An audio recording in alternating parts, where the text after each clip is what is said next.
What's the motherfucking deal? Welcome to the den. I hope all of you are doing muy bueno. I hope you're all doing well. I hope everybody's having a good day, evening, life. I hope the world is treating you the way you wish to be treated. I'm your host, Ed Honcho, and it is an honor, it is a privilege, and most of all, it is my pleasure to get to chop it up with you guys each and every evening. All right, I had to fix that with the noise. Um, like I said, so I hope you're doing well. I hope life is treating you good. Tonight, some of y'all gonna get your feathers ruffled for no reason whatsoever. But we're gonna talk about all women are not queens. And you're gonna say, well, I'll tell you, why are you bashing the ladies? This is not a woman bash. And I've told you, the ladies in the den are special. Some of y'all ain't queens either, but y'all still cool in my book. And I think it's okay. I think it's okay that every woman isn't a queen. I don't think every woman wants to be quote unquote queen. And I'm gonna talk about the term queen and why I think it's a terrible thing. Not so, I guess, the use of it, but it's just a long day. Not, I mean, it's just why I think it has impacted society in a negative light. And I don't think this word in particular just ruined the world, but I'll tell you why. So make sure you're following Ed Honcho on Twitter, Ed Honcho HTX on the gram, Den Show Live on Facebook. Come join the Facebook group. You can get there and talk crazy with us about random stuff. You got news stories and things that you like to share. Make sure you become a part of that. Excuse me. So let's see what we have joining us this evening. And then we're going to go from there, man. So let's see. Make sure you're in the live chat, not the top chat. 335 Empress. What's the motherfucking deal? Either Gamma, Miss Bell, Ronald Isley. Actually, early. See, you're early because you're late. Because I was late. That's why you're early. See, I already got this figured out. But shout out to Miss Isley or Mr. Isley as I don't know. We all know who it is. Rashida Reed slipped in to get some pistachios and then dipped out on us. Let me see. Crass and Heartless, what's the motherfucking deal? Brenda Williams, what's the motherfucking deal? Let's see. Sweetberry, guard your nuts. Cultured, what's the motherfucking deal? Let me see. Marquise, what's the motherfucking deal? Let me see. Dakota, what's the motherfucking deal? I seen female pimp in here somewhere. And Tulio, what's the motherfucking deal? Infinity Pimp, what's the motherfucking deal? K-Shawn the Banksy, what's the motherfucking deal? Let's see. Yeah, there's a female pimp. Yes, I'm bashing not all women, just you specifically, female pimp. Shelly Long, only one live. What's the motherfucking deal? Broderick in the building. What's the motherfucking deal? Let's see. Let me see. Misty, what's the motherfucking deal? Mary, what's the motherfucking deal?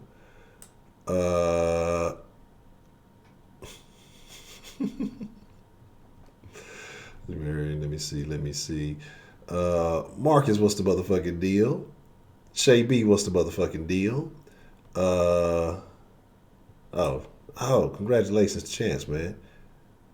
Is it a boy or a girl? Well, I don't know if you can hear me say you get the place and it's loud, but Shelly, we ain't even gonna address any form of royalty with you. But shout out to everybody. If I missed you, I ain't dish you, man. But let's get into some good conversation. And so, you like Honcho, you're hating on the ladies. Look, I haven't done any quote unquote woman bashing. Cartier, what's the motherfucking deal? Miss White, always good to see. I haven't done any woman bashing, female bashing, as y'all falsely accused me of doing in quite some time. Okay, and it's not necessarily that, but Heidi, yes, you are a detriment to society because you're out there on the welfare, you popping kids out. You know, you should be ashamed of yourself. Who is the father of those children, Heidi? Well, I'm not interested in men, so why would I man bash? And here's the thing, that's a false accusation too. We talk about ain't shit niggas all the time. We talk about like literally all the time. Like anytime we get to referencing women, we make sure to throw the caveat that there's a lot of ain't shit ass niggas in there too. So, you know, I think that's a false accusation. Y'all just don't want to hear that. So queens, let's talk about it. What is a queen? A queen, I guess, is something you could say would be I don't know, well, you got Queen Elizabeth, but I guess you would say the highest ranking woman in society at one point in time, maybe historically, maybe not so much. I don't, maybe we don't look at it like that. So at least what's the motherfucking deal? But you would say that's the epitome of womanhood, right? Well, I told you about fucking with those black guys, Heidi. And you said that they were your buddies. I told you what was going to happen. So my thing is the highest, the highest standard, right? The king's wife, if you will, or maybe she was born into royalty and went from a princess to a queen or something like that. I guess if people died off, I guess that's how it works. I don't know. But and so to me, like I say, that should be the epitome. That should be the peak, the top, the best of the best. But yet, for some reason, I see this word used on strippers. I've seen this word used on literal hookers, prostitutes, porn stars, women who wear revealing clothing just because, what is it, slay queen? Is that the term? And so my deal is, what does that do to the word? Does that dilute the definition? I mean, do we just throw it around for anybody? There is no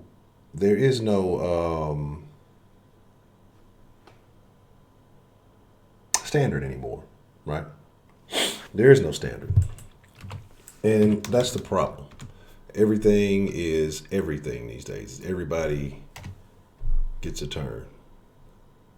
I got you. They're I'm getting slow with the pistachio, but I got the list. I got everybody. I will get y'all as we go along. I need to fucking do my little monologue first and then do it. Like, well, everybody has choices to make. Well, let's make sure we credit those women for the decisions that they make too, because I'm sure it happens, but I'm pretty sure every single mother isn't a product of rape or something like that. So let's make sure women are held accountable for their actions.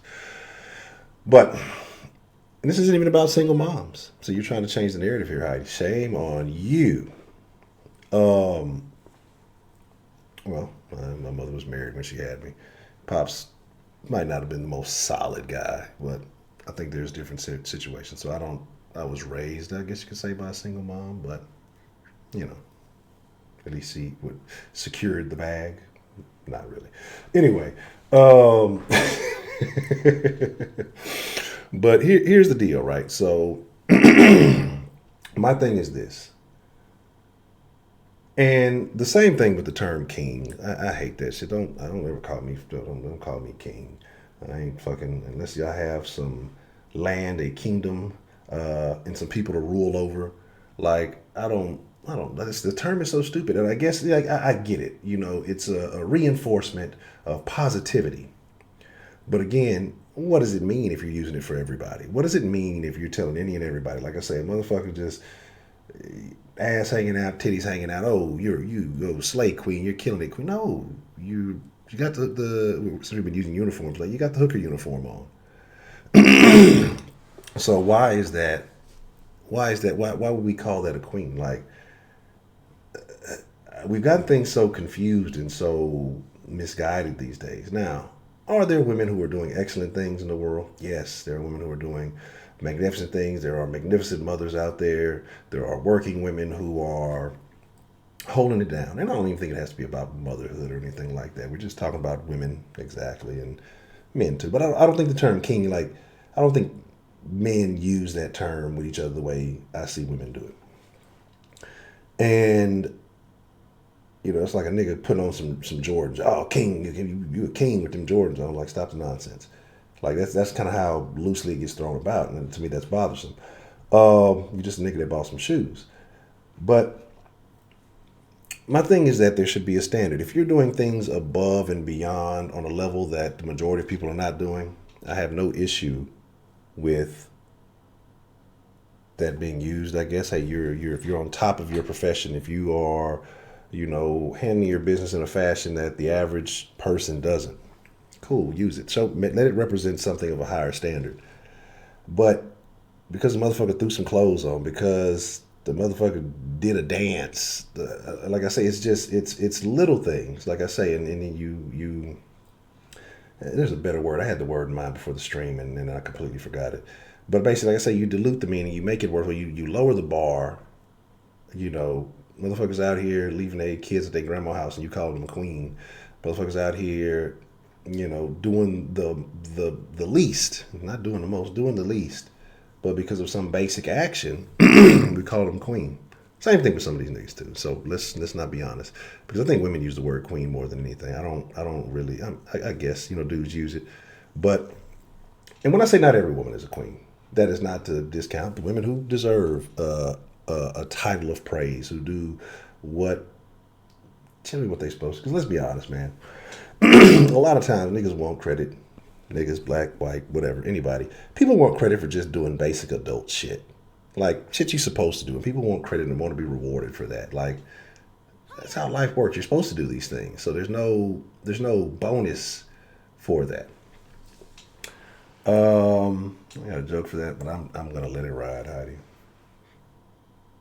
That would even turn to another joke. Anyway, so my deal is just this, man. Like, this is not to denigrate women. It's not to put women down. But this is to lift up those women who are more deserving of it. And I feel like that term should be reserved for elite people. Like, I'm a firm believer that everybody's not the same. I'm a firm believer. Like, you can say whatever you want to. I don't want to call it a caste system or anything like that.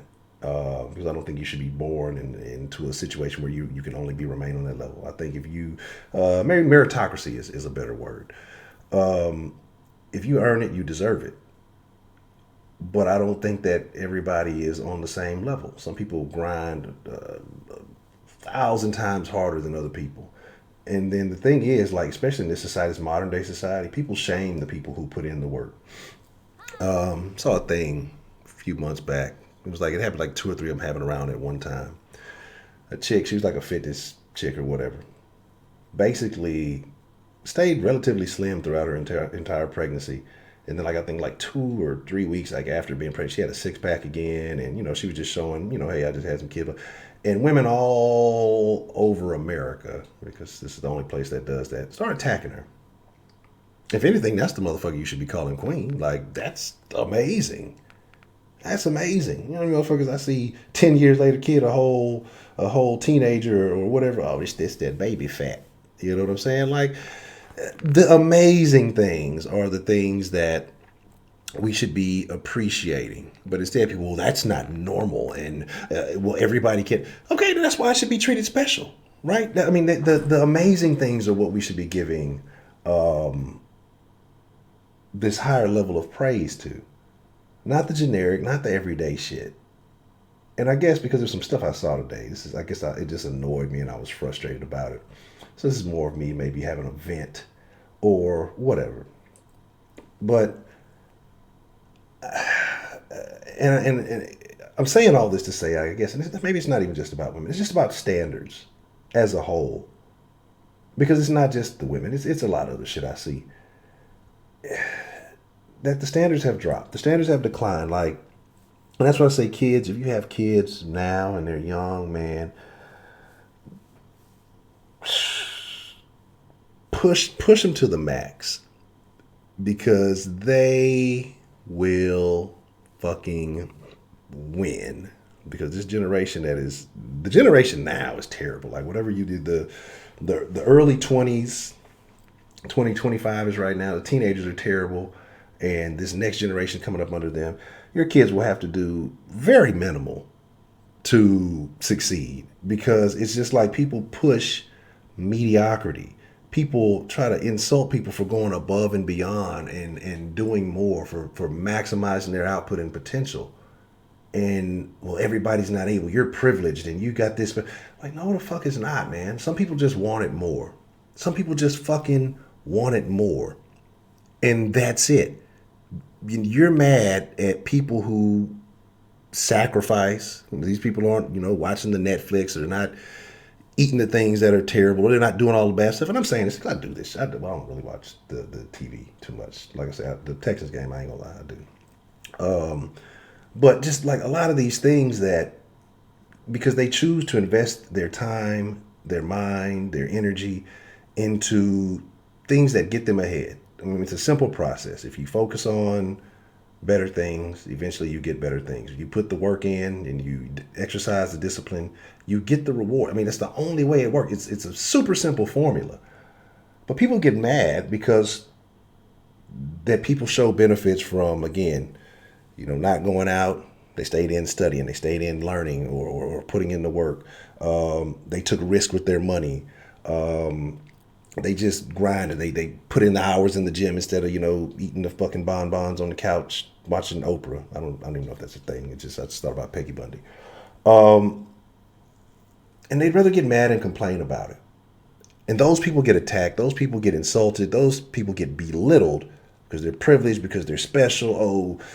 They were born with this, but you don't see the work, because this is a society, we always want to show the highlights. We don't ever want to show the real work. But then the mediocrity, the most basic shit. Bitch, put some Uggs on. Hey, slay queen in your Uggs. Tom Brady put some Uggs on. He's a queen. He's slaying too. It's just, ultimately, like I said, I guess it's not even about. It's just, I'm frustrated with mediocrity. I'm extremely frustrated with the way that the society is shifting. And I guess I'm taking it out on the women a little bit. A little bit. But it's not really all about y'all. It's about everybody across the board. I guess that title is just more of an attention grabber. Because it's men out there too that's doing the most basic shit. But I don't think men are as bad about it when praising other men. Because I think men hold other dudes to a higher standard, and it has to be more. But like I say, it's just the praise for existing. If you're a mom, you have kids, and you may have made some bad dude decisions, consequences in your decisions. Same thing, dudes who take care of their kids. I don't think that's necessarily a praiseworthy thing. Now, having to deal with a shitty baby mama to still be able to pronounce, I say I give you, all of the effort in the world for having to deal with the nonsense. Because I've seen lots of dudes with envious baby mamas, mad because they moved on, don't want them. They try to take care of their kids, and it's other things. If you're handling your business with your kids and you're a woman and dad doesn't do anything whatsoever, I commend you. But it's kind of what has to happen when these decisions are made. Same thing with dudes.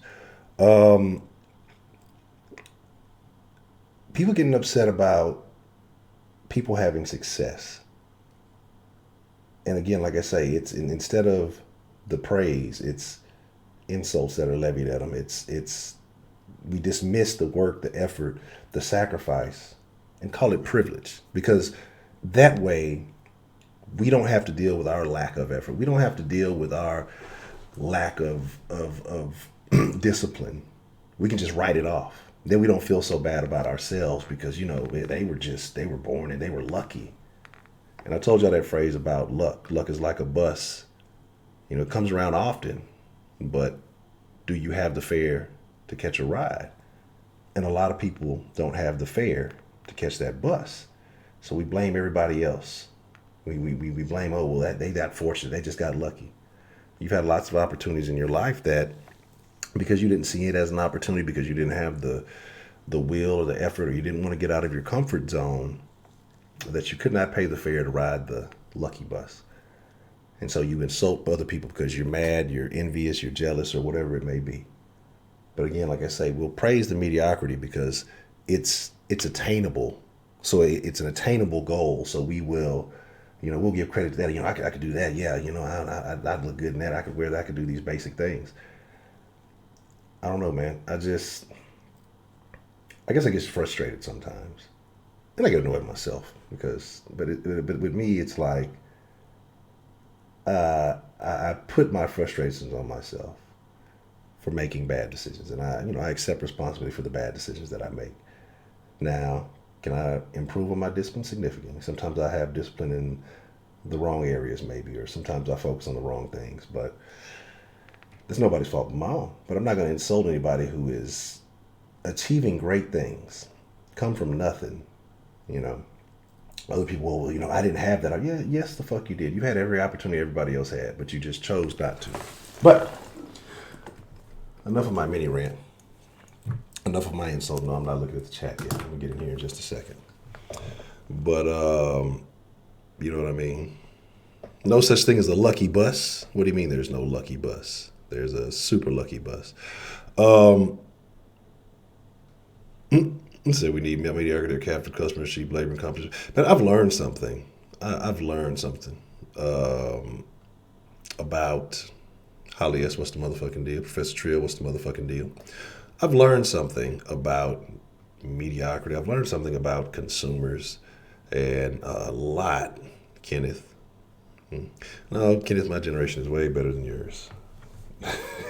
My generation went outside.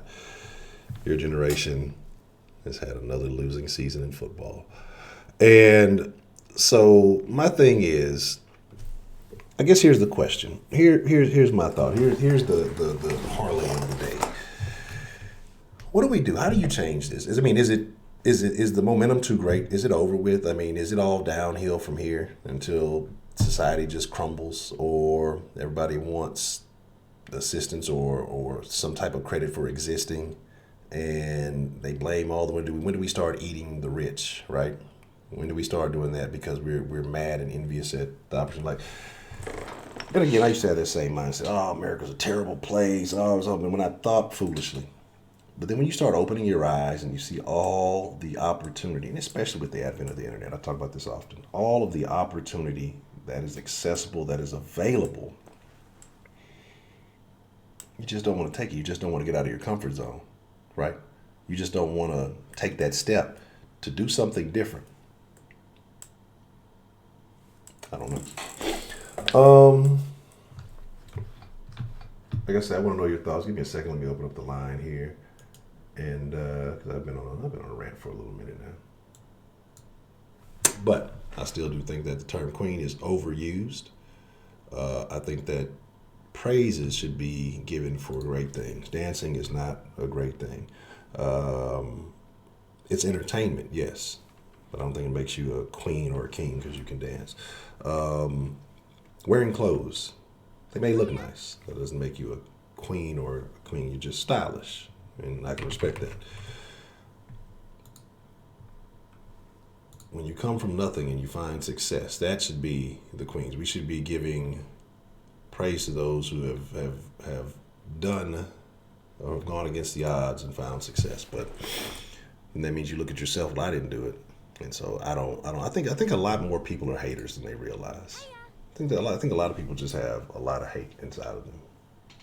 I really do, and it's unfortunate, and I hate to say it like that, but I think a lot of people are haters, and maybe they don't even realize it, and they use those excuses to leverage their hate against people who win. What's the motherfucking deal? Who we got calling into the den this evening? Hey, Honcho. It's Belle. Hello, Miss Bell. How are you this evening? I'm doing good. I kind of thought this was a pretty interesting topic. Mm-hmm. I didn't really ever hear or be referred to as a king or a queen in any kind of relationship until I met my husband. Mm-hmm. And he used to call me his queen all the time. And I didn't like him doing it in public because I just kind of got embarrassed about it because it was just, I thought it was a private thing between him and I. Mm-hmm. And he would say, "You're my queen because you go the distance, because we've been many miles together and we're going to keep going together." And I think that that's part of the royal attitude, is taking things for the long run and doing it for the right reasons, and keeping that whatever you're doing, but doing it for the success of whatever you're doing. Like you said, whether it's business, whether it's family, whether it's any of those things. And so it was a real special thing that he would call me that. And so I never looked at it as a negative. And so that's just my story, and I'm sticking to it. But I see that is something different. And what I mean by that, by a husband and wife, if you are married, then that person should be your ultimate, your utmost. You should be holding them in high regard, unless you made a very bad mistake. But if you are together and you guys plan on building and moving forward and creating your own personal empire, whatever, I think it's different when it's referred into a marriage. And then, like I say, that commitment, I agree with you on the commitment thing, the long term, the long haul. I see that differently than just levying it up for whatever reason to anybody. And like I say, I think that's when it loses its luster. But like I say, in a relationship like that, if I'm supposed to be committed to you, till death do us part, and we make these vows or whatever it may be, I see no fault in that. Because like I say, that should be the woman or the man or whoever that you hold in the highest regard. No one should come before them or above them. So I feel like, in that sense, it's perfectly applicable. But don't we kind of cheapen it when we allow that quality to drop, rather than looking at that as the achievement or the ultimate? But yeah, that's part of it, though. I think that, and someone mentioned here the other day that, like, even in those relationships, I think you have a lot of people who fool around, they get comfortable. I think that you should still always strive to want to be better. Like, you shouldn't be content, well, I got the ring or I got that now, I let myself go. And there's a lot of people who do that. I think that you should still always push to be the best version of yourself, the best version that you can for your partner, to honoring those commitments and things to be that. Like, I think that's what it applies. Like I say, that's what I'm saying, unless you just made a bad mistake, and that's in reference to someone who just got married. Now they don't care. They're not upholding themselves, and they just kind of fall off, and they just expect everything because the commitment has been made. But I think that it fits in. I don't even know if it's most situations, because most people get divorced nowadays. But I do believe it. Okay, so I guess my next question is what quantifies someone to be a queen? I mean, I know that you've talked about certain things, but what are there specific items that above excellence, above being number one? Is it maybe wisdom? Is it maybe long distance? Is it longevity? I mean, because you can be in a job for a long time, like you said, and be a social worker or a firefighter or, a nurse or a lawyer, and be the queen of what your career is. But that's longevity. When a queen holds court, she's been there for a long time. The princess is still new and learning, to get the ropes, but the queen's been there for quite a while. I look at it more as excellence over longevity, because I mean, you got people who do a mediocre job for a long ass time. They're just there, they're complacent. They don't grow, they don't improve. They just do just enough not to get canned, or just enough to hold their position. To me, I think it's about maximizing your potential, maximizing everything. Like I say, the work you put out or the work you put in, maximizing your result. I mean, just to go above and beyond the average. And I think, like I say, that's why I say it's too much praise for average, and that to me lowers it. Because once you praise something average, to some people, oh, I'm doing it. Once you give people praise, I forgot which one of those chemicals that it triggers. They felt like they've accomplished something. They felt like they've done something. That's why they tell people, don't share a lot of ideas with a lot of people, because if they say, oh, great idea, great idea, great idea, your mind, it's a tricky thing. It makes you feel like you've accomplished something. So when you're praising people for mediocrity, they feel like, well, I've accomplished something. I've done good enough, but it's just average. So, and that's why I think that people need to go above and beyond. I think those are the things that need to be celebrated and appreciated. I also think that integrity can be attached with excellence of being either a king or a queen. Because if you don't have integrity, then, well, it means that you'll, not have good boundaries and a whole bunch of other things. But I think integrity is incorporated into that. I agree. Because you have to hold yourself to a certain standard. I agree. Integrity is very important. Absolutely. That's kind of all I have tonight. But, yep, and great to hear from everybody else. And I'd love to, hear from all the women. So, Yes. All right. Yes. You're going to have your hands full tonight, sir. Oh, I'm ready. Look, I done warmed them up. I've been shadow boxing. Whoever wants smoke, tell them, come on with it. I'm ready for that shit tonight. Oh, yeah. You're definitely going to need some MMA training for this one, but okay. I pull hair. I ain't afraid. I'll be watching. All right. Have a good night. I appreciate you calling in, Miss Bell. All right. Bye-bye. All right. Shout out to Miss Bell. Look, I pull hair, I pull weaves and wigs, all that shit. Yeah, I'll be looking like what's that girl that be going around getting the dude always pulling her wig off in public and shit. Look, I want all the smoke. But, the topic is, why is Shelly a hater? What's the motherfucking deal? Who do we have calling in to the den this evening? Hey, what's up, Honcho? It's Kenneth. Pothead Kenneth, what's up, man? Hey, man, how you doing today, bro? How was your day? I was doing excellent until you called in tonight, Kenneth. So how are you? Damn, that's awful. You hate to hear it. Tough But, scene, man. Tough scene.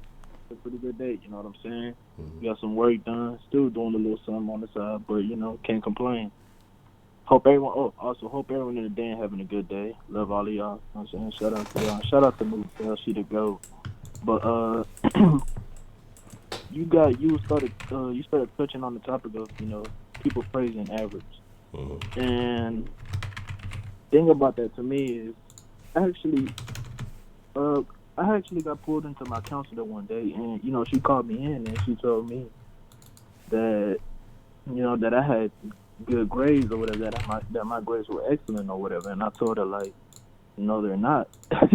Because they aren't, you know what I'm saying? And she told me, well, son, you got A's and B's, you're doing excellent. And I'm telling her, like, ma'am, no, I'm not, I should really have all A's. And that's the way. And she asked me, why don't you like your grades? Why don't you just be happy for what you got? And I was just surprised because I thought counselors are supposed to push the students, to their maximum, to their best, you know what I'm saying? And I told her that, that I was really slacking off, that there's things that I could have been doing better this whole semester to have all A's. I shouldn't really have B's, I should have all A's. And that to me is like, man, I hold myself to a high regard, you know what I'm saying? And today when we was, because, athletic period, in the state of Texas, you have an athletic period. I don't know about other states. And, athletic periods, if you don't know what that is, you can just practice football and all the other stuff, work out with your team. Mm-hmm. So today I had an athletic period, right? And I'm actually not trying to be cocky or whatever, but I actually managed to be number one in strength and agility and a lot of these other areas in the team on the defensive line, offensive line, outside linebackers. I managed to be number one in those areas. Mm-hmm. And I had one of my teammates told me, why did I stay after school to live when I'm already the strongest one in the program? And I told him, bro, I just can't stop lifting because I'm already on top. I got to keep going. I can't let y'all catch up. You know what I'm saying? Mm-hmm. Just because I had maybe had an honorable mention as an all district doesn't mean that I made second team. You know what I'm saying? I didn't even make second team. I didn't even make first team. So why the fuck should I settle, for an honorable mention when I know I have potential to make first team all defense and all this other stuff? You know what I'm saying? And that just made me mad because I'm sitting there like, man, if that's how these guys really think. Like, do these guys really just want to sit here and be average? Because if this the mentality that they have in the off season, when the time the season rolls around again, we're gonna end up going 4-6 or something worse next year. And that just bothered me, man. And one last thing, an example of something that happened to me in the classroom the other day is, it was actually so I was in my algebra class, right? Mm-hmm. And I was sitting next to these two, black amigos of mine or whatever, and I solved the problem or whatever, and they asked me for help, and I was explaining it to them. And by the time I was done explaining it, this one girl told me, "I don't get it." She said, "I don't got time for this shit, man. This shit annoying." And I told her, "Well, you need to stay for tutorials or something. You know, if you stay, I can help you out or whatever. Stay with the teacher." She said, "I don't got time for this shit. I gotta go to work." And I told her, "Are you really willing to sacrifice your education for a couple of dollars?" And she told me, "Boy, I ain't trying to be broke." And I understand that. Ain't nobody want to be broke, but it's like, at this age, like, you don't got nothing missing. Why would you be willing to sacrifice, you know what I'm saying, your education for a couple of $100? And that to me is the reason why a lot of the reason why these kids are failing nowadays, bro. They don't got their priorities straight, you know? And that to me baffles me. Cause it's like, bro, you have everything you need. Why would you want to put that? You want to kick your education to the side, something that's actually gonna take you farther in life than fucking job at an ice cream shop at the moment, you know? Well, some people put material things first, and you never know what other things they got going on.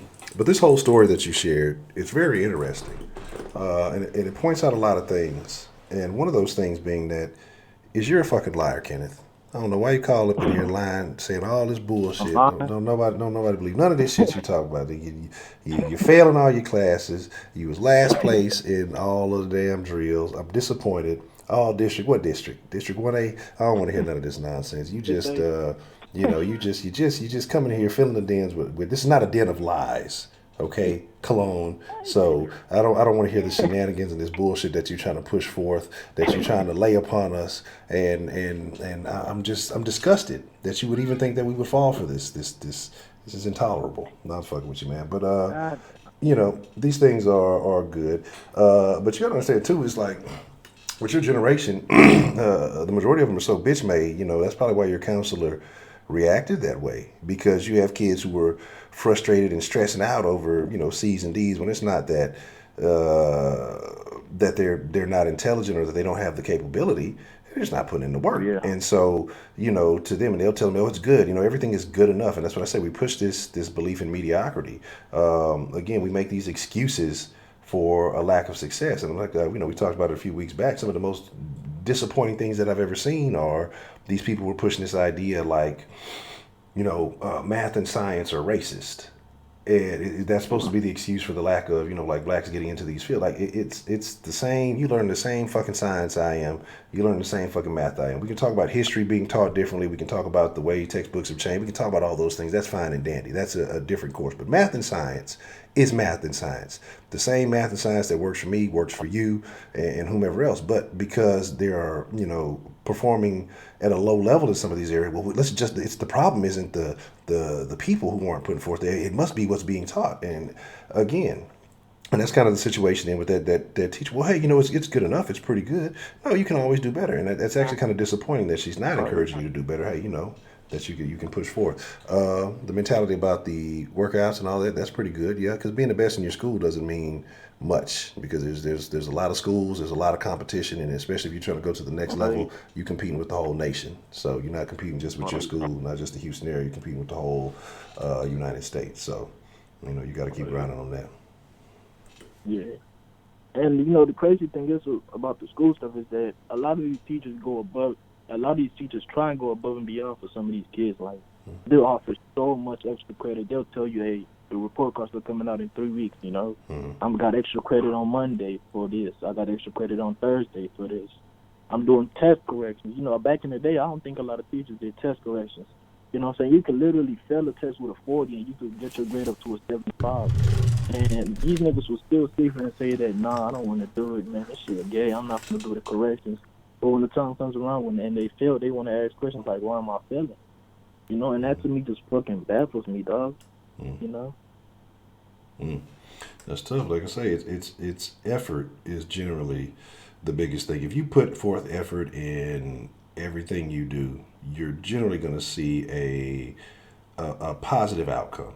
But most people don't want to do that. Again, we're talking about bare minimums. We're talking about just doing the basics, and people don't want to do that shit. People don't want to do the basics are too hard, and that's not even the basics. That's like below average shit. Like, already failed. I'm giving you an opportunity to make up for your failures, and you don't even want to do that. And so that's why most people are in the situation that they're in, because that behavior carries over from childhood because they're taught that way. Their parents are holding them to less than the basic. A lot of parents. I blame a lot of parents for this because, especially if you only got like one kid, and a lot of parents with only one child, they put them on a pedestal and they let everything that it's so cute, it's okay, this is cool. Oh, don't worry, it'll be better next time. Man, put your foot on them little motherfuckers' necks and make them grind because the world does not give a fuck about your kid. You care about your kid. Nobody else gives a fuck about your kids. And so people have to, you got to encourage your child. If you're going to compete in this world, and especially, like I say, in this day and age where everything is getting easier, more, technology's handling everything, machines are doing everything. Your kids just have to be a little bit better than all the rest, which ain't hard. Then they'll succeed, 10 times further. It's just, it's crazy, It's really sad, the state of affairs that the world has come to. But, but instead of grinding harder to take advantage of easier opportunities, people want to do even less. They want to, I don't know, man. It's really sad. It really is. Yeah. It's crazy to me, man. Like, you have every opportunity to keep going and make better grades, but instead you just want to sit here and worry about these stats. You know what I'm saying? You want to sit here and worry about this basketball game instead of staying your ass at home studying for the final that you got on Monday. You ready to go to a basketball game and go out on Saturday. I don't understand it, bro. You know what I'm saying? And I understand you a teenager, you want to go out. You know what I'm saying? So do I. But I gotta I be like, man, I gotta study for this test. You know what I'm saying? Or whatever I gotta do for the next day, for the next school day. So I just gotta put it to the side. I gotta put my priorities to the side. Put my priorities first. Yeah, I was about to say, don't put the priorities to the side, man. You know what I'm saying? You better put the priorities first to the side. Then what is he talking about? Yeah. That's what's up. First. That's what's up, man. I got my 10 minutes in. I don't want to be in here too long. I'm gonna let the rest of it go. I don't want to talk to you no more anyway. All right, man. That's a big kiss, man. I appreciate you calling in, man. Yes, I want to continue to give Kenneth a hard time just because he's Kenneth. What's the motherfucking deal, man? Who we got calling into the den this evening? Hey, Honcho, it's Misty. Hello, Miss Misty. I'm doing good.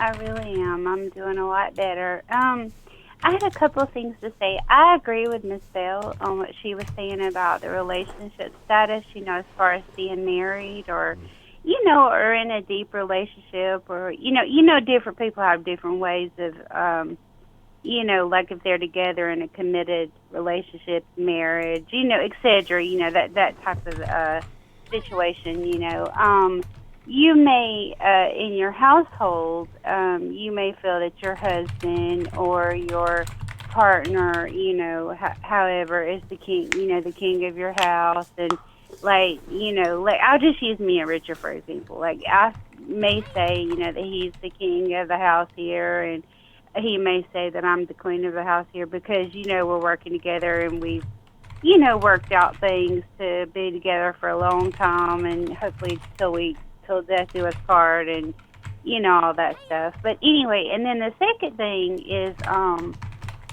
the second way that I could view queen would be, okay, I'll just use myself for example. One of the nurses at work was saying, go get Misty to give. There was a couple of people on medication because sometimes you have to talk to people into taking their medicine. Especially some of the older people that have dementia. They don't quite remember certain things, so you can go in and have a very nice. And I know that people are not going to believe this, but some people at work tend to tell me that I have a very sweet attitude toward the patients. I'll go in and I'll say, hey, Mr. Johnson, how are you doing today? And you kind of get to talking. Next thing you know, you can get them to take their medicine and go on. So my friend Daphne, or she'll tell people, she says, Missy is the queen of getting them to take their medicine. I don't know how she can get them talked into it, but, she's queen of getting them to do that. So, in that form, that's another form that you could use queen. Like you said, something that you excel in, she considered that I don't think so, but she considered that I excelled in, that particular type of, thing, getting them to take their medication or whatever, which is what we strive for when when we work is, in the nursing field, medical field, trying to get them to take their medication, trying to get things on track for them. And then the other thing that I was going to bring up is Kenneth S. I just asked him in there what he thought, and he said that if you're a queen, you don't. I'm gonna add a little bit more to it, and Kenneth can correct me if I'm wrong. This is Kenneth S. He said that when a queen or someone of that title comes in, you feel it by the presence, by the, what did he call it? Not the excitement, but just the overwhelming goodness, and I can't exactly put it into the right terminology that I just heard him. I've not heard him, but read what he was saying. He was saying something about just the overwhelming presence. Yeah, that's it, of them, and the respect, and that kind of thing. It's not something that you have to just put on a front of a shirt that says "Slay Queen" or a cup that says "Queen" or whatever. You know that you're a queen, and people can feel that you're not necessarily saying queen, but king too, or that you just have a really good presence, because when it comes into the area, you just let off a really good vibe about yourself, and that can be considered something a little higher up, also. So I think there's a lot of different ways to look at it. It's not like it's like you said, it's not just about, describing yourself at that, or putting Slay Queen on the front of a T-shirt, or Queen on the front of a cup, or, all of that. It's something to be earned, and it's something that someone else may think of you as, in a higher up type standard, maybe in a private, like you said, marriage, or something you excel in, or any of those type of scenarios. Okay. So I have a question for you, Miss Misty, and it's kind of off topic,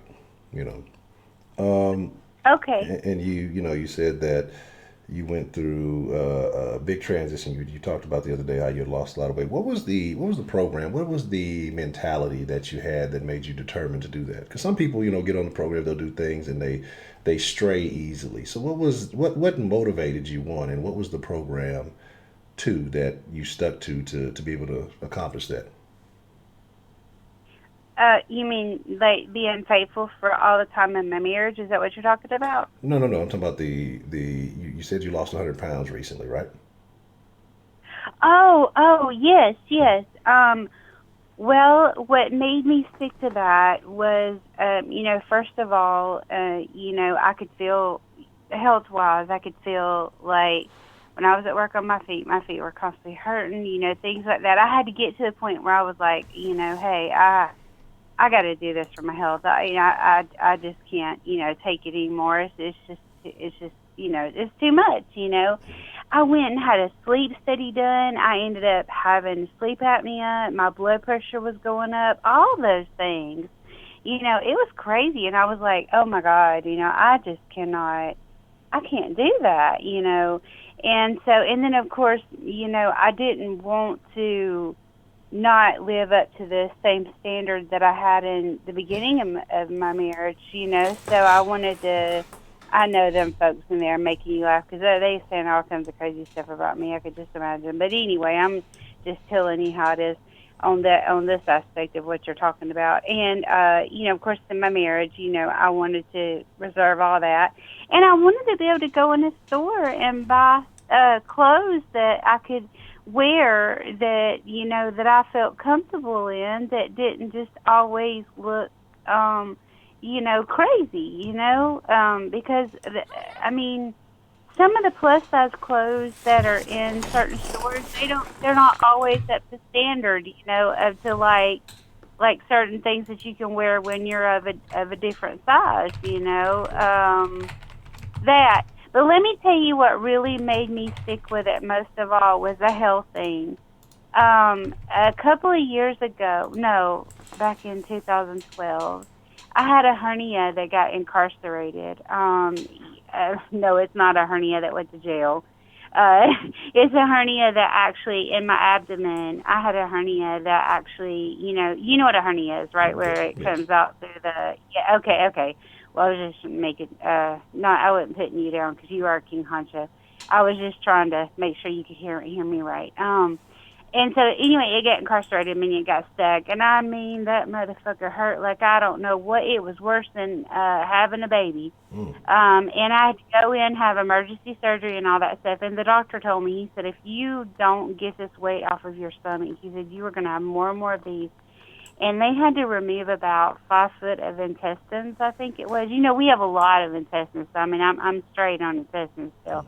But I mean, it was a deal, I mean, it was tough, like you say, it's tough. It was there. It is what it is. It was all them things, and a set of more. I mean, I had to have the tube down my nose, the stomach suction. I mean, the whole thing. Coulter donated I mean, he said I was $1. starting Is to. the sub-song Oh, Young it was Star? just a mess. I'm still but a baller? anyway, If not, what is it? that sleep apnea, high blood pressure, gonna be borderline diabetes. I mean, I'm saying I didn't want to live like that. And every time I thought about that more and more and more, it motivated me to get better because I was already diagnosed with sleep apnea. I had high blood pressure. I was already on and on and on with all these different things.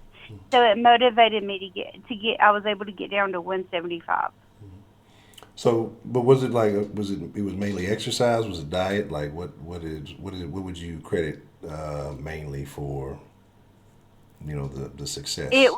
I must say I tried to keep it at a certain calorie. I tried to eat as well as possible, drink water. I did do some protein shakes, like the powder protein in water and mix it up, and that kind of thing. And then also some of the smoothie things I did, like some of the green smoothie things, just anything healthy that I could try to do and stay under and I know it's not good at first, but I stayed underneath like 1,000 calorie range, and tried to knock it down that way, and I got a good bit off knocking it down that way. And then I did keto some, and just, I mean, you name it, I kind of tried it out diet-wise, and I really just stuck with the diet thing. And then, of course, the main thing was that cardio. Boy, that cardio will knock it off of you. Yeah, I struggle with the cardio. That's a bad. Well, Miss Misty, I appreciate you, sharing that with us. And the gaining weight. I mean, the gaining weight, the lifting weights and all that stuff is really good once you really kind of get the weight off, or do it as you, not every day, but doing it as you, kind of do it. That way you're toning up as you go, and as some people think, you might not end up turning out looking like a deflated, what do you call that, beanbag? As long as you're doing it as you go, the beanbags tend not to be deflated as some might portray them to be.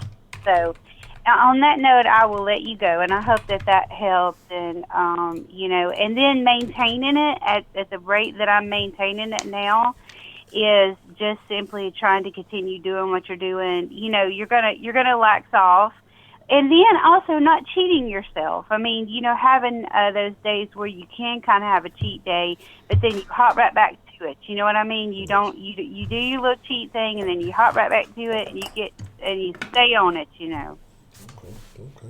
Well, but anyway, I thank you for letting me call in, and I appreciate you so much. Okay. Well, Miss Misty, I appreciate you calling, and thank you for sharing that with us. Yes, sir. All right. Have a good evening. All right. Look, I gotta give you some weight loss advice.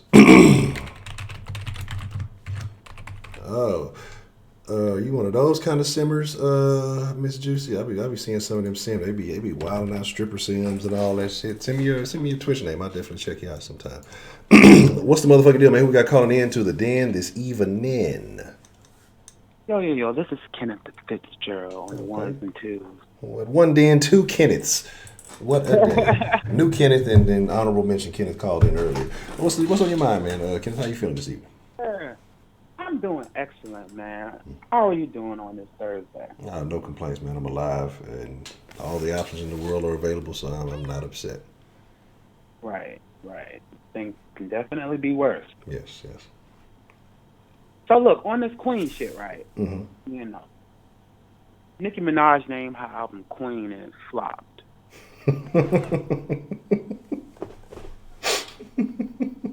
Shit flopped. Why? Because she's calling herself Queen. Mm. She called herself Queen, and she really was putting other people down at the same time. Mm. It flopped. That show that you're not Queen. Mm. You know, I believe that a queen. All right, I used to call everybody Queen. Like from I would say 2017, I started calling women queens, specifically my younger sisters, because they were acting unqueenly like. Mm. That's a word. But I wanted to make them feel like, that they're a queen. I wanted to, even though they might not have felt that way about themselves, I kept calling her that and calling her that and calling her that and calling her that in hopes that she would believe it and she would become one. But I've since learned that that's not the case. Yes. My sisters continued to be ratchet, literally and figuratively. And another thing, people say queen, they use their word so loosely nowadays. Mm. So that's why I feel as though now, I feel as though that you really have to earn that. Yes. And I feel as though that you have to earn it without vocalizing that you are the queen, because people should be able to feel your presence. They should be able to, when they talk to you, just by looking at you, it's just like wow, when you walk into a big ball of energy. Okay, boom. So we all have like orbs around us, right? Mm. So that's why if someone is close to you, behind you, you can literally sense their energy behind you. That's why you turn around. Mm. But I feel as though that royalty and true queens, their energy is felt on a more greater scale. So I used to call my grandmother Queen, starting from 2017. And I used to say that she was the matriarch of the family. What she is, if you think she's the oldest woman in the family, so she could be the matriarch. But I would call her Queen. I would make Facebook posts and my queen's birthday and, the queen of my heart and all that shit, and in hope that, I was mixing matriarch and queen, but those are two separate things. Mm. And I was mixing the two together. To me, a queen protects her flock at all costs. She takes responsibility for the wins as well as the losses. And to me, I had to stop calling her that because she did not exemplify that of a queen. A queen doesn't conform to what other people think of her. But my grandmother, who's 73 years old, and I talk a lot about my personal life because I'm very open. My grandmother's 73 years old, and she won't even change her colored lipstick. She won't even throw on a wig because she doesn't want other people to think that she has fake hair on her head. Mm. Other people, even though she's 73 years old, and normally at that age, people are like, shit, I don't give a fuck. I say what the fuck I say. I done live my life. You don't like it, oh well. You know what I'm saying? Like, usually when people get up in age, they begin to be honest, Yes. But that wasn't the case with her. So I had to fall back on queen shit. to me, even though a queen doesn't conform to what others think of her, she also takes the advisement of other people because she also knows that she doesn't know it all. And out of my entire life, I've never heard my grandmother say she was wrong about anything. I've never heard her apologize for anything. But anyone who says that they know it all, to me, they are more ignorant than the ignorant. They're beneath the ignorant. Correct. Because I don't believe anyone is smart. I believe we're all dumb and dumber. I don't call anyone smart. Doctors, surgeons, psychologists, because when you think about smart, you talk about book smart, street smart, it's different kind of smart, Yes.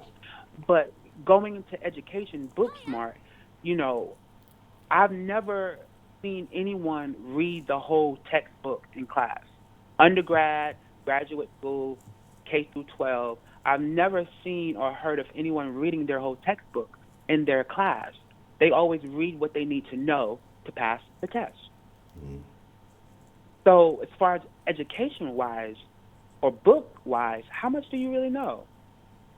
I believe there's over, I forgot the amount of published books out here in the world, but let's just say it's like 51 million. Let's say you read, I'll give you 1,000 books. Mm-hmm. How much do you really know out of 51 million? Well, That's not the right number. I'm just throwing that out there. No, but I mean, not very much. I mean, it's a drop in the ocean. Yeah, so I just call everyone dumb and dumber. I don't even call my own self smart, even though I turned off my cable in 2017. I don't watch TV. I read. I dive into documentaries. I mean, that's what I do. But I don't even consider myself smart. We only use a small percentage of our brain anyway. So I just think for someone to think that they know it all, that shows to me that they're truly like one of the dumber ones. I would agree. So I believe like a queen she's someone who's out for the greater good, of others. She's compassionate for other people.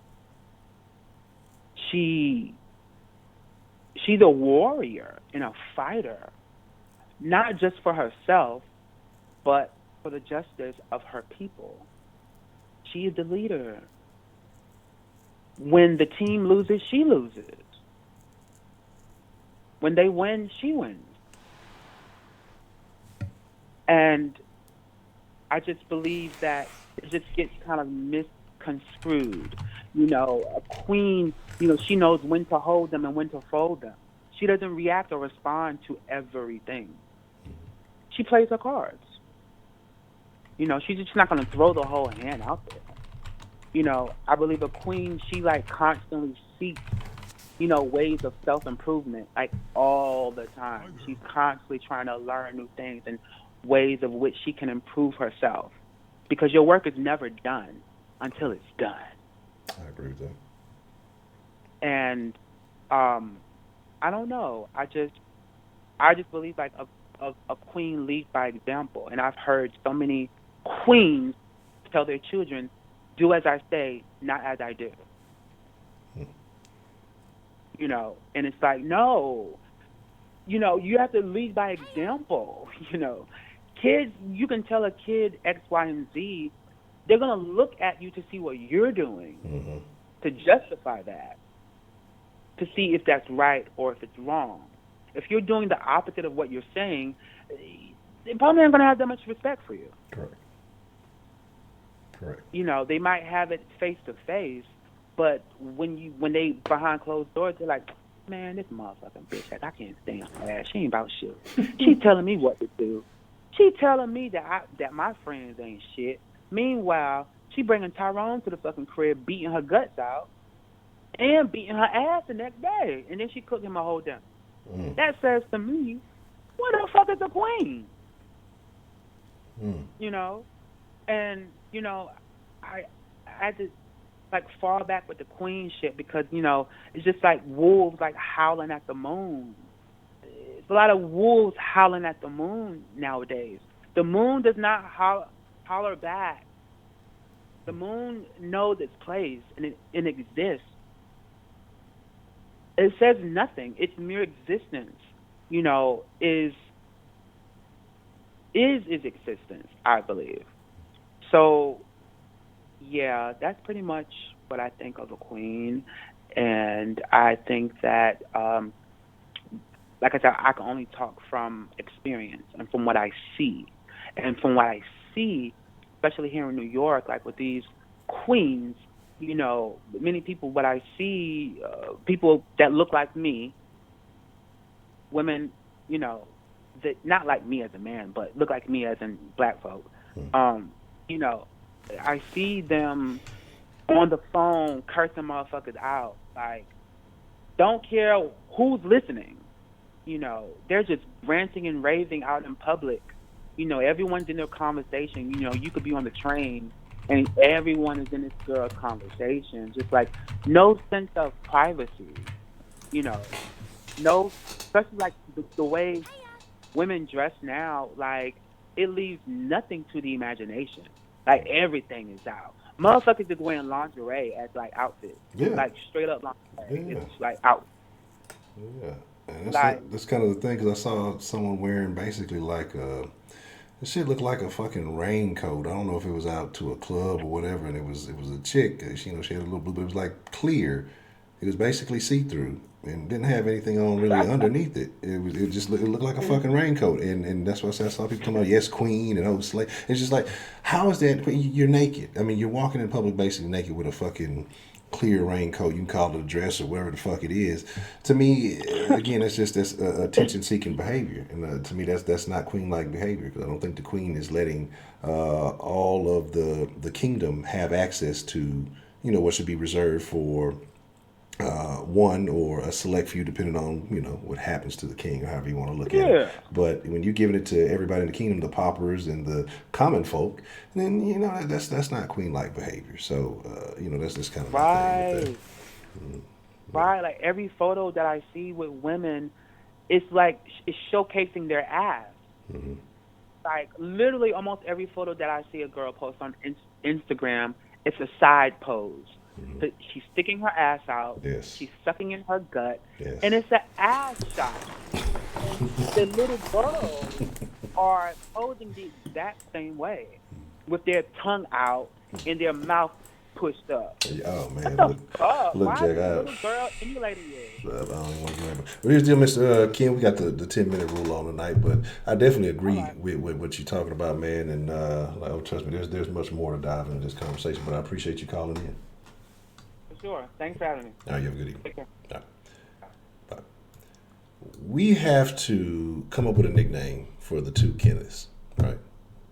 New Kenneth and honorable mention Kenneth. That's what I'm calling for right now. Man, it's a lot of dirty sinks in America, and I'm not even going to say it in black communities, because the white girls doing it too. All of them, Hispanics, all of y'all got dirty ass sinks, just dirty sink cracks all everywhere. Wash your sink after you put your ass all on it. You know what I'm saying? Shit nasty. Just, who was talking about the I think AB told a story about the dirty butt cheeks on the seat. Well, some dirty sinks out there. You know what I'm saying? And you better clean up after that shit. The dirty mirror, man, look. But here's the thing, them niggas just don't give a fuck. And that's the thing. Like, I think standards go both ways, but see, women hold the upper hand in a lot of these situations, and what I mean by that, niggas will do anything for some pussy. And so, if women held shit to a different standard, then men would react differently. Men, on the other hand, women can do kind of whatever. Niggas don't give a fuck. They gonna take easy access. I think most men will go for the challenge. They'll go for the easy access. A lot of niggas won't go for the challenge, but they'll take it how they can get it, and it's no no real tripping. And so the women are never really held to a standard. If a bitch walks around outside in a fucking clear raincoat, she's getting what she wants, which is attention. and motherfuckers are gonna try to, they're gonna try to. She's gonna get what she's seeking, which is attention. By showing off, she don't give a fuck that she has to expose her body to the world to get that attention. She's going after whatever it is that she's after. And so, like I said, man, it's. I don't even think we're at the bottom, man. I think there's still opportunities for shit to get worse. And don't get me wrong too. Like I said, I told you I like a little ratchet shit from time to time, but don't spend your time. I mean, if the majority of the shit you do is ratchet, you gotta rethink what you got going on. I look. If I see a bitch in a plastic raincoat walking about, I'm gonna look. I'm gonna make sure she doesn't trip. I'm gonna make sure she doesn't fall. I'm gonna be a gentleman. No, not really. I'm like, damn, bitch, what I'm not gonna call her queen. You got the whole uniform on. Well, you know how I go. $40. Trash like the fuck $40 in the club. So it's all nonsense, man. And that's my thing. And I think, and I've said it before. People think I'm lying. People think I'm lying that if women dress more conservatively, or this is how you a filtration system, because women talk about, oh, all I attract is this, all I attract. Well, if you got your titties all pushed up and falling out, I mean, you got them pushed up to the goddamn areola on the brink, and half the areola showing. What do you think you're gonna get? But I tell you, if you dress more conservatively, don't be trying to wear all the fake devices up under the shit. Just dress more conservatively. Whatever figure you have, you're gonna find a man that's gonna appreciate you for that. And of course, there's still niggas gonna look to see what type of body type you have, but it's not gonna be so obsessed with the assets and the goods. It's gonna be more about, they're gonna be more intrigued in what you have to say. They're gonna pay a little bit more attention to what it is you're about, as opposed to you looking like a piece of easy access, buffet meat. What's the motherfucking deal? Who do we have calling you into the den this evening? Ashley. Ashley. Hello, Ashley. How are you this evening? I'm good. How are you? I'm all right. I'm frustrated with the world, but I am okay.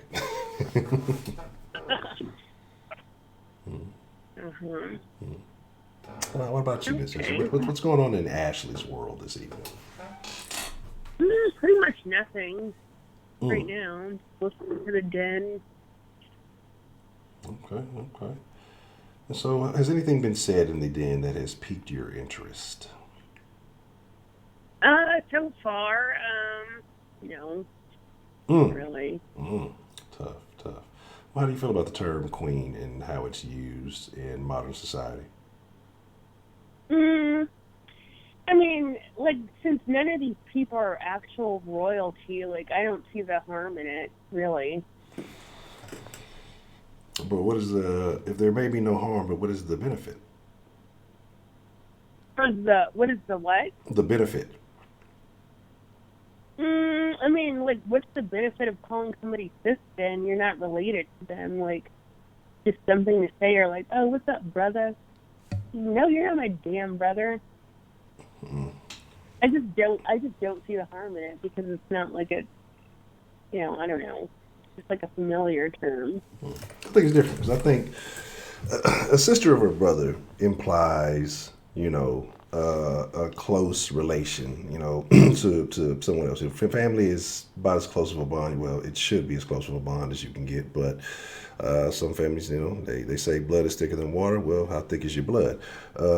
Is it thicker than the mud that I'm made of? But my thing is, that should be replied as close as, a familiarity and association. A queen to me is like a promotional term. It's like a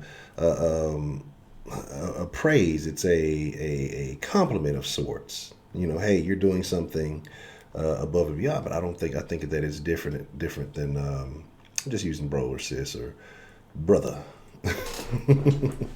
I mean, I don't know, because it's a brother or sister would be more dear than a queen to, me. Because I don't know any actual queens. It would just be what queen means to you, and if it's royalty, then it's basically just a slang term, and it's whatever you perceive it to be. It may not be the same for all people. I don't see it's a big deal, and apparently people seem to be up in an uproar about it. Who cares? I care. If I care, it matters. But no, but my thing is just like, and it's not even about that the term is being used, but it's how loosely. And to me, like I said, that lowers standards. And what I mean by that, because you do the basic stuff. Like, so do you feel like people should be praised for basic actions?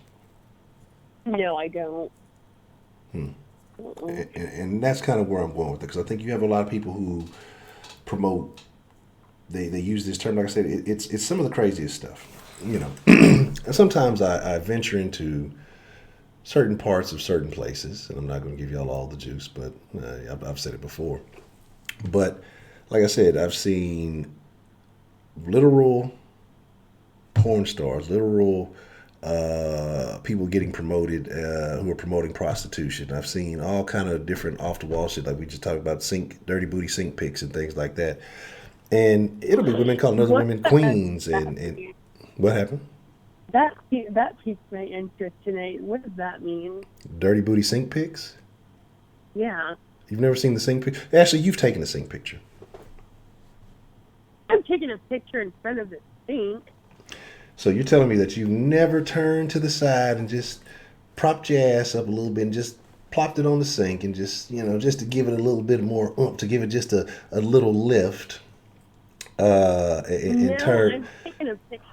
No, I've taken a picture like across from my sink, and I turned the camera around, but I've never propped my ass in my sink. That's weird. Well, you may be one of the few. I'm willing to go out on a limb. I say the den women are special women. I don't need to do all that. I have a big ass now. Right? It does big ass, little ass. People are putting asses on sinks. This is 2020, Ashley. You haven't put your ass on the sink, you're missing out. I don't have to work those angles. If you ain't putting your ass on the sink, you're cheating yourself. But like, but my thing is this, like, even when, again, like I said, it doesn't even have to necessarily be like. This is the thing that you scroll through this. I don't know what term you would look for or whatever, but I'm gonna go out and say I'm just gonna throw this out here. And men who are in the den, if you agree with me or disagree, or women who may have seen this, you can go to, I'd say 0 for no, 1 for yes. If I was to go out and say I believe that 1 in 3 women have taken a picture propping their ass up on a sink. Would y'all agree or would you disagree? Do you think it's too high or too low? Because I'm telling you, I've seen so many of these things. Like, it's ridiculous. It was just as bad as the duck face epidemic. You know, everybody's making that stupid fucking face. And then, you know what else was the kind of picture I hate? I hate the horse picture. I hate the Like with fucking. their leg turned all weird. Yeah, Oh, man, I hate the fucking horse picture. You say it's too low. Some people say it's too low. The culture said you think it's less. Man, it's. I'm telling y'all, man, it's crazy. It's an epidemic. Like, and who starts this shit? Crash says 80% of girls under 40. I'm willing to go as high as I think it's maybe 60% of women between 40, but in their 40s. I would say like who? I 50% of can't women in their imagine 40s have done that too. This has been going on for that. like at least 10 years. I don't think everybody's doing that. Yeah, everybody's Like doing it. taking pictures of their ass, like sitting on Man, their sink. everybody I is think putting. that's I'm not even terrible. saying raw naked ass. There's a lot of raw naked dirty ass on the sinks. There's some clothed ass on the sinks too, but it's a lot of raw naked dirty ass. A lot of ass and draws on the sink, and What? I'm sure that sink was not wiped down beforehand, and I'm pretty sure it definitely needs to be wiped down after that. There is definitely some dirty booty sink pictures going on. I guarantee. How many female friends would you say that you have? What's that? How many female friends would you say that you have? This is not porn. These are regular women. These are regular women. Um, Regular women that I have that are friends. oh no, Probably like I'm talking about in the chat. But yeah, how many just female friends do you have, or women that you associate with on a regular? I'd say like about that I'm not related, maybe 2. Okay. Well, 2 out of 2 of them hoes have taken dirty booty sink pictures, and they may not be publicly available, but they have definitely, I hate that too, Broderick. Like, you see, this is the thing. Let's just dive into that real quick, because I was talking about women being more clothed and more conservative will attract better men, but also, if you take a fucking picture and the first thing that you, like you said, Broderick, group picture with your ass, what do you think a man is looking at? You're like, what do you think a man is going to come at you for? You pushing your ass out. To me, that's promotion. You promoting your ass. So what else am I supposed to be concerned about?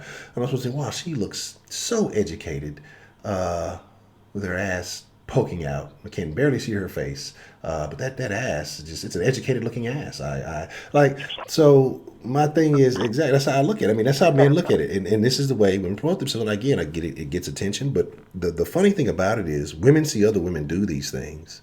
Because there's no other way. It's not a man telling, hey, all right, baby, look, on your profile, just push your ass out. They see other women do these things and get attention, and they copy it, because women don't want to be outdone by other women.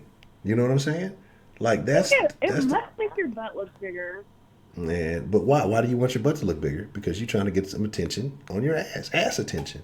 You know? That's definitely true. Yeah, and people will, yeah, exactly. But people will put on their, oh, look at these queens on this fucking picture promoting. The queens ain't tooting their ass out like that for the whole world to see. Now, she may send something in private, and I'm saying that I think this, I mean, I agree culture that worldwide, no, American, yes.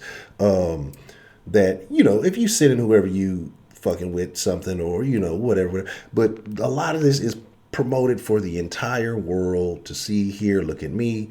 This is what I have to offer, some ass on the table or ass on the sink. And then, you know what I'm saying? You just like, what else am I supposed to be concerned about? Well, you don't care about my person. I don't see your fucking personality. Your personality tells me that you looking to fuck. I mean, you putting your ass out. Like, what if I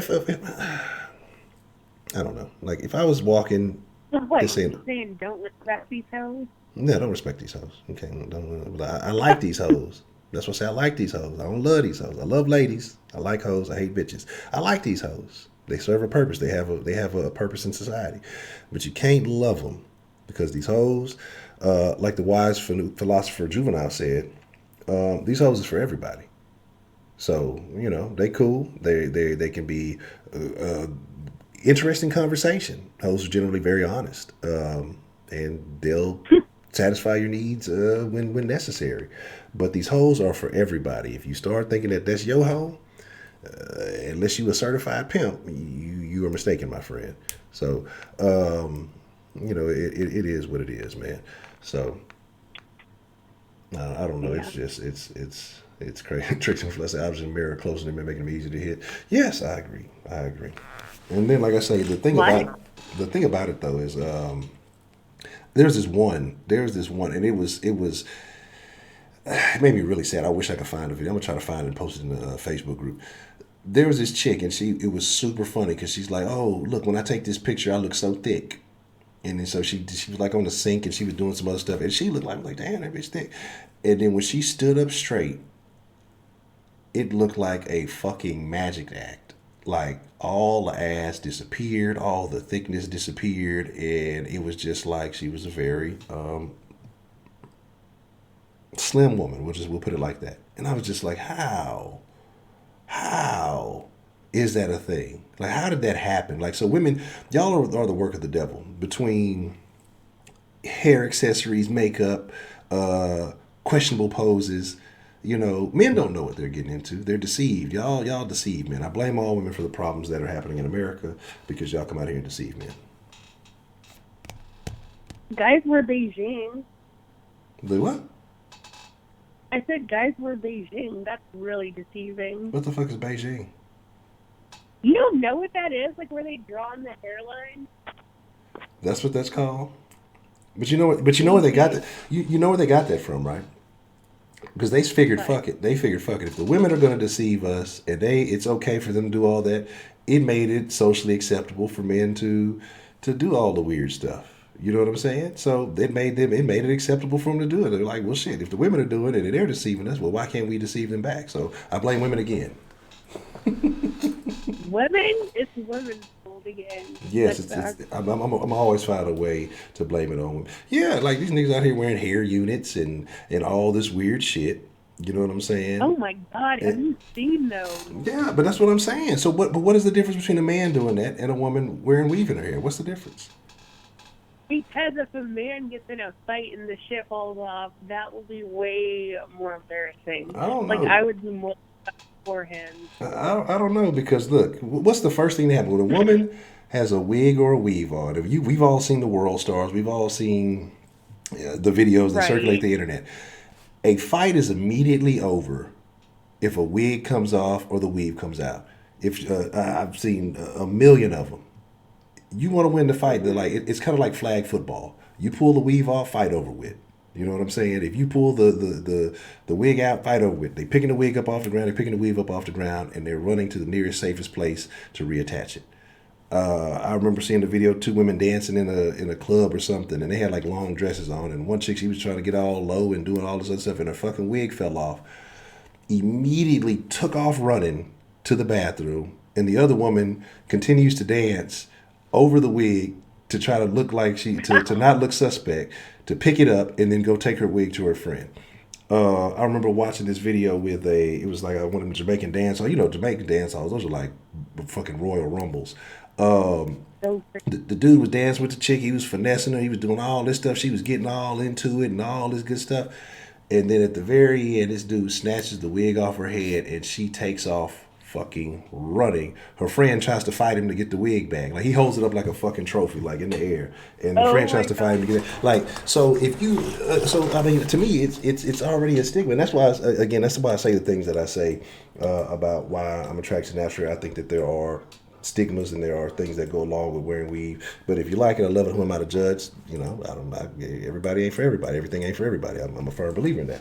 But I've seen it, and it's a lot of women who are afraid to go out naturally, that will refuse to go out without their head covered or something like that if they don't have a wig or weave or something like that on there, and they will. I mean, they will hibernate and stay out of society until they do that. Yeah, that Fetty Wap shit was terrible. I was disgusted. Look, I done put a lot of work in to grow all this goddamn hair. It's gonna be tough for me to agree with the Insta switches and all that other stuff. And I don't know what's going on, man. Look, I got questions. I told y'all only when I've been letting y'all make it. I'm bashing all night tonight. But you know, that's just my thing. Like I say, you know, who am I? I'm just another nigga on the internet, you know, just with opinions. But I mean, that's what I say. So I mean, I guess it would be equally embarrassing. But I don't think a man with a man unit is more than likely not going to get himself into a situation where he's going to have to fight. He's probably trying to minimize his sweating. He's probably trying to, you know, he's probably thinking about that first and foremost before anything else. A woman, they become so, y'all become so comfortable with the wearing the weaves and all that other stuff. It's like a party. I mean, y'all feel they feel naked without it more so with it. So with it, you know, you're in your zone. And then women just go crazy. They don't think about it until it comes out. And then you feel naked. You know what I'm saying? So it is what it. Man, look, I'm riding this shit out till the hairline get to the middle of the back of my head. Then I look like one of them Shaolin monks. Are you gonna keep your dreads if you start balding? I'll tell you, I'm gonna look like a Shaolin monk.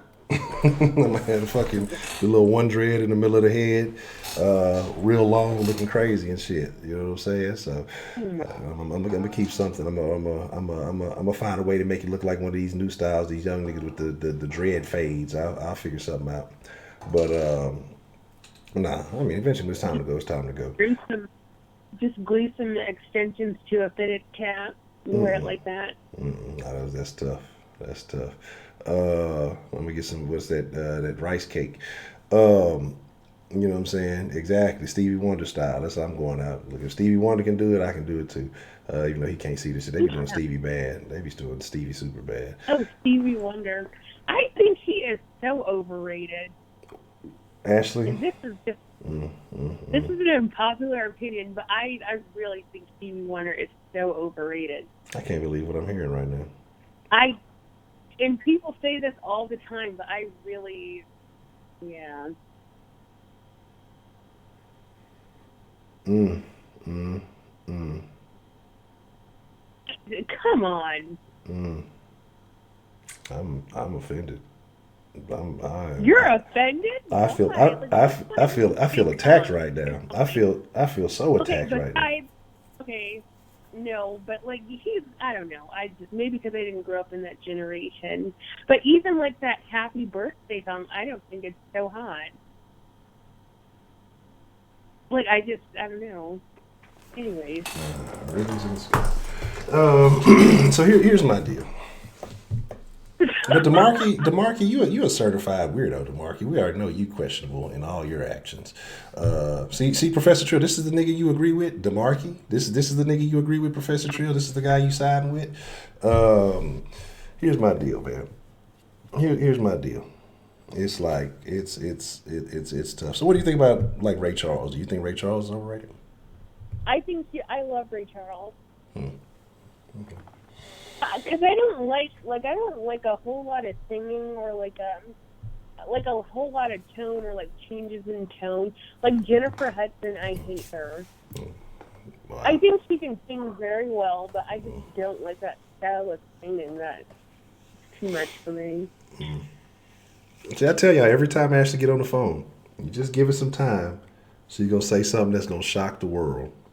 She's gonna say something that's just gonna shock the world. You just have to give it some time. I can't believe you said what you said this evening, Miss Ashley. This is the most offensive thing that you've ever said. Great songs that's like, okay, name a good song so I can see if I like it. Stevie Wonder, you realize he's blind and what he's accomplished as a blind man. There's lots of blind people that have. Who's your favorite artist? I think it's, huh? Who is your favorite artist? John Legend. That's tough. You like ordinary people. Okay. Yeah, I like John Legend or like, who else is good? Like a singer, is that what you're asking? Yeah, I'm just curious, like your favorite singer. Yeah, like John Legend or Anthony Hamilton. He's good. I love his voice. I'll give you Anthony Hamilton. He's so good. Life Jennings is really good, but his last album. Life's first album was live, and it started to decline after that. His first two albums were so good. Yeah. They were so good. That's just tough. I'm highly upset right now. But here's the deal, Miss Ashley. We've gone way above the 10-minute limit. I know I talked most of it, but I know. I just run them now. Is there anything else you would like to say before we wrap it up? Yeah, I did. I mean, it's not even on topic, but I don't know if you talked about it or talked about it when it happened, but those two kids that were found hanging by a dog leash. What the fuck? Do you remember that? Oh, what happened? I didn't even know about that. It was a while ago. It was two kids. I think it was like a 5-year-old and a 7-year-old or something like that. They were really young, but they were each hanging from a dog leash, and the mom had like tried to say like, "Oh, they did it themselves."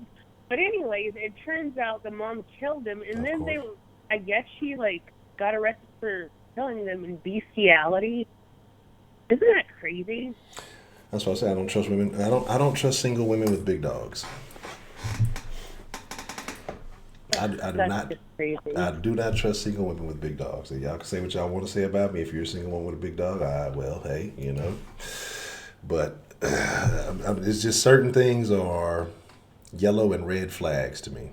You know, that's really weird. Yeah, big dogs or a lot of cats. That's questionable. Wow, no, big dogs, a lot of cats, a single mom. Yeah, I could just keep going on and on. No, yeah, it's terrible. All of that stuff is terrible. But no, that's crazy, and it's super funny because you know what I was actually going to talk about today before the Queen thing. I was actually going to talk about bad moms, and not to just be women bashing, but like what I wanted to get to is like narcissistic moms. It was a conversation we had a while back. It was a long time ago, and because I've seen a few things about moms who, like, especially single moms with daughters, and who basically are competitive with their daughters, who, you know, berate their daughters, and then those women who, you know, get men, and they basically, a multitude of things happening. One of those things being that, you know, they get a man and they put that man over their daughter. And like I said, there was a video I saw a while back of the chick, and she was telling, like, you know, telling her mom that the boyfriend was coming into her room at night and looking at her, watching her doing so. I don't know if he touched her, and I can't remember. And the mom basically called her a liar and tried to fight her and do all this other shit. Like, you know, it is so. It's wild, man. So I kind of wanted to talk about that. So we may talk about that sometime soon. But then there's something happened with the queen thing that popped up. I said, you know, I don't want to sound like a bad guy talking about moms tonight. So we'll talk about queens. But I'll save that for woman bashing next week sometime, because I want to get into that, because I think that's something that need to be discussed. Like it's a thing that happens a lot, and we're definitely going to talk about that, because it's fucking crazy. Yeah, that and moms who like are. Like, they're terrible at home, but they say, like, to everyone else that they're just the best. Mm-hmm. So then when the kid actually says something, everyone's like, oh, you're crazy. Your mom's great. Yeah. That's a big problem, too. That's cool. That's wild. Yeah. It's people like that, man. I've known, and like let's say, what's that's kind of that. I think that narcissistic thing. I know a lot of chicks I've come across. You know, we can talk about the absent father thing, but we also need to talk about like the bad moms. I've known moms who blame their kids, you know, for their problems. The only reason if I wouldn't have got pregnant with you, it was, well, shit, bitch, I ain't asked you to do that shit. Like, you know, and so it's a lot of crazy shit that happens out there, and those are definitely some good den combos to have here very soon. Oh yeah. Well, anyways, that's all I got. Okay, I'm gonna look into that. Though. That's fucking wild, man. Yeah. Thank you, Miss Ashley, for sharing that. All right. Thanks for taking my call. Right. Good night. You have a video. You too. That woman probably had never known any kind of love. You know, dogs are super loving creatures. Dogs, DMX said something a long time ago, and yes, DMX is probably on crack, or was probably at the time when he said it. But he talked about, I remember being young, he said, you know, a person will never love you like a dog loves you. You do all kind of terrible shit to a dog. Dog always comes back. But I don't condone doing bad things to dogs. That's why every time I hear those fucking pit bull stories about pits turning on people, I always side with the pit bull. I'm like, what did they do to that dog? What did they do to that dog to make him turn? You know, because some people normalize the abuse of dogs. Now there's discipline and then there's abuse. And I think a lot of people go in and they fucking abuse the fuck out of a dog. They take their problems out of them, and then one day the dog's like, you know what? This is bullshit. I'm tired of this bullshit. You know what I'm saying? I mean, I'm going to show you who's running some shit around here. But, you know, my thing is just like, it's crazy, man. We live in a fucking crazy world. That's so fucking disgusting, dog. That's so fucking disgusting. Yeah, that's what I'm saying. People by nature, they're not bad dogs. You motherfuckers turn them into bad dogs. By nature, they're work dogs. And so they, you know, people get mad because they tear stuff up. Well, you're not giving them enough work to do. You're not giving them enough, you know, to help them dispel that energy. And so they're going to find stuff. I mean, all dogs do it. But it's the size of the dog, so it determines how you look at a small dog and do the same behaviors. But because he's small, it ain't that bad. The same way, like if a fucking chihuahua is barking at you compared to a pit bull, it's the same fucking actions, but because of the size of the animal, we treat them differently. But that's just the animalistic nature of it. You know what I'm saying? So, you know, it is what it is. Dog lives matter. Yes. Now that's something. That's a fucking. That's something I give up. So this is what's going to happen when I start the cult and I get the farm. It'll also be a part-time dog charity. So we'll bring in, you know, dogs that need to be reformed. Now, it might be tough work. We'll designate somebody in charge of that. But it'll be a place where the dogs can you know, run free in packs. And maybe we'll teach them how to hunt or something. I don't know. What's the motherfucking deal? Who we got calling into the den this evening? It's me. Hello, Angela. Hey, Ed. Hello, Angela. How you doing, Ed? I'm fine, Angela. Oh, okay. Did you see my text, Ed? Finally, eventually. You know, I had to wait so long. No, because, see, you be worried about that old stupid soft sports. Y'all not going nowhere anyway. And where are y'all at right now? Anyway, y'all where y'all at? What it doesn't matter. Y'all not going nowhere. It doesn't matter. Y'all not going nowhere. It don't matter where we are. So you know where we are. What, you at the bottom of your own division? You know where we are, but I'm just telling you where y'all going, okay? Okay, well, how come you can't tell your own team where they going? How you can't tell them how to get there? Don't worry about us. I'm talking about y'all. But listen, Sweetberry in the chat said, okay, so what Ashley was talking about, the lady who killed her kids so she could have a relationship with her dog. That's tough. Like, I mean, like serious business. Like, she was like, when they was asking her about the dog, she was like, the dog would just climb up in my bed and eat my coochie. Like, what dog does that? Come on, man. Well, I mean, because you're fucking nasty. That's why it probably smell like kibbles and bits and shit. But the thing is, she recorded everything. Like, she has this shit recorded. Like, the DA has her recording this shit. Like, this shit is nasty as fuck. She was having somebody was giving her some affection. Like, okay, so what she said that the kids were in her way. No, because they wanted to pet the dog or some shit. That's actually, they were taking away her a long time with the dog. The dog's still alive. The dog's still alive, but the kids are dead. What the fuck? That's crazy shit. Where did this happen at? Right, it's crazy. I forgot what state it was, but it's all over the news because she's in trial right now. Mm-hmm. So it's all over because she's in trial. But it's so gross to me. Like, I keep up with everything like that because I look at shit like that, and I try to bring awareness to that. Like some of the people that's on my platform, and I do too. But it's everywhere. But she killed her kids because they was stopping her from the love of her life, which was the dog. It's fucking disgusting. The fuck? They need to see what they need to do is they now need to that's not a queen. They need to come up with some shit. They need to come up with some shit like this. That male birth control that like blocks you up for like 13 years. They need to come up with some shit like that for women, but it's like a permanent thing or something. So that way, like I say, I'm a firm believer. Like if you harm children in any way and you're found guilty of that shit, like you need to be what's the word I'm looking for? Neutered or spayed. Right. Since she like dogs, she can be spayed. The problem is this. Mm-hmm. The problem is this. Mm-hmm. They already have the children. Mm-hmm. Then you find out them bitches is crazy. Mm-hmm. You see what I'm saying? But yeah, that's what I'm saying. But I mean, but the thing is, a lot of these women commit crimes, get out and do it again. Beforehand. Well, like, because women don't get charged like men get charged. Okay. Well, listen, I've seen with my eyes that bitches like that are crazy in some kind of way. They were forced to have their tubes tied or something going on. It was illegal, probably, but it don't happen enough. Okay? So you're right. It needs to be passed. But the thing about it is, what about the 2 or 3 kids that's already dead when this bitch been crazy? And people in your family, like, I know if my sister's off as a motherfucker.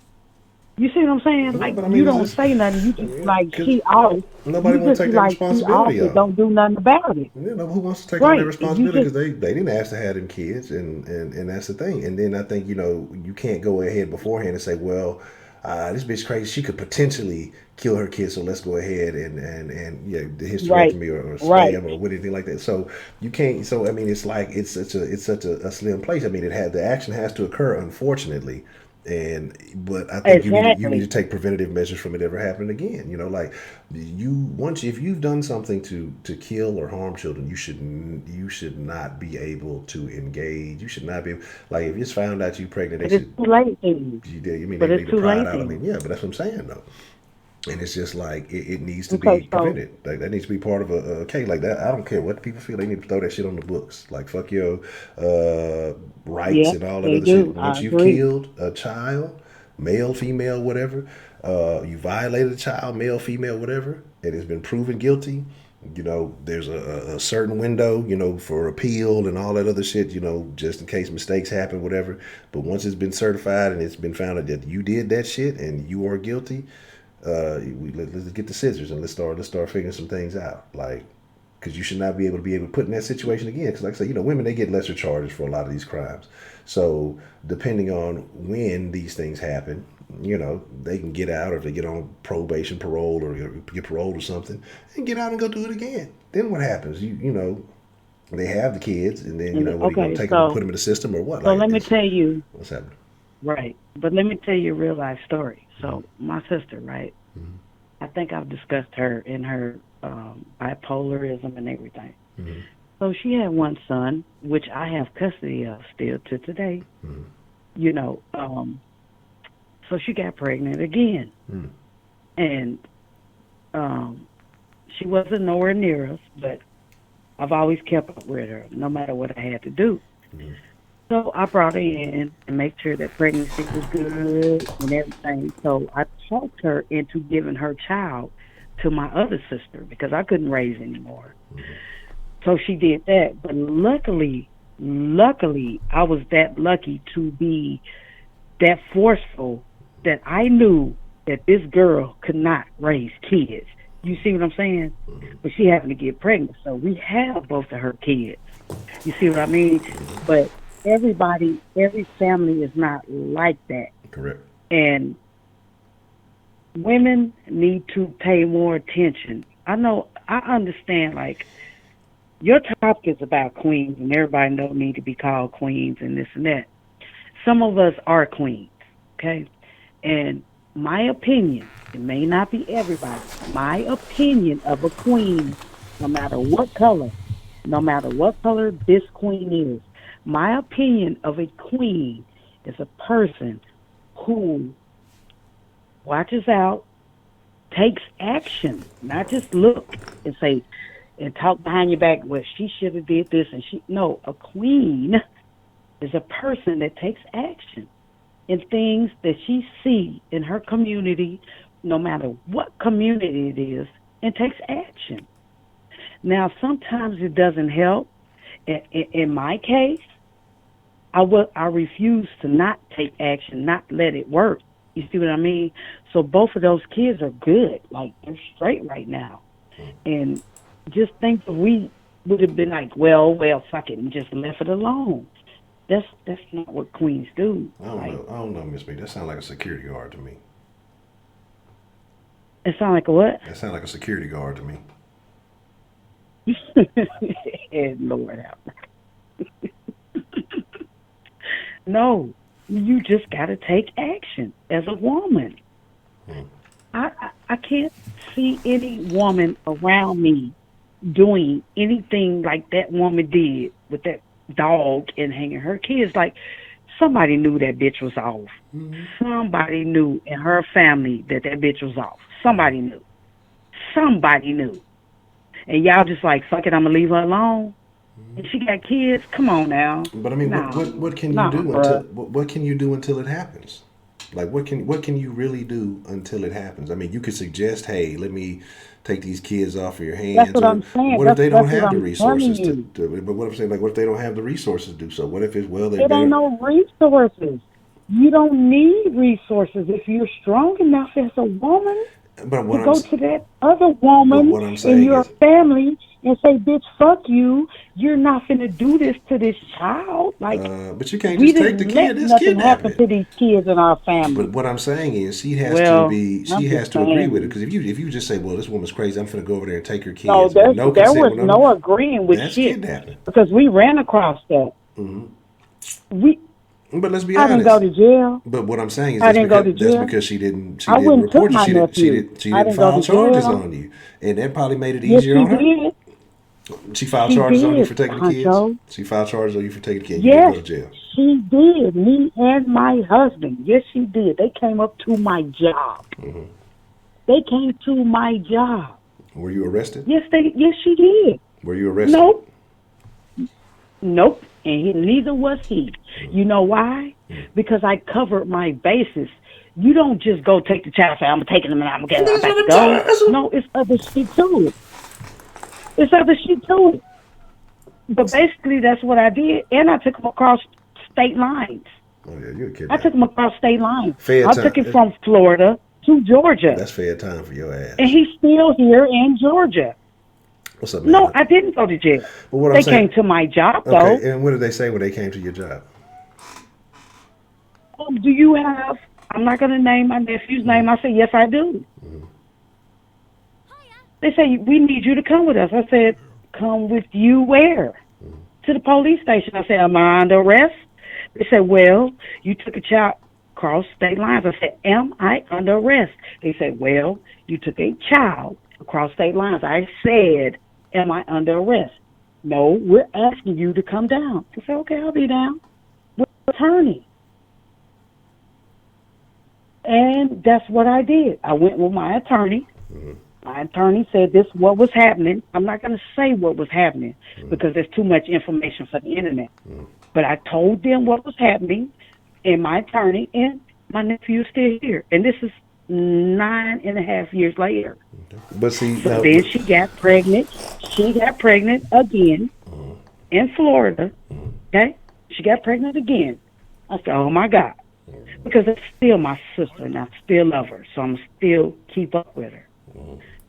So what I did is I pulled a whammy on her. Oh, I love you. Come live with us. Woo. Can't see she can't live with me. Okay? Took her to the hospital. She had the baby.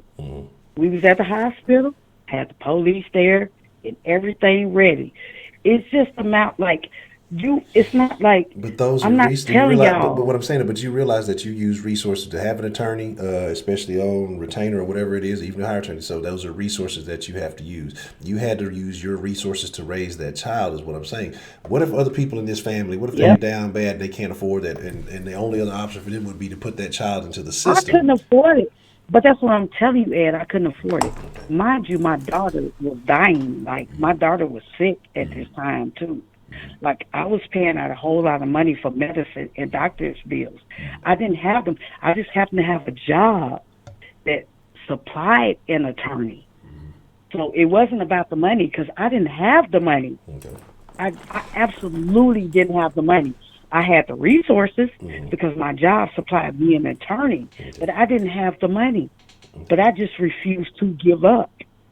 And I can respect that and commend that, but a lot of people don't have access to it. Most other people would not have those options if they'd have proceeded the way that you did and say, okay, well, I'm going to go cross state lines, I'm going to take this kid against this person's will, and those cops would have showed up, attorney come down, whatever, they would not have the legal representation to maintain that situation. So one or two things is going to happen. Either they're going to get arrested, the kid's going to go back anyway. They come and just take the kid, and the kid just goes back. Yeah, or true. like I say, so ultimately it's a risk for people to try to do that. And so again, too, you don't know how she operated outside the home. She could have acted like everything was peachy keen. Everything could have been good. That dog might have done something to her that she really liked that she ain't had in a long time or ever. Are we talking about the lady with the dog? No. It was reports on her before that. Oh, it was several reports on her before that. Okay. Like the kids were taken away from her before that. So CPS fails again. But the kids were taken away from her before that, and they were returned to her. But here's the thing, though. Even so with that, it ain't like she just been having them. Here's my thing, too, with the CPS, because it's CPS that I've realized from some of the discussions and things we had and kind of looking at some other things, but you're damned if you do, you're damned if you don't with CPS, because if you take them out the home. Yeah, that's true. And a lot of people called and said, well, they did me bad. My family wasn't even like this, and they took the kids and put them in a foster home. Okay, well, cool. So you hear a story where the kids end up going back home and they get killed. CPS failed. Now you have another situation where the kids, they take them out the home permanently and they put them in a foster situation, and the foster situation ends up being real fucked up. Well, they should have let them stay with the parents, and this would have never happened. So it's like a situation where CPS can't win. It's a very tough predicament to be in. And so my thing is just like, I can't blame them, because ultimately CPS should have never been in the picture, because this person should have either never had kids or at least should have raised their kids right. So that's not CPS's fault that these kids are getting abused, that these kids are getting attacked. Sometimes it is CPS fault, Honcho. How is it CPS fault that these parents can't raise their kids? That's not CPS fault. Some of these people don't care. They're just getting But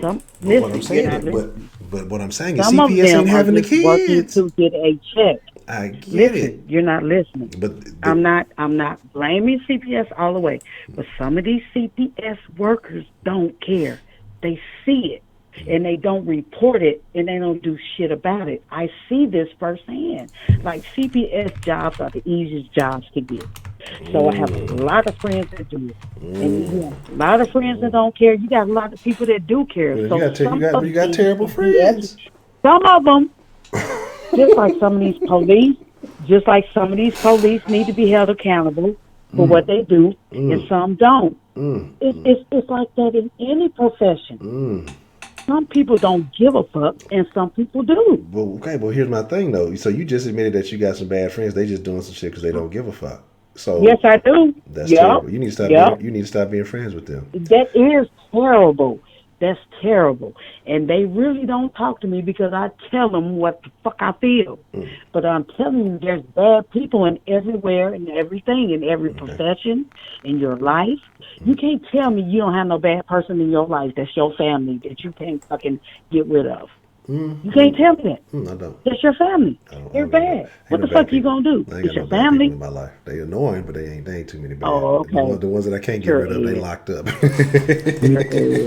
And I like them. The ones that locked up, the one I'm telling you, my family ain't too bad. I just don't fuck with them. Hey, y'all see what I'm saying? That's why he gonna talk about he got a segment on women bashing. Y'all see what I'm talking about?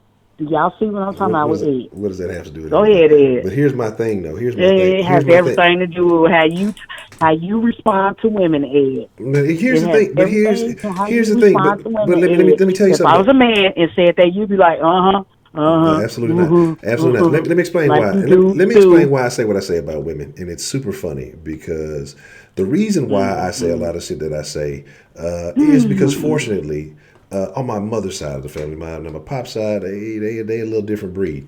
But when I know the experience is something different. Okay, go ahead. But what I'm Continue. saying is that the reason I say the things I do say about women is because the women on my mother's side of the family are some of them petty and some of them a little bitchy, but for the utmost, they're upstanding individuals. And so that's why when I say I see this and I don't like this and I don't like that, because it was more so the way I was raised. Most of the men I ran across was fucking foul. Like, I got raped, I got sodomized, I got abused, but I don't take that out on you. That's a completely different situation. What are you talking about? What are you? I'm talking about. But here's the thing.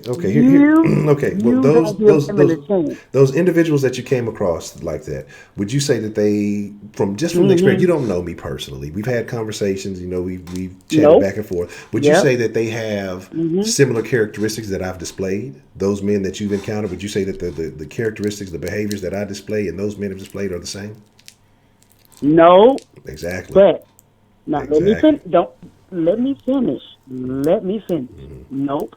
But with you characterize us all the same. I do not. That's absolutely false. Yes, you do. I characterize women who show those traits. I characterize women who show those traits. That's absolutely true. If that was the case, then I would say all women are bitches, or I'd say all women are hoes, or all women are ladies. I don't characterize. Y'all have said that. No, absolutely never said that. I said that there are 3 different types of women. I said that there are 3 different. So how can I classify you all the same if I frequently say there are 3 different types of women? Oh my God! And women, how do y'all come up with this? There's 3 types of women. You're a man. You don't know the types of women. There's no possibly way that y'all can know there's 3 types of women. Y'all say there's 3 types of women in men's head. You're not a fucking woman. That's what I'm trying to explain to you. There's no 3 types of fucking women. Oh, yes, there are. There's different women. There are 3 general categories. Okay, y'all hear that, ladies? Y'all hear that, ladies? General categories. There's no 3 types of women. There are 3 general categories. There's no 3. In men's head, there is. In reality, in life. I can't say there's 3 types of men. I Sure can't say there's rapists, abusers. No, listen. But those fall into one big category. Those are subcategories. We don't say there's 3 types of men. Those are trash bags. Those are scumbags. Those go into the scumbag nigga category. If we said there's 3 types of men, we're gonna say there's abusers, there's rapists, and there's child molesters. Okay, there's 3 types of men. Where the good men at? Well, you obviously don't see them. I can't help you there. You obviously don't see the good women. So ladies are not good women? So ladies are not good women. So you're telling me ladies are not good women? Is that what you're telling me? You're telling me that? Hey, ladies. Y'all hear this? Ladies? Ed, I'm gonna let somebody else call. Now we finna talk now, because you know what you done. Listen, now we finna talk. We finna have a conversation. Ask Angela's are coming on Fridays, and Ed cannot disrupt the shit. I'm okay, gonna fire that shit all up. I'm gonna blow that shit up. Yeah, y'all hear him? Because see, this 3 types of ladies. Here's the difference between what you said and what I said. We have 3 types of men. Here's the difference between what you said and what I said. Okay. So what I said is there are 3 general categories of women. ladies, said I love ladies. Ladies are highly respectable, commendable women who handle their business. So that's not a negative. I said that there are hoes. Hoes are honest, but they be out there fucking. I said I like hoes. That's And in then I your said head. that there are That's in men's bitches. And head. bitches are corrupted, diabolical, vicious women. That's And in men's head. and so no. So There's no three types of there's like anything. a There's there's a all good, different ladies. an okay, There's and a all bad. Okay, different but you ladies. named 3 There's no categories type. of men that were all terrible. Do you No, realize I only did that were- because you no, named 3 types of women. but the 3 I types said, of women. what if? But what I What said, if? okay, but ain't no what if. These are the 3 types of women, and there are subcategories No, to these 3 main categories. proclaim 3 types of women. No, Men, y'all there proclaim. are 3. Y'all proclaim 3 types of women. I said, what if?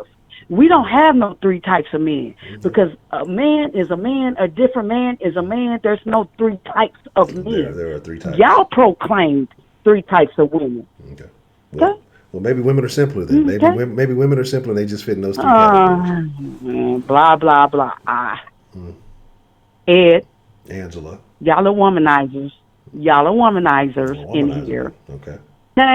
Okay. Lots of married men. We don't say there's 3 types of men. Lots of married men in the end. But how are they womanizers?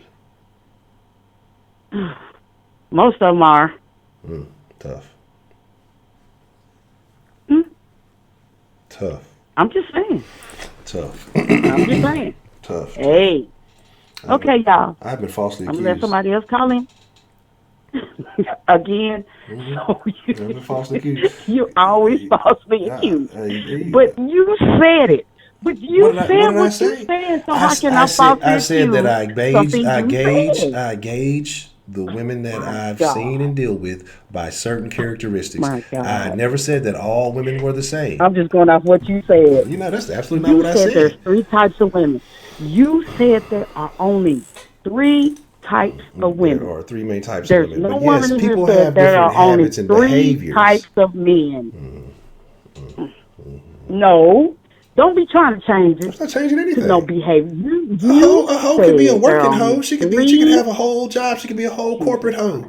She could be a corporate. She could be a corporate bitch. So I mean, the activities so where aside the from corporate that. hoe come in at? But That's one part but of what the I'm 3. saying. What the fuck is corporate hoe?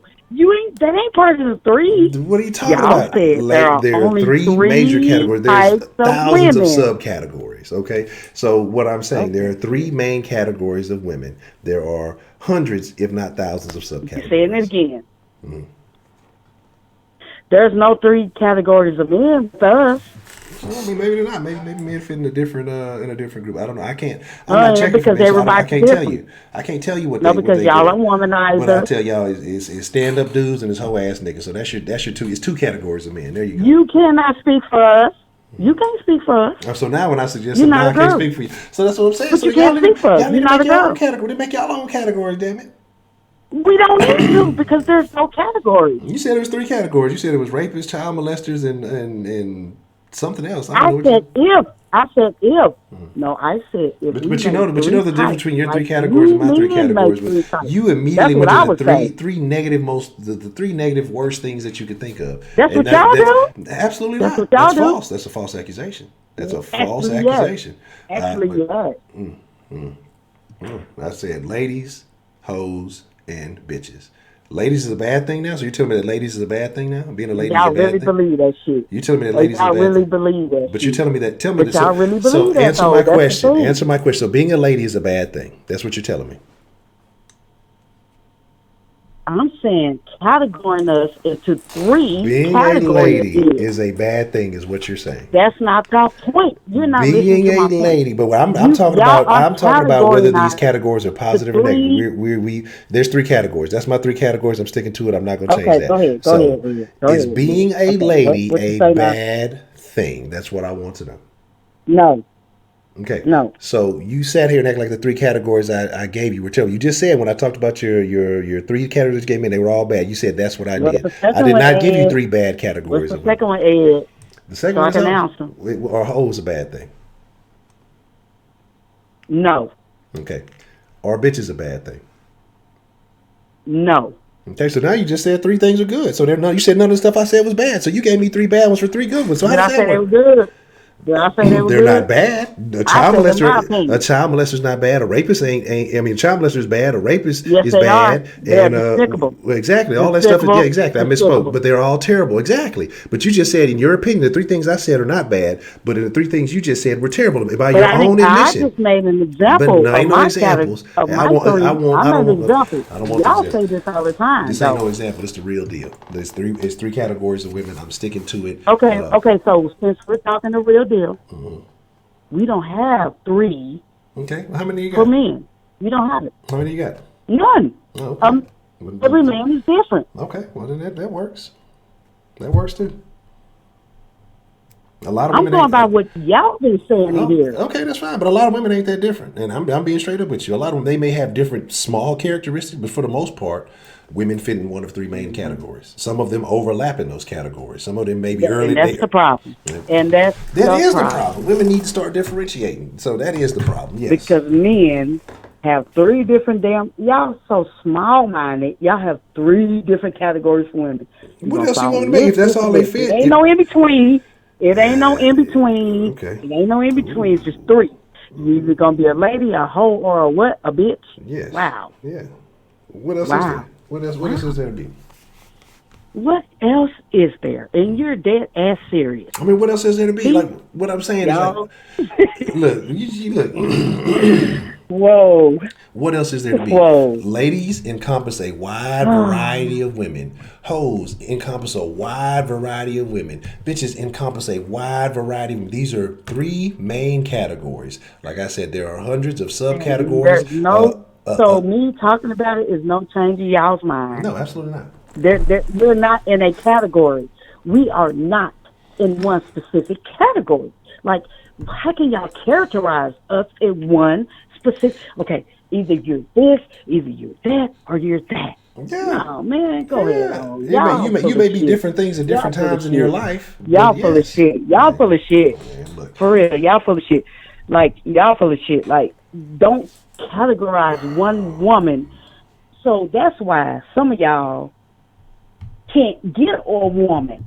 Because, okay, I'm going to put her in this category or this category or this category. No, I'm not putting her in any categories. I'm not putting her in any. She puts herself in that category. Stupid. I can't put a woman in no category. She fits into a certain set of traits and characteristics that puts her in a category that makes her easily identifiable because women have similar actions. Why not categorize her in the first place? Why not put her in nothing? Because if she has habits, why not put her if she has habits of this particular behavior, you don't get it. I get it, but why not? If she fits no, you don't. Similar characteristics that you've seen. If you're saying what you're saying, you don't get it.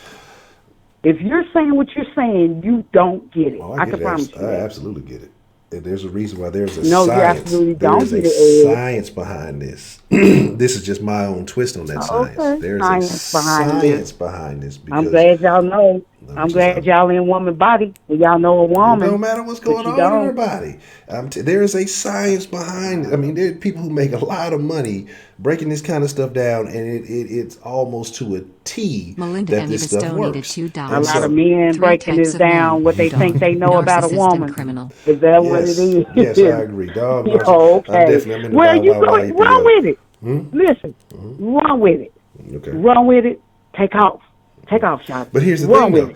Easily I could, but you understand, I don't want to deal with most women. That's not the case. That's not the case at all. A lot of men put too much. Yes, it is. That's absolutely the case. A lot of men put too much. Saying that we're categorized into one of three categories. Like, that's putting us down. Like, wow. Like, and y'all are dead ass serious about this shit. Like, y'all are putting us down, and you don't even know it. Like, you just don't understand. That is not a put down. You are viewing it that way. Just because you view that way does not mean that's what it is. Okay? That's what it is. Just because you view it that way. You didn't just tell me y'all categorize us to three categories.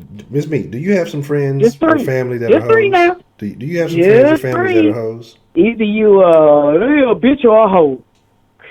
See how she slurred lady like I don't say anything positive?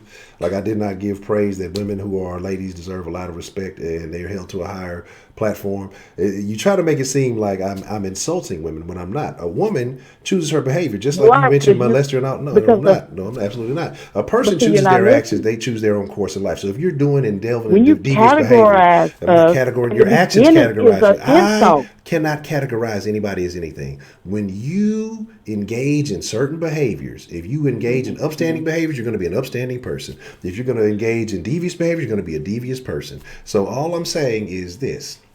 I cannot put anybody in any category. That wasn't one of that. That's not even part of the three. You named the specific three. Okay. So you talking about devious and all that? That's not part of the three. Y'all have a specific three that you categorize us in. Okay. You can't name other stuff. Y'all have a specific three. Mm-hmm. That's what I'm talking about. Mm-hmm. Okay. Mm-hmm. Okay. So we're gonna let somebody else call it in. I still love you though. Yes, I love you too, Miss Ed. I will be dealing with you tomorrow. tomorrow. I'll holler at y'all. I will Let somebody else. tomorrow. Hey, we're done with this. You and I for are now. done with this for tonight. Yes, for now. You and I are done with this for tonight. We're gonna let somebody else call in. Okay. All right. Well, Good thank night, you for calling, y'all. Miss Angela. Rise up. God damn it. That's the worst thing you said all night. Whew. What's the motherfucking deal, man? Who we got calling into the den this evening?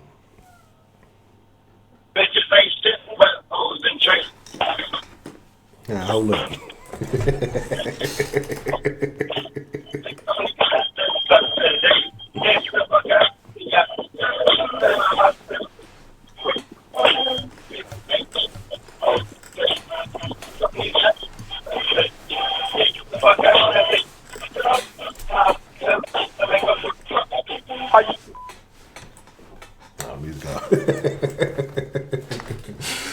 Oh, you gotta have a little stress reliever. That's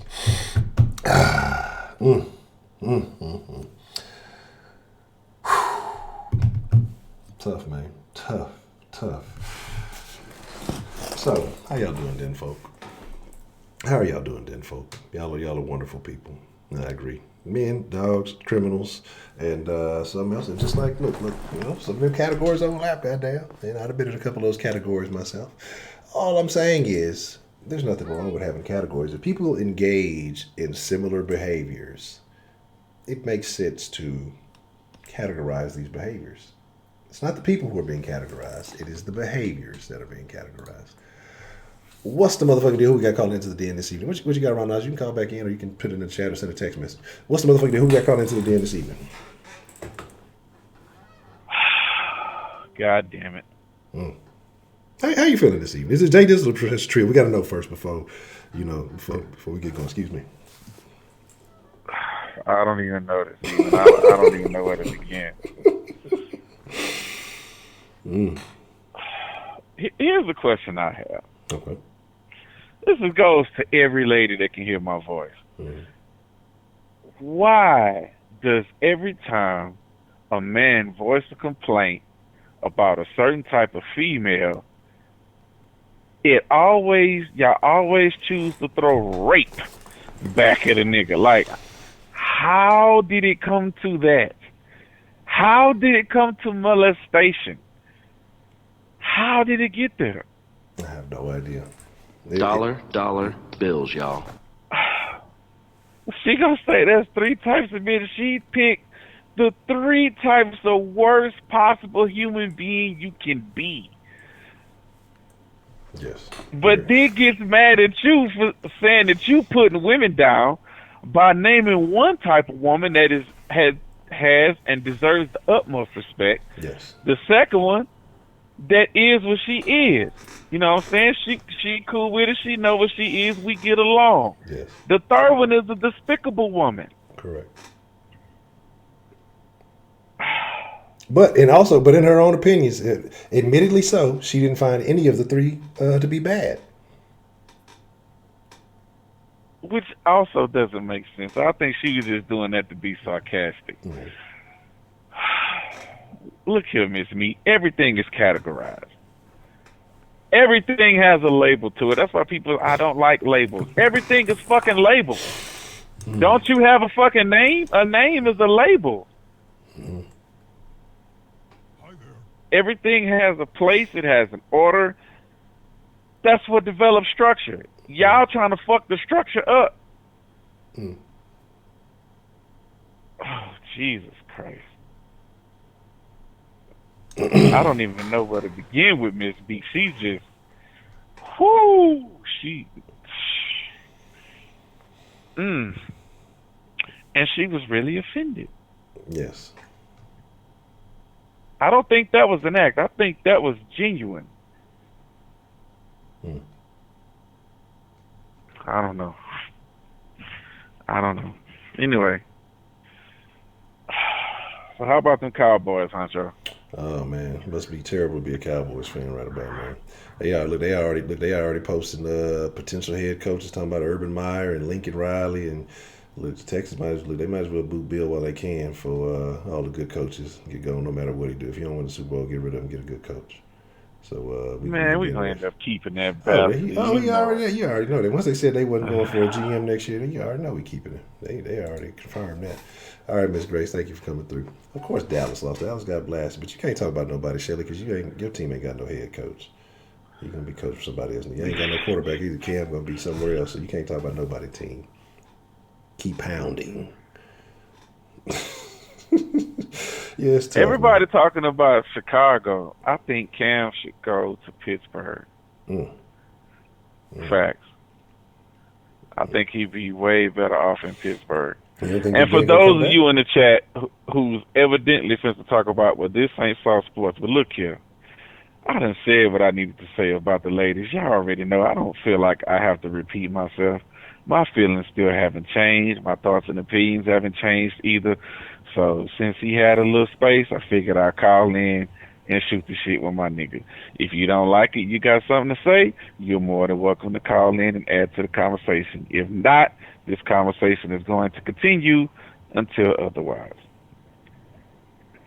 So anyway, yeah, I think he'd be better off in Pittsburgh. Number one, he fits the Pittsburgh quarterback MO. Now, not to say that he's as accurate as Roethlisberger is, but I think he'd be a damn good replacement because Roethlisberger ain't getting no younger. He damn sure ain't going to be no better when he get back. Yeah.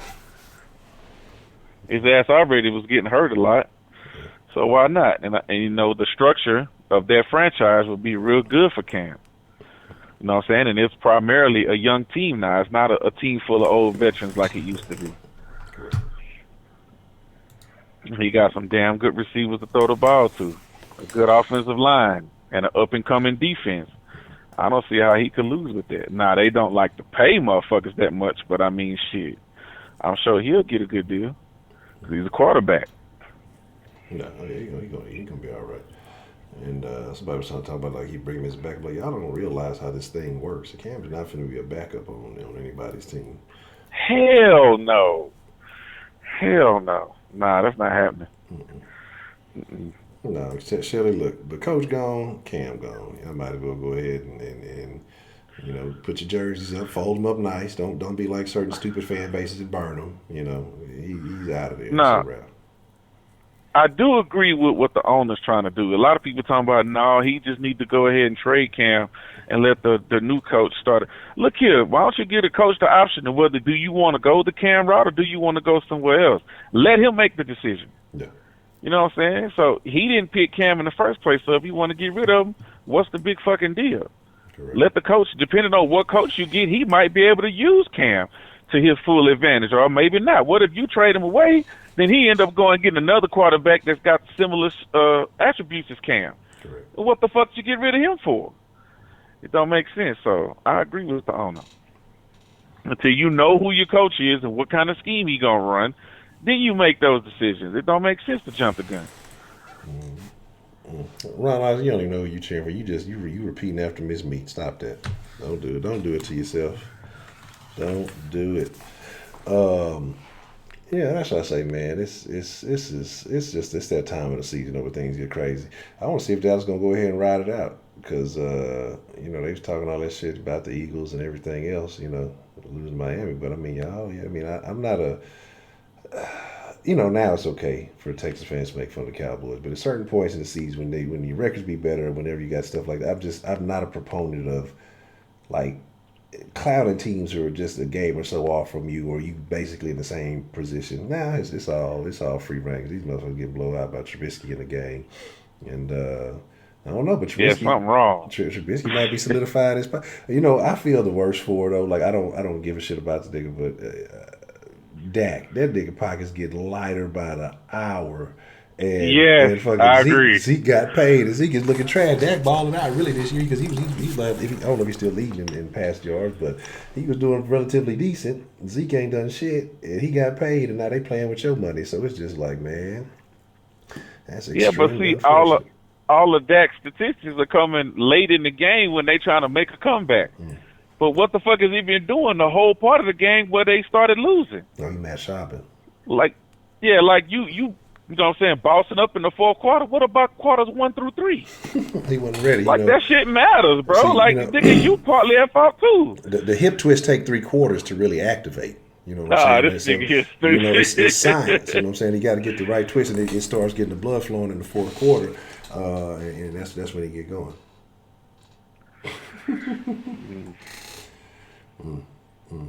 I'd rather us talk about bitches and hoes. Remember when men used to call women skeezers? Oh, the skeezers is still around. Skeezers is a subcategory of hoes. A skeezer may be, it may be I don't know, I wouldn't say a lightweight hoe, but a skeezer is, she's starting to display hoe tendencies. She may not be full, but she's definitely displaying some hoe tendencies. Correct.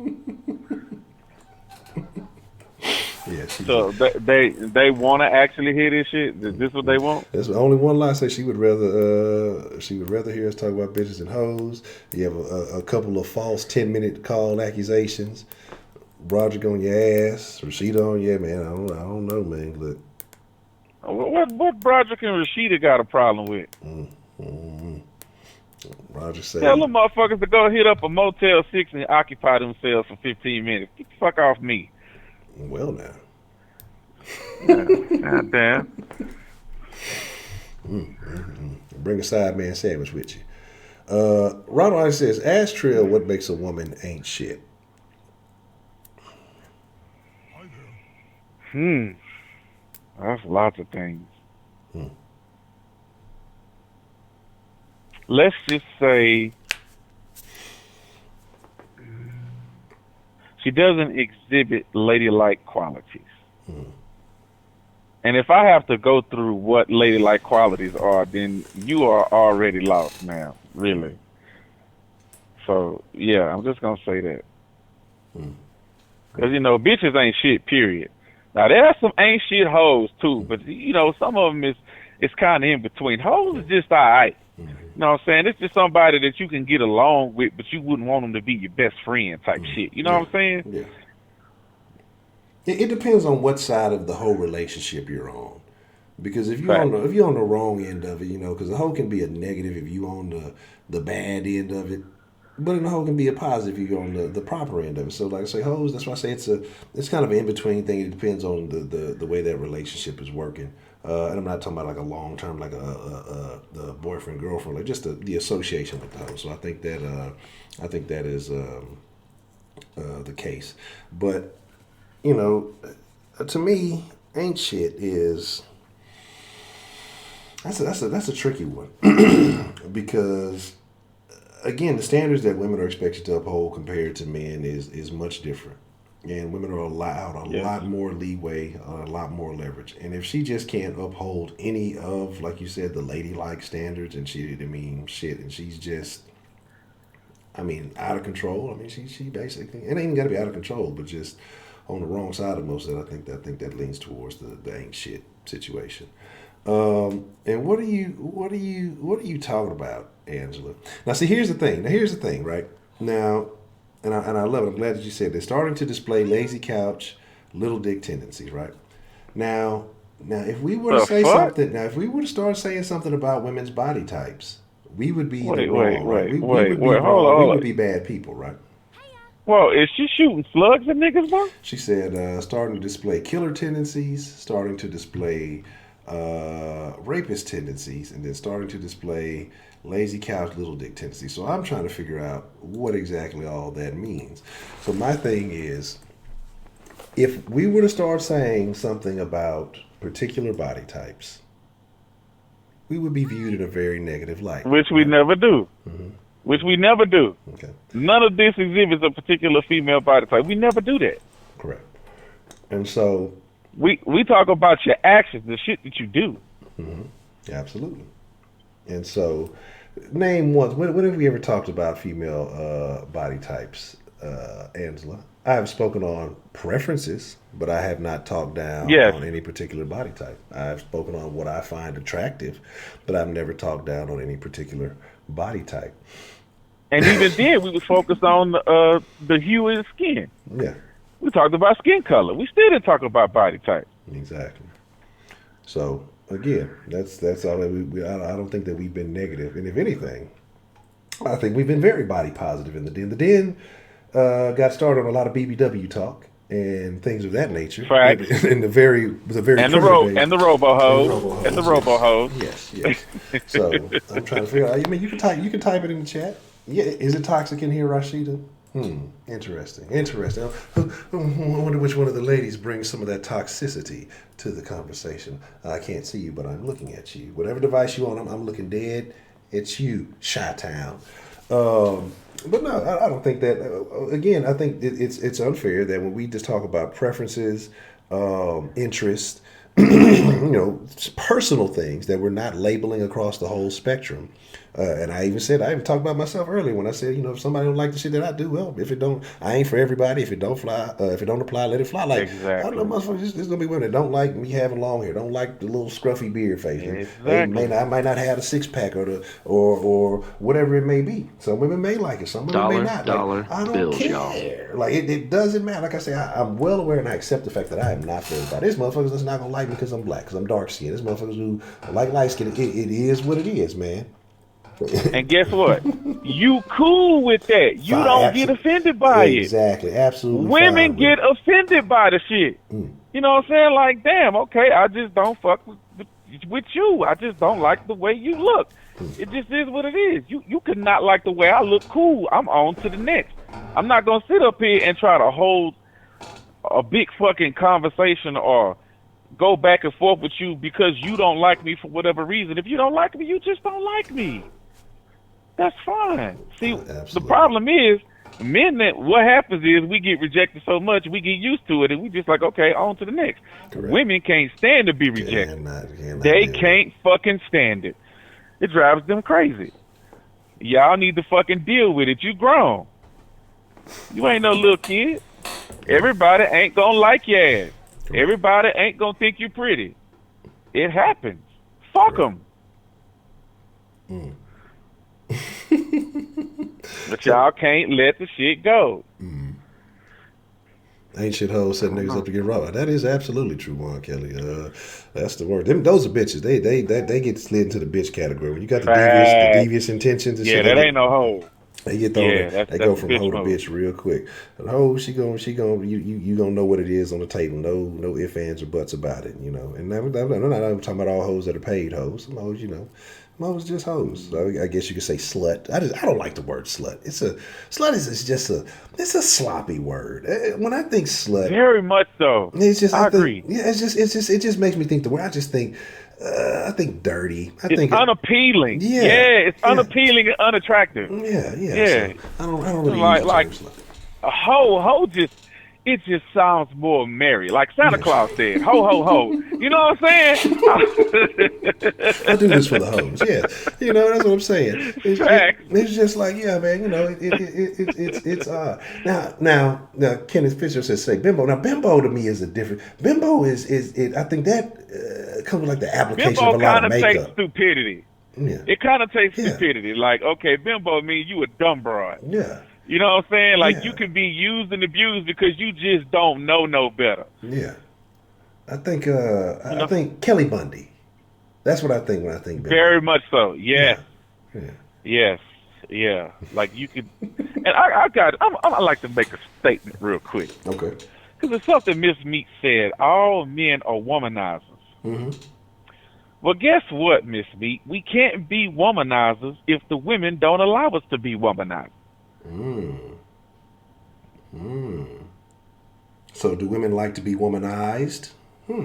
Absolutely. Interesting. Interesting. Absolutely. Because they want the guy that all the other women want. But they want that guy to choose them. That's the way it works. Interesting. That's why they out there wearing the clear raincoats. Because they like being woman. And that's I want to say this too, Honcho, because what you said, it really just didn't make no sense to me. Okay. Like the psychology behind the shit. How you said that when the girl got her wig snatched off, she ran off like she was embarrassed. Yes. Like she was naked. But they'll actually go to the club half naked. Yes. This is true. But so how does that make sense? But it doesn't. It does not. And that's the thing. And that's what I'm saying. Like that's why, and y'all can get mad at me. Y'all can be whatever. I don't really give a shit. This is what I really feel. And y'all know I fuck with y'all, then ladies. Y'all a special kind of lady. But that's why I say that the level of attractive that I have to natural, it's not always just because of the look. It's because of I associate a mental illness with a lot of women that wear weave. And this is not to say that every woman that wear weaves is crazy and she's psycho and loco. It may just be a thing. You may have some hair issues going on. The edges may be rough. But I've seen it. To me, it's like if you are embarrassed to go out naturally as you are, like you are more afraid to go out as you are, like will not go. I've known women who will not go out in public if they don't have weave in their head. No matter if they actually got a little natural hair, they won't braid it up on them and will not go out as they are, but you need something to cover that up. To me, that's it. It's like, to me, there's an underlying issue. Maybe it's I don't know. Maybe it's mental. Maybe it's emotional. Whatever you want to, psychological. However you want to address it. And the reason why I say this is because I talk to a lot of women, and I haven't done it as much recently. But there was especially a point where I would just see women, and I would see them going natural, especially in the early stages of cutting all the hair off, and you could tell that there was a nervousness or whatever. And I would take the compliment, hey man, I love what you got going on. I think it's beautiful that you rocking the natural hair or whatever. Thank you. Well, it was really tough. And they'll go into an explanation of how it was a mental process to get away from the creamy crack and that they were so intimidated, how they were afraid of it. And the funny thing about it, though, here's the funny thing about it, most of the women that go natural, they don't talk, it's not the white people that give them problems, it's us, niggas and females, that give them pressure and problems about their hair. Oh, that shit nappy. Or this is this. That's why you doing that. Why you need a perm? And Gabby Douglas. And it's like it blows my mind. Yeah, exactly. It blows my fucking mind. Like I don't get Gabby it. Douglas so goddamn fine. I don't give a shit about nigga, please. Boy. And so that's and why. she flexible too. Shit.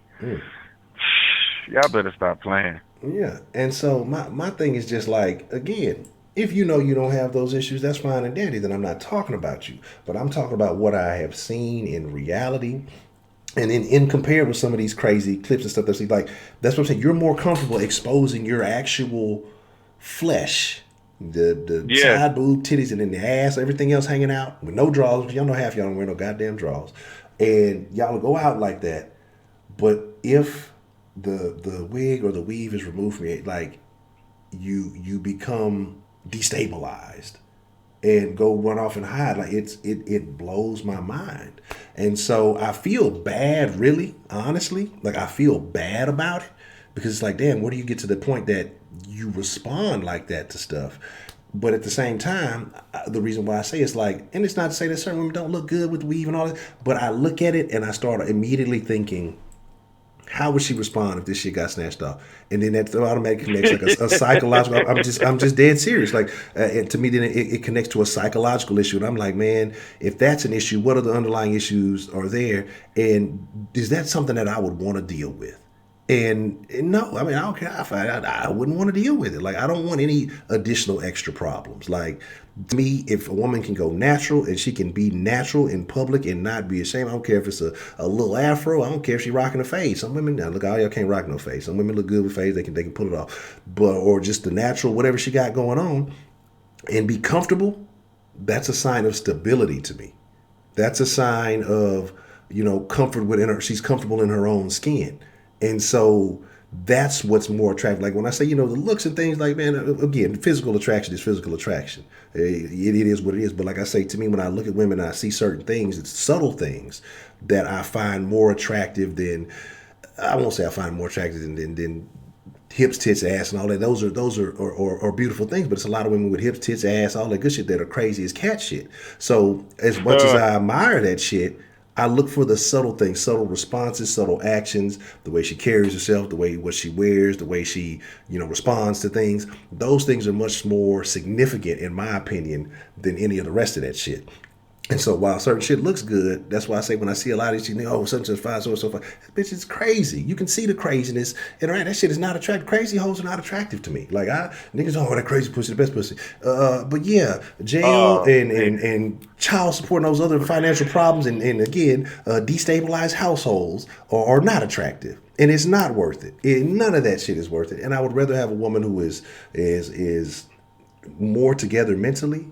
And I think women who are like that I've come across, especially with the natural thing, using dreads or like I say, small afro, whatever, natural hair, they have, it's just a different response when talking to them.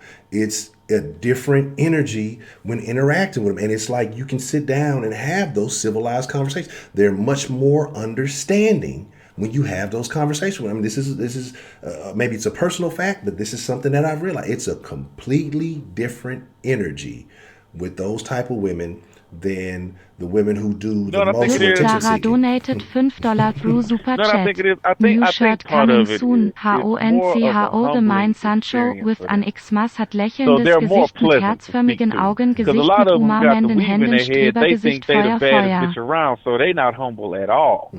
They're, for lack of a better word, and no offense to a certain person in the chat, they're more bougie. Yes. Yes. So I can't stand a bougie bitch. That shit is annoying. Man, what? It is just annoying.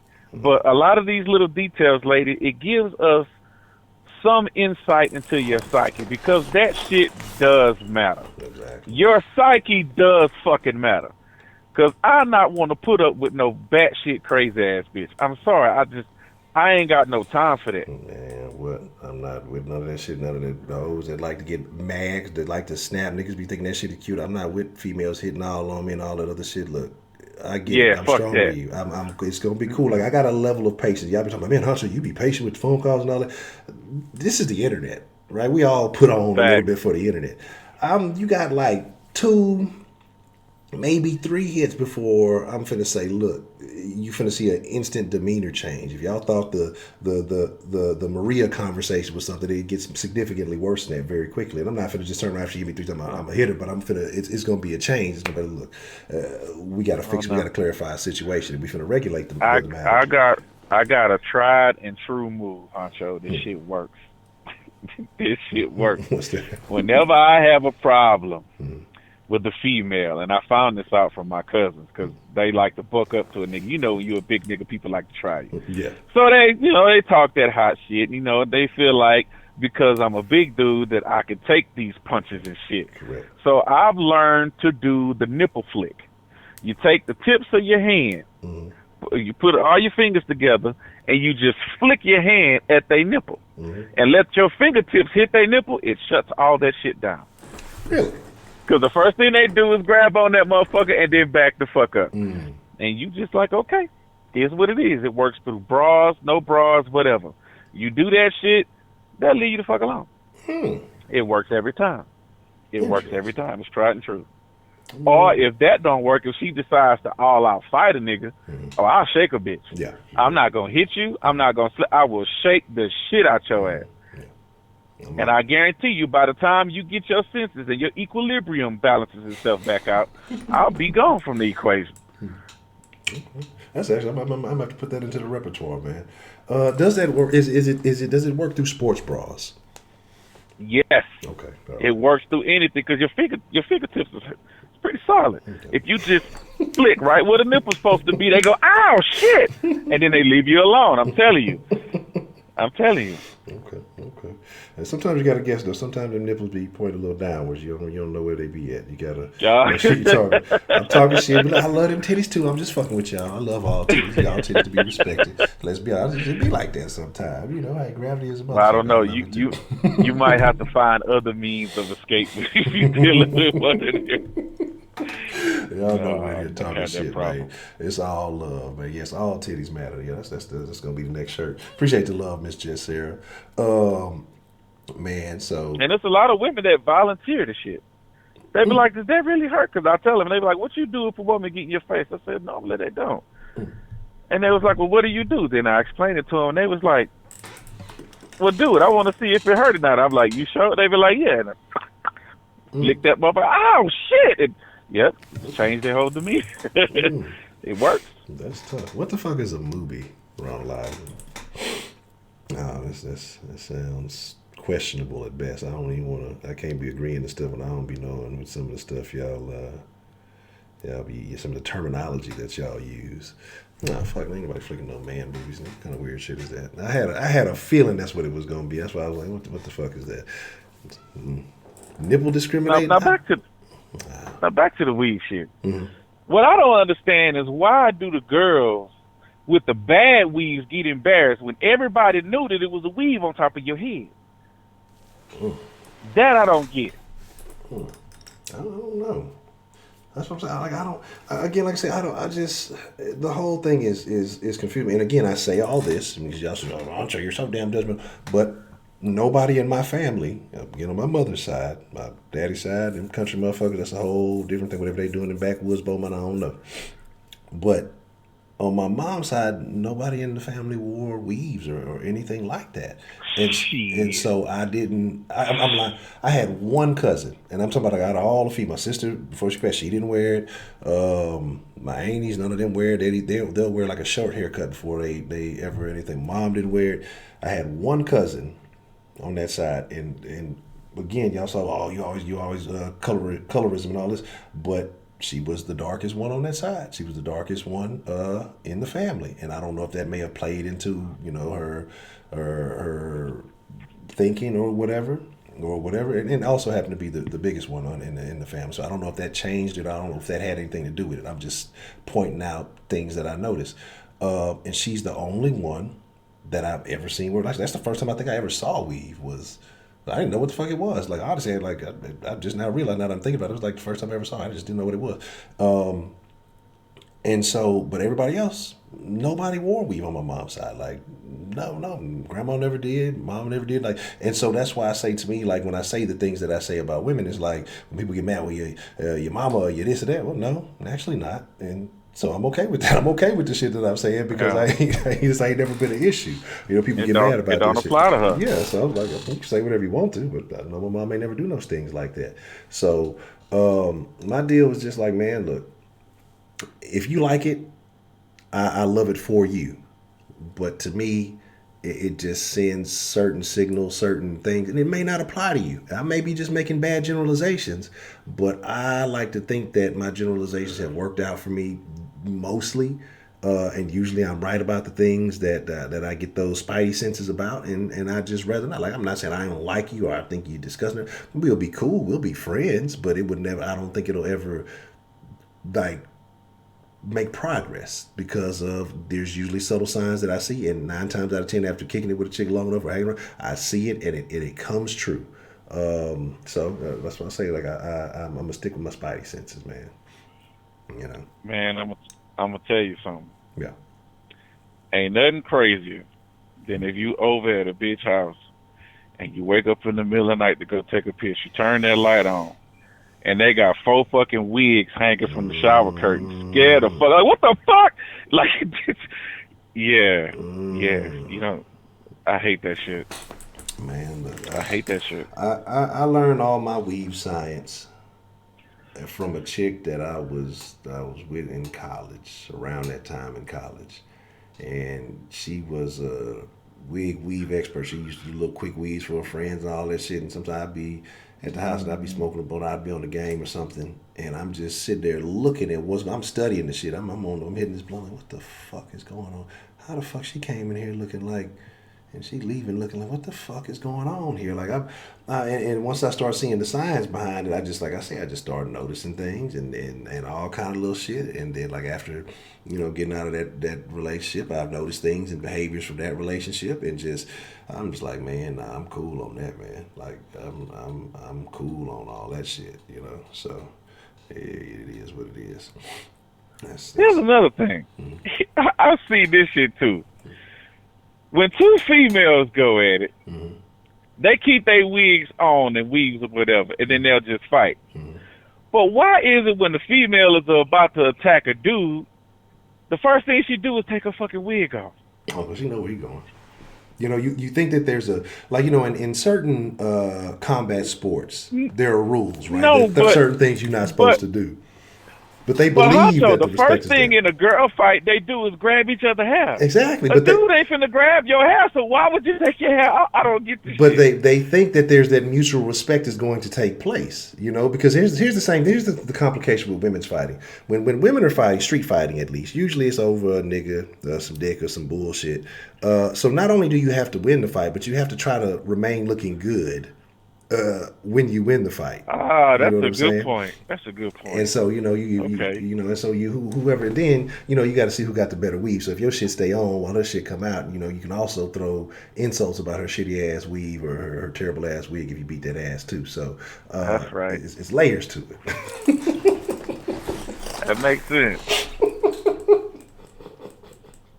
This is crazy. But yeah, man, Dre, what's the motherfucking deal, man? All right. Where's your first trill? I'm gonna see what this Ashley person wants. She claims she has a question, and I'm sure this will be interesting coming from Ashley. But as always, I appreciate chopping it up, and we'll see what's going on. I think Miss Meady, you and Broderick in there beefing. What is going on? I've been seeing y'all been going back and forth for a minute. I'm trying to figure out what y'all got going on in there. Can't we all just get along? But Miss Mead and Broderick? Yeah, Miss Mead and Broderick been going. That's all, nigga. That's all in water right there, bro. See that shit right now. That's all in water like a motherfucker. You think me and Broderick don't see eye to eye? Them two? Shit. Yeah. That's yeah, definitely. I don't know what's going on. Hopefully yeah, that needs to be a Tuesday thing. Miss Mead and Broderick. Oh yes, indeed. That'll be a classic. Yeah, definitely. We're gonna have to make that happen. We're gonna have to see what happened with that one. I'm trying to figure out what the source of the beef is, and we gonna see. But all right then, Honcho, I'm gonna get off and let Ashley do her thing. All right, Professor Trill, man. Appreciate the call, man. All right. All right. So what y'all in there beefing about? I'm trying to find out. Ashley, you said you have a question to ask. Let's make it happen. Man, make it Black History Month. Man, if you said to black women that Black History Month had to be weaveless, they would tell you, nigga, fuck you and Black History Month. They be talking about fuck Harriet Tubman, fuck Frederick Douglass, fuck Malcolm X, fuck him. But they fuck every black leader that ever existed. If you told them that they had to go weaveless for Black History, nigga, the shortest month of the year, man, shit, it would be sad situation. You hate to see it, tough scene. It would be over with. Man, what? They gonna find you. They gonna cancel you. They gonna get to the source of the problem. He's the one who said it.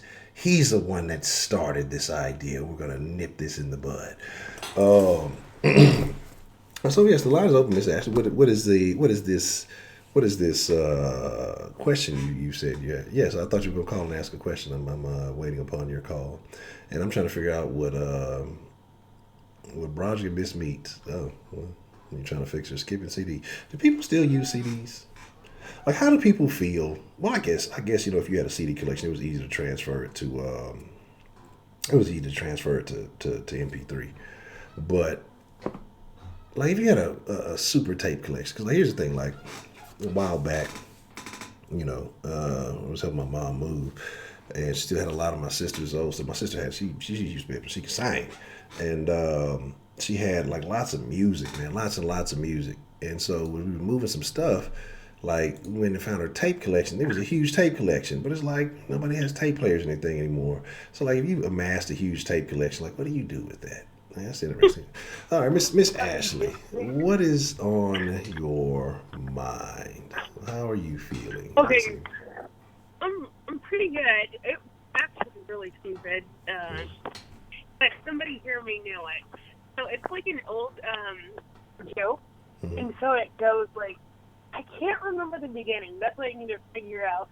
So, anyways, eventually it goes, "Hey, is that Horton?" And the guy goes, "No, she's just a little nervous." Is this horse what now? No, is it like the woman's name is Horton, Mm-hmm. and so the guy like they somehow they say her name. I'm trying to figure out the setup for the joke because her name is Horton, and then so the guy goes, "Hey, is that Horton?" And he goes, "No, she's just a little nervous." Wow. Okay. I don't know. I've never. I don't think I've ever heard that one. Where did this come from? It's a Flip Wilson. It's like a Flip Wilson joke. It's really old. But it's so funny. I don't think I've heard that one. I have to try to find that out. I don't think I've ever heard that one. You just started collecting vinyl. Yeah, I've been seeing some vinyl players coming back. That they've been bringing some of those back. That's pretty interesting. I think that was I won't say that was the best medium, but I used to like to hear that little scratchy noise when you first put a record on. You know what I'm saying? And that's, I don't know, it was some kind of, I wouldn't say, I don't know, it was just a relaxing sound for some reason. You just knew some good music was about to come on or some shit. What are y'all beefing about? Do we need to have one of those calls this evening, y'all? I mean, I'm trying to figure out what y'all are. Miss Mead and Brandon. Yeah, and no, not Brandon. Brandon doesn't beef with nobody. Broderick. Yes. Oh yeah, that's who it is. And so I'm trying to figure out what y'all beefing. Going at him. Yeah, you know. I'm trying to figure out why y'all. I don't know what y'all get into. Yeah, that little static sound. It's always. I don't know why I used to always. Well, he basically. He was saying her call stuck. And she said, "Why couldn't she call?" And I was thinking, why can't she call? Because I call in and my call stuck. And I talked for a really long time. But see, there's always, but every time Ashley calls, this is what I'm saying. Like, this is like, it's reliable to know that Ashley, you know, she may be here and there, you know, calls just kind of, you know, but then she's gonna set it. I'm telling you, it's like a fucking kick door. Ashley's gonna say something, and it's just like today with the Stevie Wonder thing. I have not forgotten. I'm still very, very Are you upset. kidding me? I can't believe you think he's a great artist. I don't think his voice is good. Oh, okay. Oh, you want me to hit you up, Raj? Okay. You know, I'm that's terrible. And then you repeated it. It's just you add an insult to the injury. Really? Oh my God! Like I can just picture him shaking to. What is that one song called? I don't know. I know I hate it. Okay, so who is your yeah? Ashley hates Stevie Wonder. Prepaid. She says she hates him. I love American Standard music. Like that's probably my favorite genre, and then like R&B. American Standard. What is considered American Standard? It's just like old American songs. There's like a lot of versions of them. Like Yankee Doodle. I don't know. Nobody really sings that. Like Harry Connick Jr. He sings like that style of music now, but I don't know of any younger artist that sings that type of music. I'm gonna be honest with you, Ashley. I'm gonna be honest with you. You know, there's been a lot of rumors and speculation about like your. Nat King Cole. Like Nat King Cole, it's just like older artists, like singing American songs that everybody knows. I just like that type of music. Okay. I'm just saying. Tony Bennett, I love him. Tony Bennett? Yes. Okay. What is your? I do. Well, right now, because we talked about your favorite singer, but let's just throw all genres in one pot, and you have to reach in and pull out your favorite artist. Who is it? It could be right now or all time, whatever it may be. Favorite artist. Oh, Webby. Who? Webby. What the fuck is a Webby? What is a Webby? You don't know Webby? Oh my fucking god! You talking about Webby, like Lil Webby, like from Boosie Badass and Lil Like Webby? the rapper Webby from No, Louisiana. because no, I thought you said Wubby, and I was like, what the fuck is a Wubby? You know these niggas nowadays got some new weird names. So what is it about Webby that you like? Oh, I just love like ratchet music. I just love all his songs. I love his delivery. I don't know. That's the type of music I like. That's tough. That's interesting. I have not. Who's your favorite rap? What was that? Was it Savage Life? That's the last time that's when he had Bad Bitch, and I think Bad Bitch Give You That Pussy, and I don't know if he had Independent on that one too or not, but That's my shit. So my favorite art, I don't again, like I say, if we're talking all time, probably the shit that I listen to the most is probably like UGK. I like a variety of stuff, but no mixer tonight. Probably tomorrow maybe. But I was listening to that little Spotify thing, they give you your end of the year results of all the shit that you listen to. And I think and all my shit was like I listened to a shit ton of Nipsey. I was like, damn, I didn't realize I listened to that much. Like, yeah, I think Nipsey was the shit I listened to the most.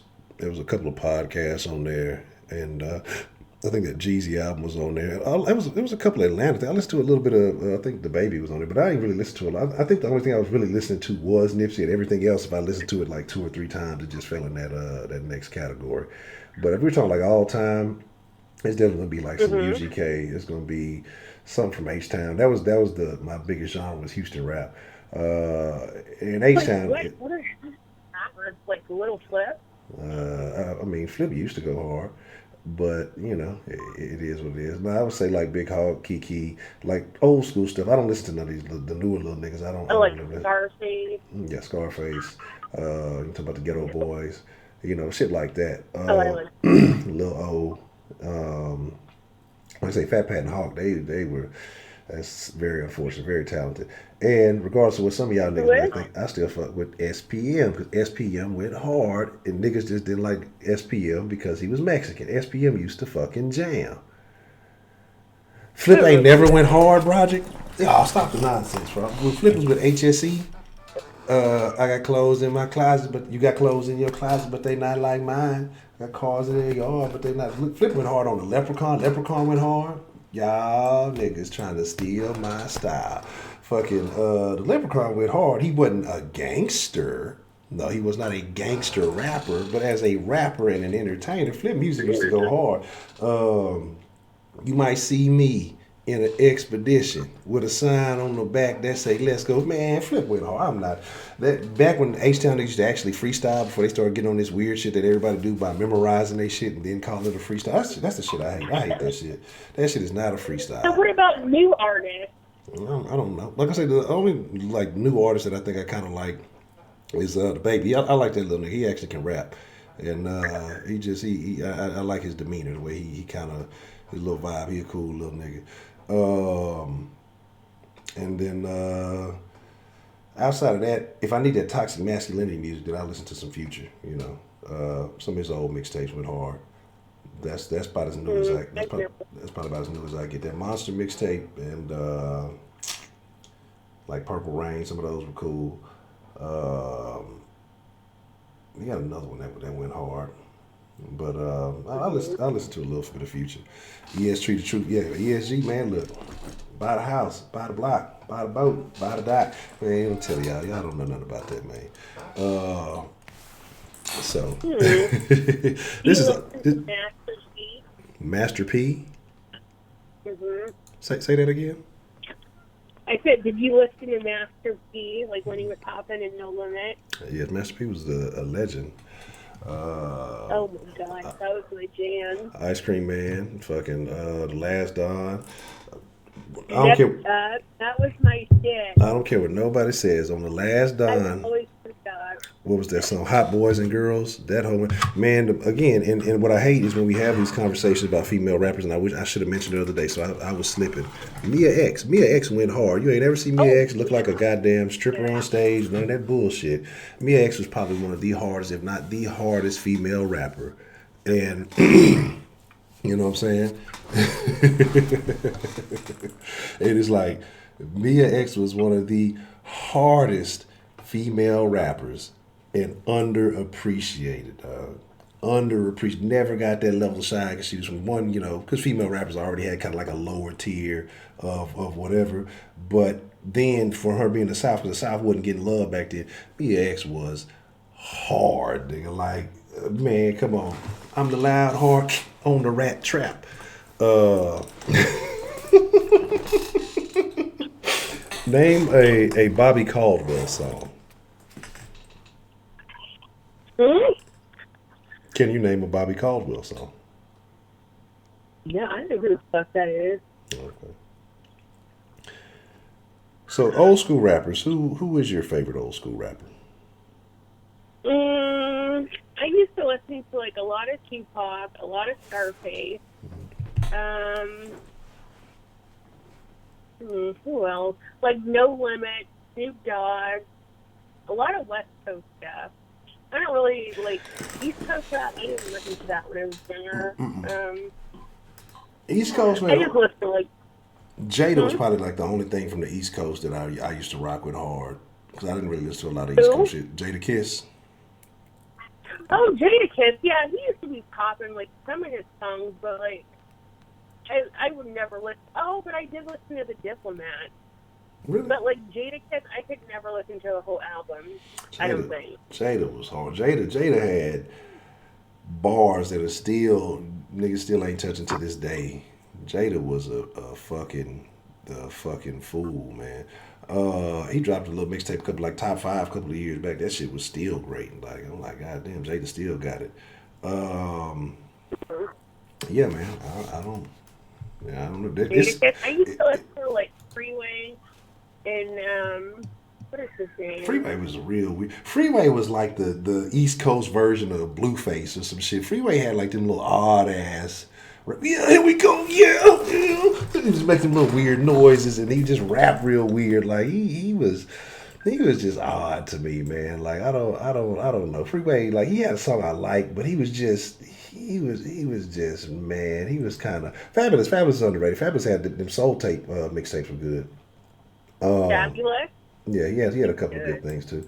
So it's East Coast had a couple of things. It's just the Body Boys was they was the shit. So again, like I say, East Coast just the music, cause especially that time, them niggas was trying to preach too much. I wasn't trying to hear all that shit. I was look, give me some shit that like, jam. I want to do rap stuff. Yeah. So that's I think people should well be a problem. You like Bone Thugs? Bone Thugs. Oh man, AB sent me something. Bone Thugs, yes. Here, this is how people are gonna get upset. I definitely said that Bone Thugs were the first mumble rappers. I don't care what y'all say. I'm sticking by that. I'm not changing my tune on that. They jammed, they harmonized, and all that stuff was good. But Bone Thugs were the first mumble rappers. I don't care what anybody says. I do not care what anybody says. Because let's be honest. What about Twista? Twista went hard. I fuck with Twista. Twista was jamming. I thought Twista would be bigger than what he was, but yeah, he went hard. He's so ugly. I don't think he would. Wow. Looks weird. Wow. His eyes are like bugging out. I don't know what's wrong with him. You say Youngster was the first? But shit. But I would say that Youngster was definitely a mumble rapper. Both of them was on the scene before Youngster. I believe. I gotta go back in time and check. But come on, think about it. Like all I'm saying is this: think of any Bone Thug song any single one of them, and clearly rap me a verse from that, and I will change my. Nobody can do that. It's always you cannot clearly rap a Bone Thug. Can I rap it like I talk? Rap it like they rap it, but do it clearly. Not not read the lyrics, not just say, oh, hear the lyrics. Like rap it the same way that they rap it, audibly and clearly. I'm so dumb. I don't think so. Because it cannot be done. Because it's mumble rap. I can spit 3 bars. I know all Tupac songs. Yeah. Drop something from Dear Mama. Or I get around. What? Exactly. That's the number one bone thugs there. I miss my Uncle Charles, y'all. Did you say bone thugs? Okay, which one did you say? Drop About a to do it. don't be on genius.com or no shit. No, I'm not. Give me ambitions as a writer. Ambitions as a writer. Okay, wait. What is that? First off, that's that bitch in that clicky game. No. Isn't that the one or no? No, that's it about. Well, how does it start? Ambitions as a writer. Let me I try. ain't telling, but don't push me. Revenge is like the sweetest joy next to getting pussy. That's Hail Mary. Okay, wait. What song am I thinking of? Ambitions is a writer. I can't even think of the name of the song or the lyrics. Now that you mention it, but I'm sure I know them. Yeah. Just sing a little bit of it. That's it. I can't deny it. I'm a straight rider. You don't want to fuck with me. Got the police chasing after me. That is the same song. I ain't killing, like don't push me. Revenge is like the sweetest joy next to getting pussy. That's that song. No, that's Hail Mary. Somebody look up Ambitions as a writer. Give me the first. I'm telling you, I just gave you the. I'm telling you. I ain't a killer, but don't push me. Revenge is like the sweetest joy next to getting pussy. What was it? Picture paragraphs are loaded, wise words being quoted. Peak the weakness in this rap game is soda. That's a different song. And I probably skipped some goddamn lyrics myself. You know, my memory terrible. I have no problem admitting that I got a terrible memory. I'm up for to pull it up. But I just, that's the lyrics right there. Prepaid giving you the lyrics right there. Give me the lyrics. That's the hook right there that Prepaid is giving you. I said, don't worry about it. If Bobby calls out what you want to do for love. What you want to do for love. Yeah, this ain't karaoke night, goddammit. Y'all got me over here saying a bunch of crazy shit. But I want to know, what is Ambitions as a writer? I need to know the first lyrics. This is tough. This is a tough situation. The hook is right there. You can do a whole dance show on Parker. The hook is right there that Prepaid and wrote it down. That I can't deny it. I'm a straight rider. You don't want to fuck with me. Got the police busted after me, but they can't do nothing to a G. Mm-hmm. So tell me, what's the first lyric? Oh, God damn it. Look. And tell me if I'm right or wrong. I'm pretty sure I'm right. See, I'm terrible in the sense that, like, if the song starts playing and then you, like, in the momentum I can give it to, I ain't gonna lie. Like, for me to just sit here and recall some shit, you know what I'm saying? I've smoked a lot of... Right, because my favorite song is Tupac, You Ain't Shit Without Your Homeboys. That's my shit. That's tough. Do you know that? Yes. Sing it. But here's my thing. Like, even with Pac, like, and I know a lot of people be Pac. I wasn't a super big Pac fan. Like, and then I know people, oh, it's blasphemy. Like, I listened to Tupac, but I wasn't ever like a super big Pac fan. Then I'm mad, and I'm thinking, what is the first lyric?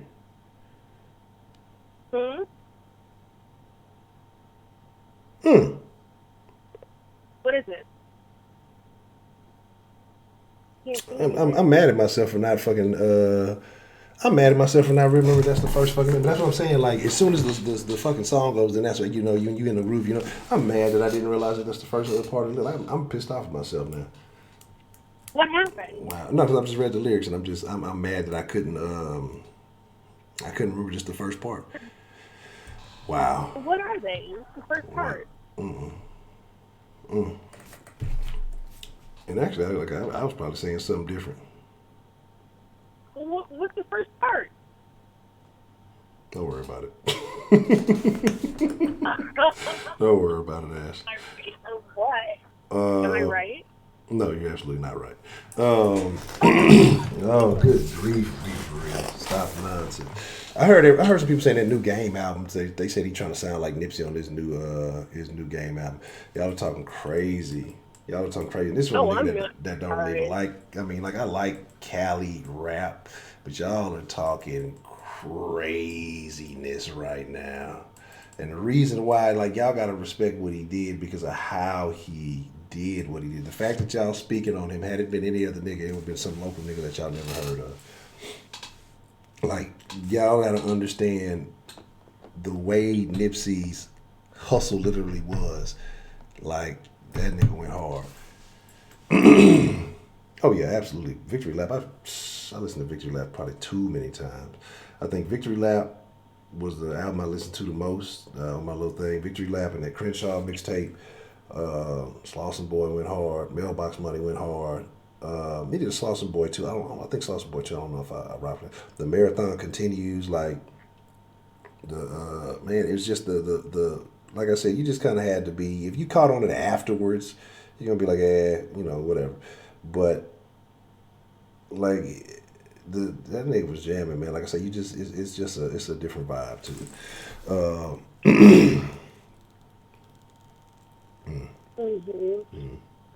Yeah. Yeah, I don't know. I don't really. Yeah, I listen to Nipsey, but.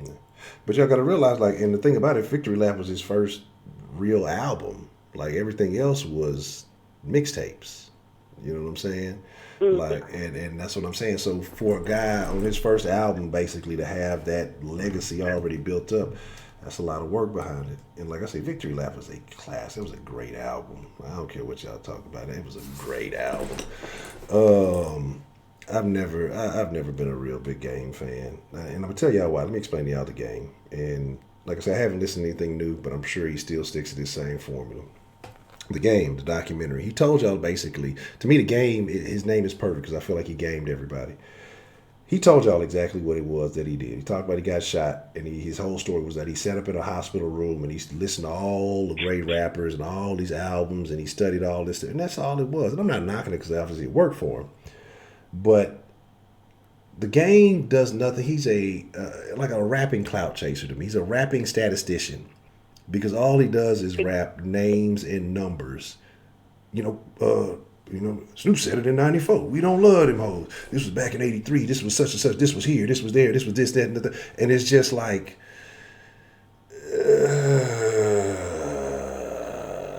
you know what I'm saying? Like, if you listen, like, go listen to that first album, fucking documentary.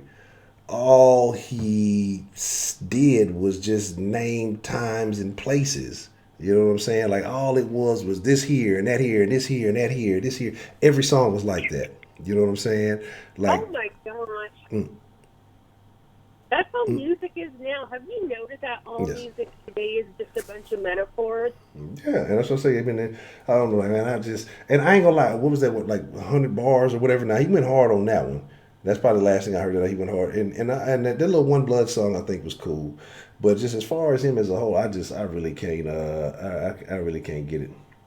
Nah, dude. What about you? The documentary. Nipsey Hussle was harder than the Game. I don't care what y'all saying. The Game is a phony. He had a tongue ring. That nigga's. Anyways, he's a weirdo, bro. And that's another reason why I've never got with the whole Game thing. Like, I guess it's cool. You know, you can. I'm not going to get into the details of it, but yeah, the whole change of heart thing. Yeah, right, on change of heart, flicking a tongue ring like a fucking Nancy. Get out of here. I mean, not even that that's a bad thing, but you know what I mean? Like, you're going to say you're a gangster and you have a tongue ring and you're doing that? That's really, like, gross. I say to me, it's just, like my whole thing was, it is what it is. He says rap ain't too many, but like I say, the dude can rap. I'm not gonna take it away from that. He can rap. To me, just though, like I say, for most of the content that I've got from, I'm not real. The Fix was great. The Fix was the shit. What about Meek Mill? Meek got a weird voice. He got a couple of songs I like. That Championships album was cool, but I can't even tell you before that I was really just. I wasn't on too many of the Dreams and Nightmares. I wasn't really checking for none of that shit. You know what I'm saying? Like, he'll start off and he just got this little weird. Like I said, maybe that's a Philly thing. Because wasn't Freeway from Philly? Like, did Philly niggas yell? Is that what's going on? Okay, that shit is that shit is weird, man. Yeah, but see, did you ever listen to that guy he used to manage, Little Snoop? He was like a 16-year-old rapper. My God, that guy, like, he has the craziest flow. Like, I was watching him freestyle for like 6 minutes straight, and you can just tell, like, he was just coming up with stuff. It was, he was good. But he got killed. Yeah, I heard about that. I never listened to Lil Snoop. Most underappreciated nigga, I don't care what y'all say, man, who probably should have did so much more, was that nigga Cassidy. Cassidy was underappreciated because who was it? They took Cassidy. I don't know if y'all ever saw that. I want to say it was Cassidy and Freeway. That battle that they had with Jay-Z and all them niggas together. You know what I'm saying? And Cassidy bodied. Freeway was like, man, turn some music on, dog. Turn some music on, dog. I need a beat, dog. And that Cassidy was like, nah, nigga, we don't need no beat. Ain't what we need a beat for. That nigga Cassidy ate that nigga alive. That shit was ugly, man. Like But he's a battle rapper. Yeah, that's what he does now. You know what I'm saying? Oh, man, I forgot I got to talk with Ashley. I forgot to call Broderick. Oh, wait, what happened? No, I said we done got to talk with you about the Tupac stuff and forgot to call Broderick. Now he said he's going to visit the facility, so no calls for him. But just freeway him in. You still want in on the three-way, Broderick? That sounded questionable. Let me rephrase that. Would you like me to add you to the call, Broderick? That is a three-way. That sounded questionable. This is the internet. You know what I'm saying? So you got to make sure you say certain things appropriately because people will take your shit and run with it. So I definitely have to be questioned. All right, well, that's a bit, Broderick. Yeah, I'm telling you, man. Look, this is a crazy world we live in. So you definitely got to be cautious in the vernacular that you choose to use. Oh man, this is tough stuff. I be telling myself I ain't finna fool with y'all all night, and I still do it every night. You always do. I always say that shit. So wait for your shrimp and fish soup to season on point, man. Yeah, and Killer go hard. I don't know why. I just like Killer goes hard. I just never really got into a whole lot of Killer Calion, man. Like, and I can't deny that the nigga can rap. I don't know. I don't know why. Ghostface Killer? What happened? Ghostface Killer? No. It's Killer Calion. He's out of Houston. I'm trying to think. It's somebody again. Y'all already stated my thoughts on Lupe. Y'all was hating on Lupe. But Lupe, y'all just don't see y'all don't want to hear the intelligent shit. You know what I'm saying? Y'all. That Kickfish kid. The what happened? Kickfish. Yeah, the Kick Push. The Kick Push was probably his worst song. Lupe, I'm telling y'all, Tetsuo and Youth is one of the greatest, most underrated albums that nobody listened to. I was on that bitch for like a year, and I'm talking about back then when I had partners who were, what you would say, woke, who would be into that stuff, hadn't even listened to it, and once they finally got on, hey man, this is the album of the year. Nah, nigga, it was the album of last year, nigga. that shit is over and done with. That shit been around for a minute, man. Devin, let me tell you, Devin has a niche that nobody's fucking with. And why Devin is great, Devin is great on and again, I'm surprised nobody's mentioned Crit too. Devin is great on a sense of, man, that's why I stopped really listening to Zero, especially at a young age, because young niggas used to listen to Zero. That nigga had you talking about fuck your friends, fuck your family, fuck everything, fuck everybody a bitch. Nigga, so that's why I was like, and I know he's gotten more positive over the years, but I had to refrain from really listening to it, like, cause I'm like, damn, this nigga made me mad. I like my chick. Why I'm talking about I hate you, bitch. God damn, she just burnt the food a little bit. But yeah, Devin the dude is in a lane all his own because of that he produces his own shit. And I think that people who can actually produce music and have their own unique style, they have an advantage because rappers, you got to find a way to acclimate to somebody else's beat. When you're a producer, you orchestrate everything because you know exactly how you want something to sound. You know exactly how you want to get on that bit, and you create. It's a different level. for people who can produce and rap. Think about like Big Crit and the way he operate. Like his shit is again underappreciated. Cadillac is still one of my favorite albums. Underappreciated. Like I said, he's diverse. He give you a little ratchetness. He gonna give you a little consciousness. You know, he gonna give you a little soul. He gonna give you a little bit of stuff like. But people who can rap and produce, and again, not them old boom bap producers, but actually really produce music. They just have another gift, and usually it goes harder. Devin got 1,000 songs on 3 subjects: pussy, weed, and alcohol. Yes, that's all that matters. But the thing about it, them hoes sound so soulful, you don't even know that you're sinning.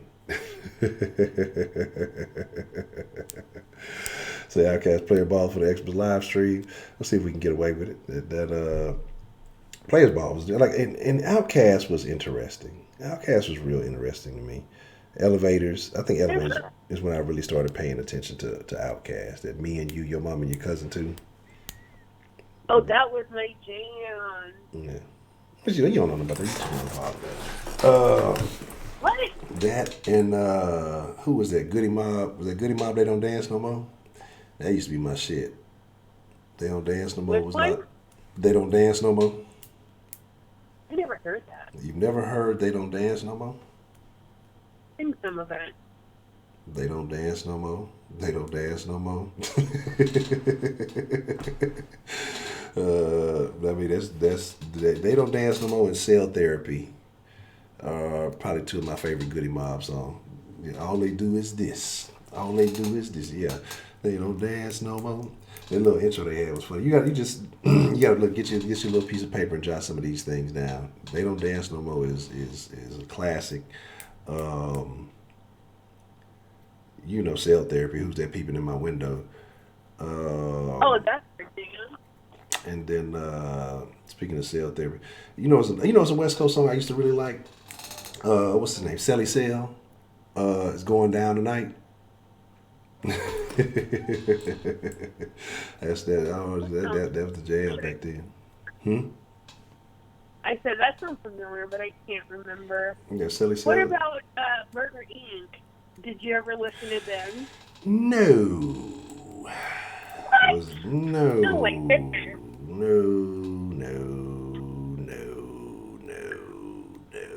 I can't believe it. No. Absolutely not. Was not a fan of Murder Inc. You were too good, huh? No Murder Inc. What's his name sounded like a bootleg DMX, and I wasn't with that shit. Like, this is what I'm saying. Like, this is why this new day and age of music is so weird to me, because everybody will just copy everybody else. But I remember Ja Rule getting a lot of flack early on because he sounded like DMX. And a lot of people wasn't with that shit. Like, nowadays, if you sound like somebody, oh, who is this? Let's check him out. Back in the day, if you sounded like somebody, like, that was like a discredit to what you were doing. You know what I'm saying? Like, so it's crazy. But he sounded like DMX. I was like, what the fuck? 'Cause I think he was on, I forgot what song he was on. It might have been a J song or something. I can't remember. And I thought it was DMX. I'm like, that's not DMX. And he had the whole little look and everything about him. I'm just like, what is this nigga? You know what I'm saying? Like, this isn't Dark Man X. What is this? What is this shit? You know? And and so I was just like, man, come on. Yeah, Danger Mystical was Mystical. I was fucking with damn, it's been so long. I can't even think of the first Mystical shit that everybody heard. Danger? I wasn't Danger. It was this. I'm talking about Mystical on the album where he's coming out of the fucking manhole on the cover. Oh, shit. Damn. I can't think of that song. Boot Camp Click. Yeah, but what's the song? I can't think of the song. Man, what was Mystical's first song? Yeah, is it Here I Go? Was Here I Go the first one? It might have been. Was it Here I Go? That's like the first popping song I remember. But Bitch, Here I Go. That might have been it. That might have been what I'm thinking of. Like I say, it's been so long. I'm rusty. I'm gonna have to get on the playlist tonight. That was the first one. Somebody said you was looking for me. That Mystical went hard, man. Bitch, here I go. And then what was that other song that he had? He used to be that guy too. I can't believe he did that. Mystical. Crazy. Mystical had a couple of hits. He made Make Him Say, You know what I'm saying? Make Him Say, But he looks amazing. Have you seen him? You say he looks After being amazing? locked up yeah, like for being locked up. I think he was gone for like 10 years, right? Well, you know what happens is when you go to the jail, time stands still. You know, you actually get sleep. You're not caught up in the hustle and bustle of life trying to chase. When you're in jail, you only got a couple of things. When you're in prison, you only got a couple of things to do. And so, people who tend to spend a little bit of time in prison, they tend to be there for a bit, you know, and so they tend to come out looking younger than everybody else. Unfortunately, well, I won't say unfortunately. It just is what it is. That's a bit Dre. I got you. Let me see. Hold on. I'm gonna add old Dre to the call. Give me 1 second, Mr. Dre, because I know Dre is a music aficionado. Look, my memory bad. My mind getting old. But yeah, like I say, Mystical had some hits. Hold on 1 second. Helps get the right shit right. Mystical had some hits. Who else was the old rapper that had some shit? Man, what was that? What was that group? Young Bloods out of Atlanta. They had a couple of good songs. Weren't they like? What about the Clips? Did you like those guys? Yeah, I liked the Clips when they first came out. Thank you. When the Clips first came out, I rocked that. Lord Willing, that first album. Yeah, that whole went hard. Let me see. All right, here we go. Yeah, Lord Willing went hard. And Lil Wayne. He used to be really good. He's so weird now. Lil Wayne, regardless of how anybody may feel him, Lil Wayne needs more respect on his name for, I don't know, even if it's for the better or for worse. But everything now is almost a derivative of what happened with Lil Wayne created. Hold on 1 second, Miss Ashley. I'm sure. Lil Wayne was the father of all this new shit. What's the motherfucking deal? Give me just 1 second. All right, both there. Yeah, motherfuckers do be. You ain't lying, one million. When you like time literally sits still when you like it. Because I mean, you only can go off of what you last heard or whatever new niggas coming in there talking about. Like niggas be on something, they be trying to catch up with all that. Carter 3 was his best. No, Carter 1 by far was the best Lil Wayne album. To me, the Carters got worse. Is that what the first Carter? No.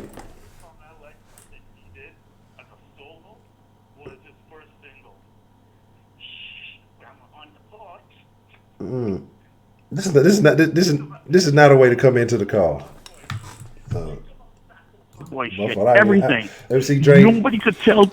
Yeah, I did you a favor. I accidentally had the shit still muted, so I ain't gonna let nobody hear you say what you just said. I ain't gonna let nobody hear what you said. Because that's not the way to come into the what? I can't believe that's all. I ain't gonna say this as bad as Ashley and the Stevie Wonder thing.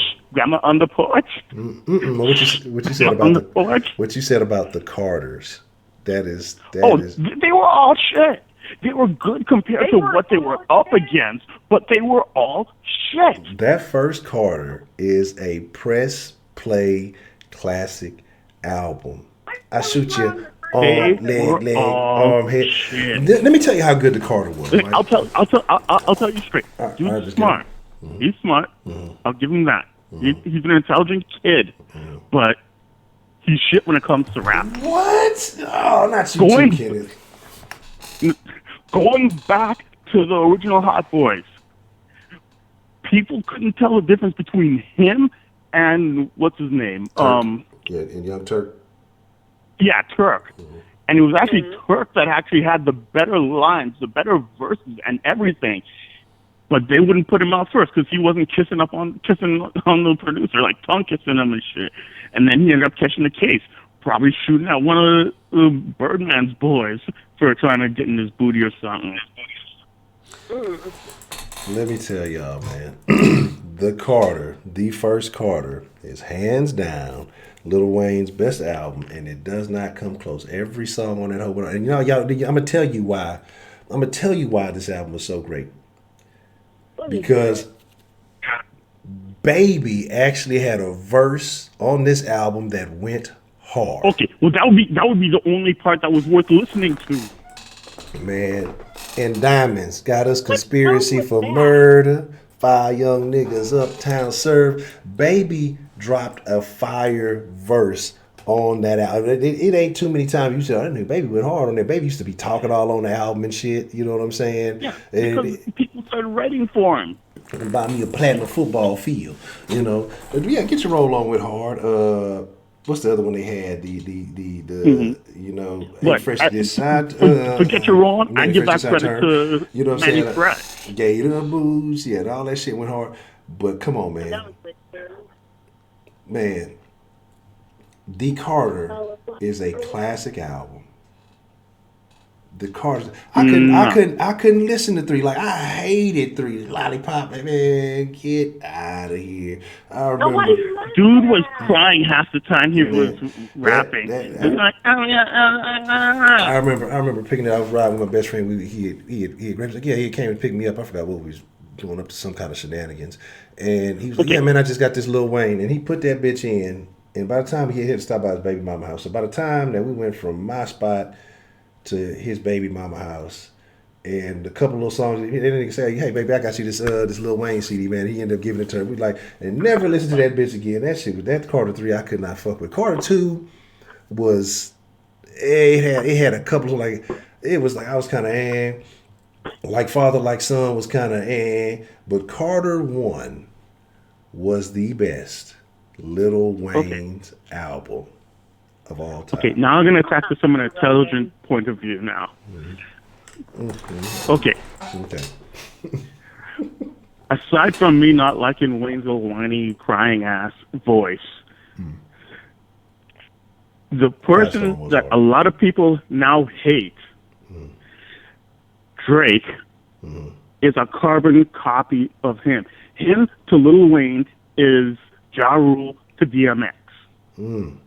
Just that Ja Rule actually had some skills of his own. But here's the thing about Drake is because, with Drake, nobody believes any of the little halfway hard shit he's trying to talk. Like, nobody believes you. Like, Wayne, because of the niggas he ran with and the whole little, so like the shit he was saying, you was like, okay, that shit there was, you know, it was kind of hard. Like you at least had the role or the act there. Drake is more known for singing to the hoes because that's just basically almost how he came out. I will always have a disdain for Drake because of the November 18th, a la June 27th situation. And to me, I was just like, wow, this how you come on the scene. It's an H-Town thing. You know what I'm saying? So it was a classic. It was a classic freestyle in H-Town, the June 27th. And then when one of the first things Drake ever put out was called November 18th, but it was to the exact same beat as the June 27th. And like he had like really no name, no nothing. Nobody really knew who he was. And then it kind of blew up. And it's just like after that, I was like, wow, this is complete disrespect. So. And I bet you it was somebody else that did that for him. Somebody else that knew about it. He didn't know about it. Yeah, that's what I'm saying. Oh yeah, somebody in the city put it on, definitely. DA, dead end representing. That shit used to go hard. Down in H-Town, we ain't scared of no jackers. Crawling to your dome because we real pistol packers. Ain't no need to disrespect my pimpin'. Anybody from Dallas up in that chat room? I don't know. I don't know if there's any Dallas people. Dallas people ain't got no rappers. We don't hear no Dallas rap. Ron C. Dallas got Nemesis. They were all right for a while. Man, the only thing I never heard out of Dallas is DSR and Tum Tum, who was Tum Tum and Big Tuck, and then them who was it? Fat Bastard, them niggas, and then you had a couple of you had some dancing niggas out of Dallas. Oakwood Assassin. Mr. Pookie, you know, them niggas. Pastor Troy. DeRoe's from Dallas.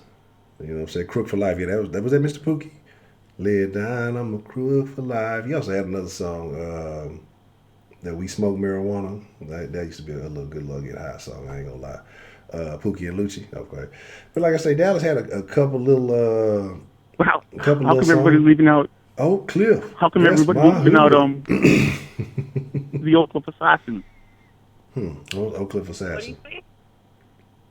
He came straight out of Dallas Fort Worth and put them on. And that was before Nemesis.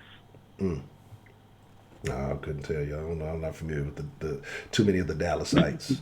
So, man, like I said, I remember him and Gangsta Nip used to go hard back at each other, not beefing, just like who could be more psycho type of thing. But they were on different vibes. Hold on 1 second. We finna go out here. Give me just a second. But here's the thing. We finna step it up a notch. We finna do a den first here. Oh, is it gonna be a 4-way? No. When you put it like that, hold on. Matter of fact, it's the easy way to do it. Hold on 1 second.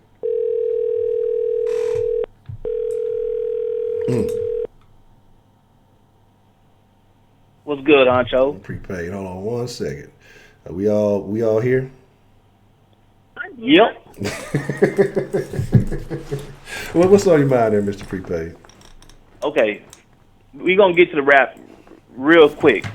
First and foremost, for all you young Thundercats, you little punks with gushers in your pocket, if you don't know who Bobby Caldwell is, and you don't know what you would do for love, if you know that's a white man singing that song, get on YouTube and find that out, bro. That's the coldest white boy to ever do it. That's number one.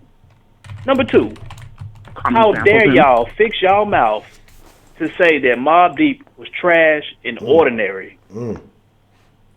Mobb Deep gave you 4 of the most iconic songs ever happened in the rap game. That's because they're from New York. They have the whole media behind them.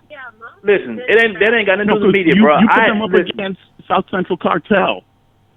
Okay, you can put them against anybody you want to. Ain't nobody made halfway crooks but Mobb Deep. Ain't nobody made shook ones but Mobb Deep. Mobb Deep gave you the hardest Lil' Kim verse of all time. Lil' Kim is a mega artist, bro.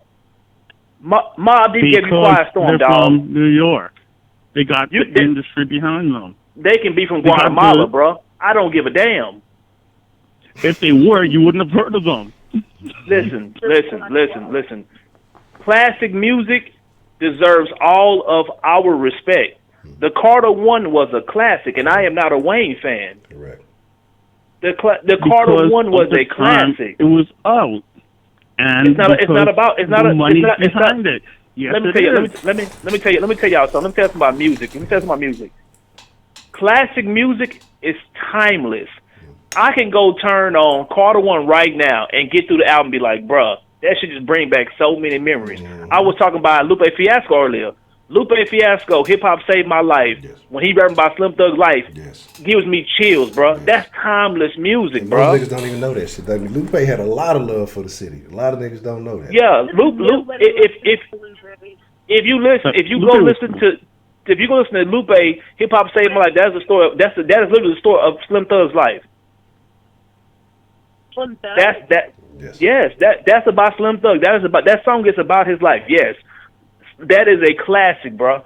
Y'all have got to stop trying to diminish people because you didn't like their music or because you didn't hear but 1 or 2 songs. Listen, Wu-Tang gave us Cream. There's no way you could only hear 1 or 2 songs. They were flooded all over the airwaves. And that's fine and dandy. But here's the problem. Say that they only heard 1 or 2. But here's the problem. When you tell me that Wu-Tang is trash and Wu-Tang gave us Cream, I can't respect that. No. I didn't say you said it, but people in the chat are saying that. Okay. Wu-Tang gave us Cream, dog.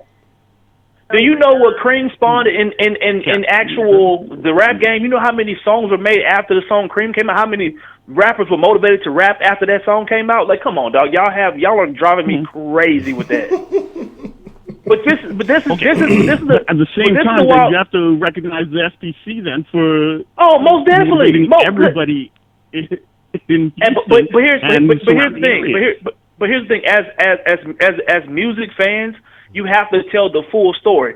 Like, for example, how can we sit back and say that Mobb Deep is trash because they only had 4 or 5 good songs, but y'all will tell me that Notorious B.I.G. is one of the greatest rappers of all time. He had 2 fucking albums. Yes. 2. Yes.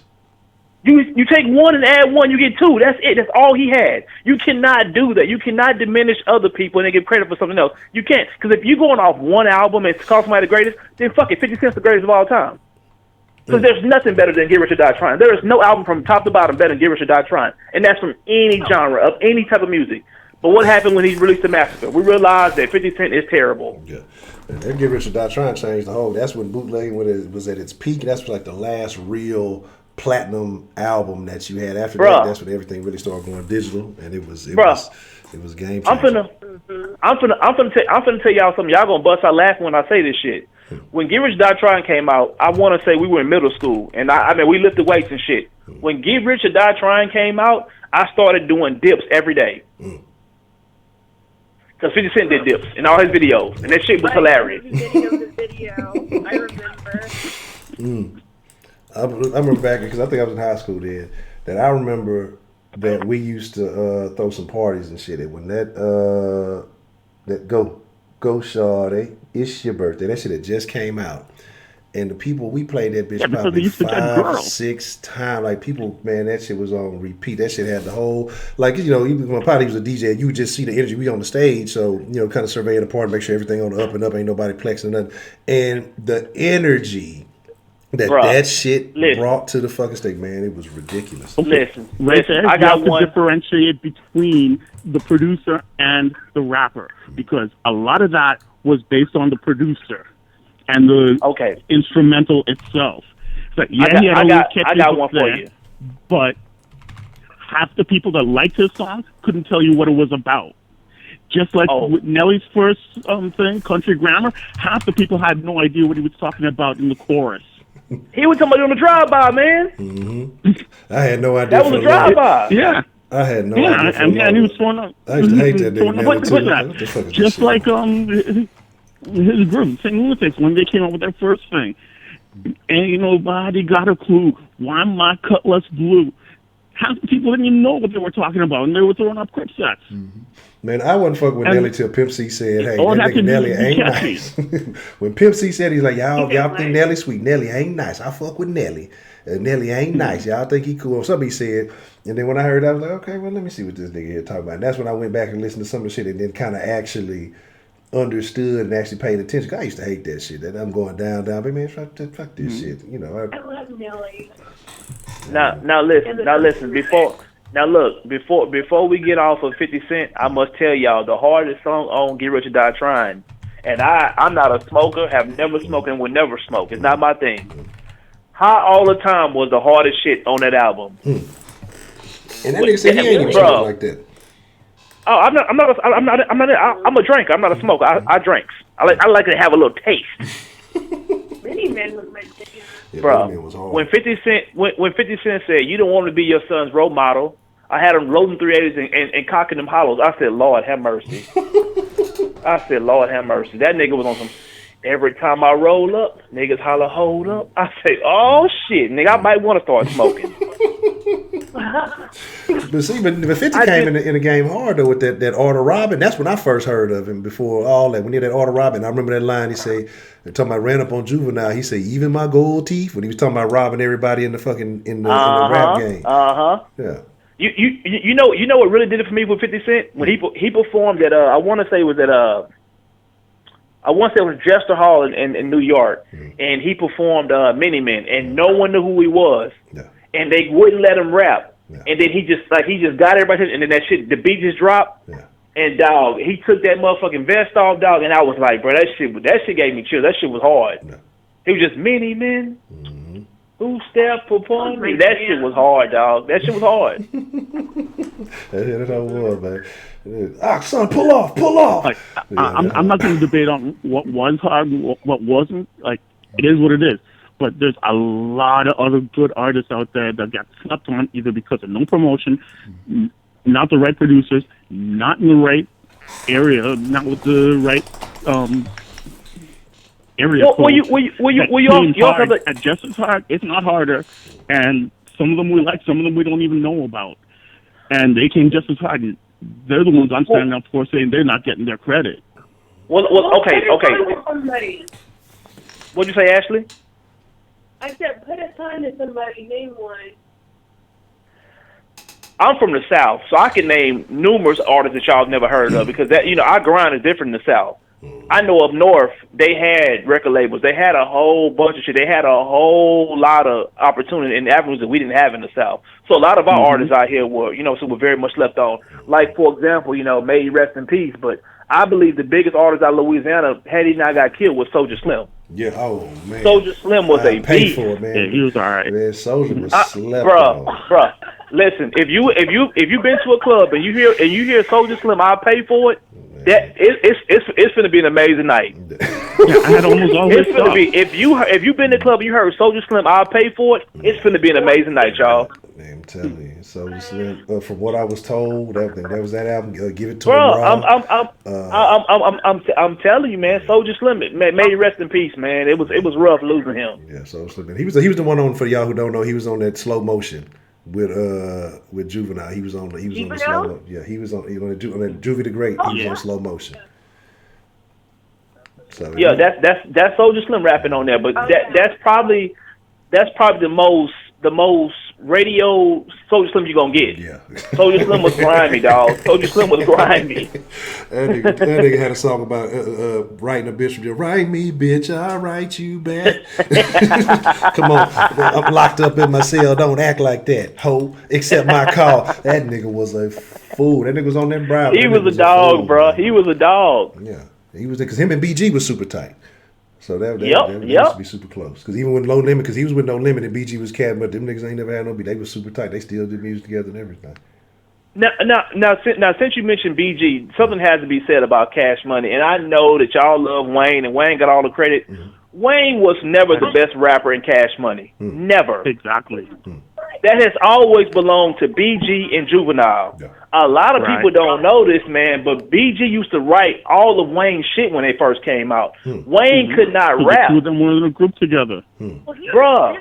Before the Hot Boys, the two of them rap together in a group. Bruh, BG was, Cash Money is Army, better yet a Navy, bruh. That shit was, listen, I'm y'all used to come before that. Bruh, y'all used to come, nigga, y'all think we lying. You would come to Houston, dog, and we was wearing soldier rags, we was wearing Jabos, white, we had the No Limit, bruh. I mean, the Cash Money change, we was all in. We was all in, bruh. Soldier Reeboks, we was all in. Yeah, niggas was fucking with this. That shit used to be funny because when a nigga used to be young, niggas used to be having little rap beefs in school. Nah, nigga, I'm fucking with that cat. Nah, nigga, I'm No Limit, nigga. Y'all ain't signed none of these niggas. Niggas to be on that shit. Like, that shit. And they had UNLV. Yeah. Yeah, UNLV was hard. That's a classic. That's a classic. That diss on Mystical. He had finally came back, but it wasn't. I forgot what it was. No, but the thing is, they never had beef over it. Mystical actually liked the song.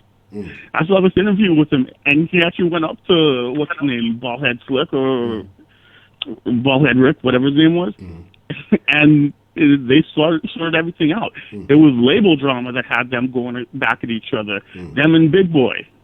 Yeah, but you know what? A lot of these artists didn't make it out because of the label drama.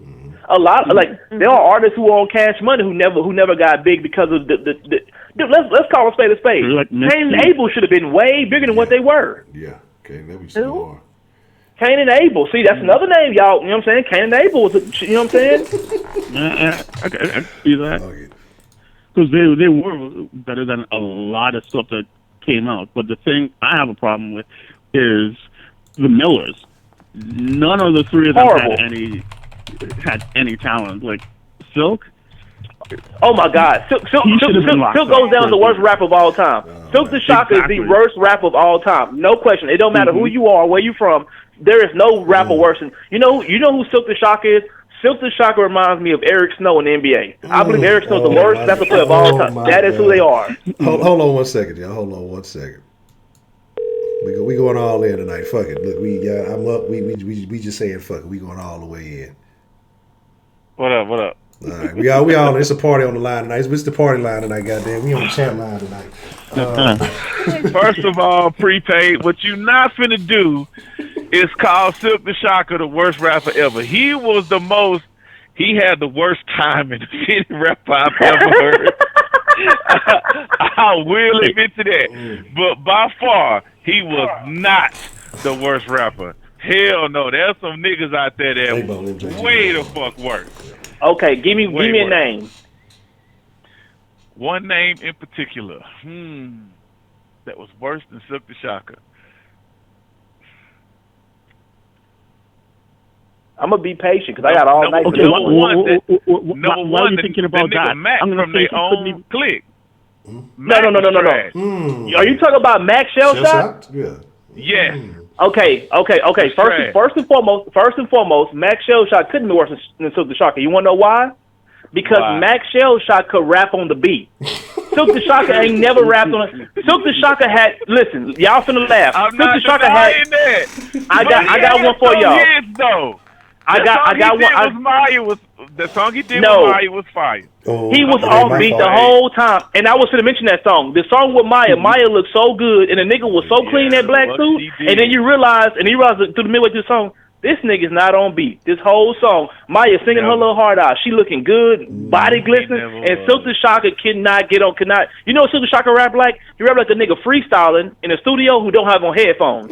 So he just echoing. Everything's echoing in the room. Everything's echoing. He has no idea what he's doing. He's just there. I can't not deny these prepay. But does Silk also act like he raps? Hold up now.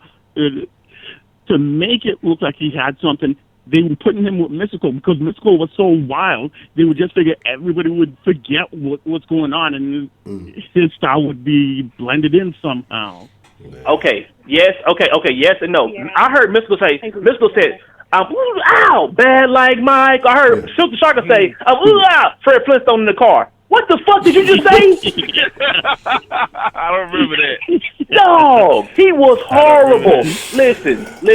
God. The worst thing that happened to True and for you young little punks, True was before they became No Limit. The worst thing that happened to them boys was when C Murder went to prison because C Murder was the only one who could rap. Now C Murder could rap. Yeah. The problem is C Murder was really killing niggas. We don't know why he was out there killing people on the front line when you have hundreds of millions of dollars, but he was really killing people. Gesicht mit Freudentränen. Kein killt Abel, verlegen, kichern. I have no beef with that. I have no beef with that. And what was that little fucked up tube nigga that used to do all the singing? You know, Mr. Thinking About You. What was that nigga name, bro? What's that nigga name? I know who you talking about. I can't think of his name. I always feel like somebody's watching me. That same nigga. Oh, man. What's his name? That nigga name. He got sued. He got sued real bad because that was a sample of Michael Jackson. Michael Jackson got him just blackballed. Oh, what the fuck was his name? Yeah, Michael didn't play that shit. Michael come get all his money. Hey, also prepaid. No, but at the same time, Michael was actually real friendly with a lot of people, especially in H-Town. Michael was real friendly with a lot of people. Yeah, most definitely. Because you remember Street Military, right? I do, of course. Right. What was that song? So I'll come back to you about the song. If you listen to it, it was off the first album. Well, not their first album. All they dropped was EPs, but the first major EP. It was about the third song on the album, on the EP. If you listen to it, it's the beat from Dirty Diana. The guitars and the drums. Sure is. But see, here's the catch. If Michael fuck with you, he gonna fuck with you tough. You can sample his shit, he has no problem with you. If Michael don't fuck with you, Lord have mercy. There ain't enough money in the world. He come to get everything. Michael will sue a motherfucker paint off the wall in the house. He don't give a shit. Now, Pre-Fay, I need to say something. I do agree with you that Get Rich or Die Trying was one of the best albums ever. But it is not the best album ever. From top to bottom. Yeah. From top to bottom, give me a better one. Yes, sir. Press play. Dangerous by Michael Jackson. That song. Okay, that doesn't. You can't do that. You can't do that. No, you said from every genre. No. You can't do it. You know why? Because Michael had songs on Dangerous. Michael had songs on Dangerous that we did not like, and also Michael Jackson. Bullshit. You can't even. Okay, there's songs on that. Listen, he made a video for every song on that album. Every song on that album went multiple times platinum. and that does not mean it's a good song. It does not mean it's a good song. Not even video. Many movies. And listen, it does not mean it's a good song. Here's the thing with Michael. Here's the thing, bro.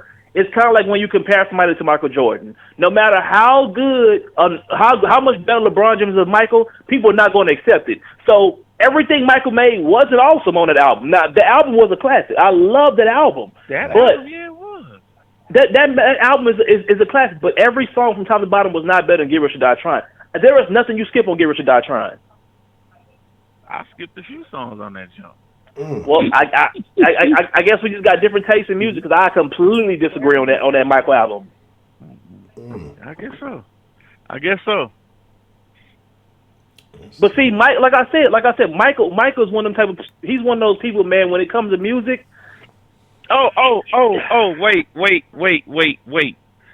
Riding Dirty, my nigga. Yeah, it's classic. Name one song you skip on that motherfucker. Actually. Okay, that I don't. Don't you dare be disrespectful. Hold on. Just hear me out. I don't skip anything on Riding Dirty, but as y'all can see, I'm more of a music connoisseur. The average ear. Most people inside if there's 30 people in the chat right now, I guarantee you 15 people in there have never heard the full album of Riding Dirty.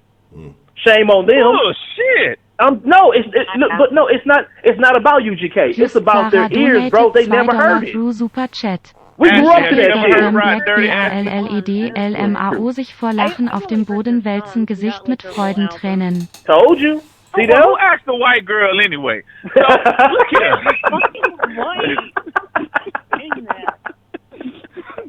I had to. See, true. Here's the thing you gotta understand, bro. It's not about UGK. It's nothing they did wrong. The region that we are in, bro. The region that we are in, there's plenty of people who have never heard. You know what I'm saying? Like, okay, I'm gonna throw you a softball underhand, easy home run pitch right now. 8-ball MJG, Face Shades pimping, and I guarantee you, 90% of people never heard that shit. That blows my mind. Yeah. That's sad. Very bad. Coming out hard. Especially with It's like candy, man. Matt Mall It's like and Candy. But Bronzy mentioned a good one earlier, man. Who you can name somebody like Tila. Tila had a couple of nice little hits back. Come on, bro. Tila gave you some of the hardest Southern classic hits of all time, and I guarantee you, people have no idea. Shaking that ass. In the club. Tired ball. Bro, I'm telling you. The table dancing song, a lot of motherfuckers never even heard. That hoe used to go on. I had a few special occasions to no, not Tila, Tequila. Tila, T-E-L-A. Tila had, what was that? Peace of Mind. Because I remember that I had that album. Yeah. He had Goldie at the end of that bitch. You know what I'm saying? He said, I bought that thing like 3 times. When he said, if you, how many of y'all hard if you a bad? Somebody said, Goldie said, you a bad motherfucker if you put your mama out there on that same track. Something he said. I remember I used to listen to that shit all the fucking time. But, I got one for y'all. I got one for y'all for all you R&B cats and all you niggas who love R&B music. How come Johnny P never got his roses before he died? I don't know.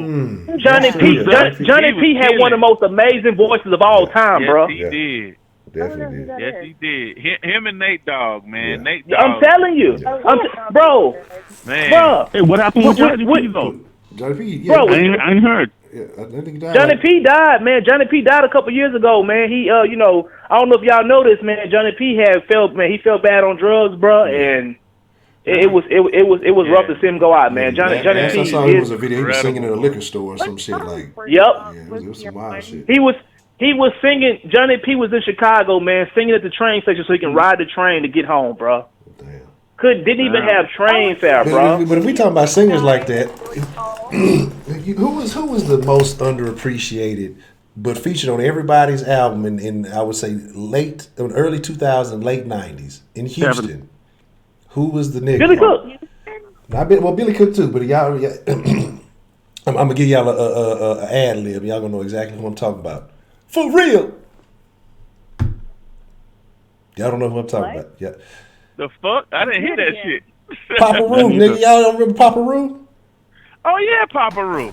Yeah, Papa Roo was. Oh man, yeah, Papa Roo, bro, Papa Roo, bro, Papa Roo was killing shit. Y'all know. Y'all on a lot of people's shit that you wouldn't have never realized it was him. I know It's like monkey see, monkey do. Yes. Papa Roo used to kill shit, bro. But you and he still is.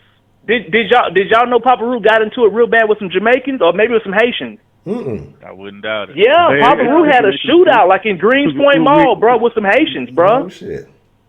Yeah. Damn. That's tough. Yeah. I mean, AK-47 type Don't get shootout. along too much.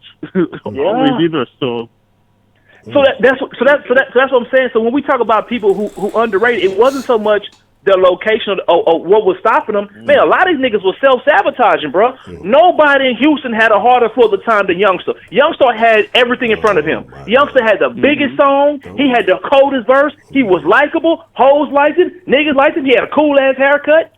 But he loved wet. Him and Lil Flex, though. Like, what happened to Lil Flex? The same nigga. They could have Bro, substituted the wet, for each other. that wet fucked him up. Those HIV rumors. That's what ended his career.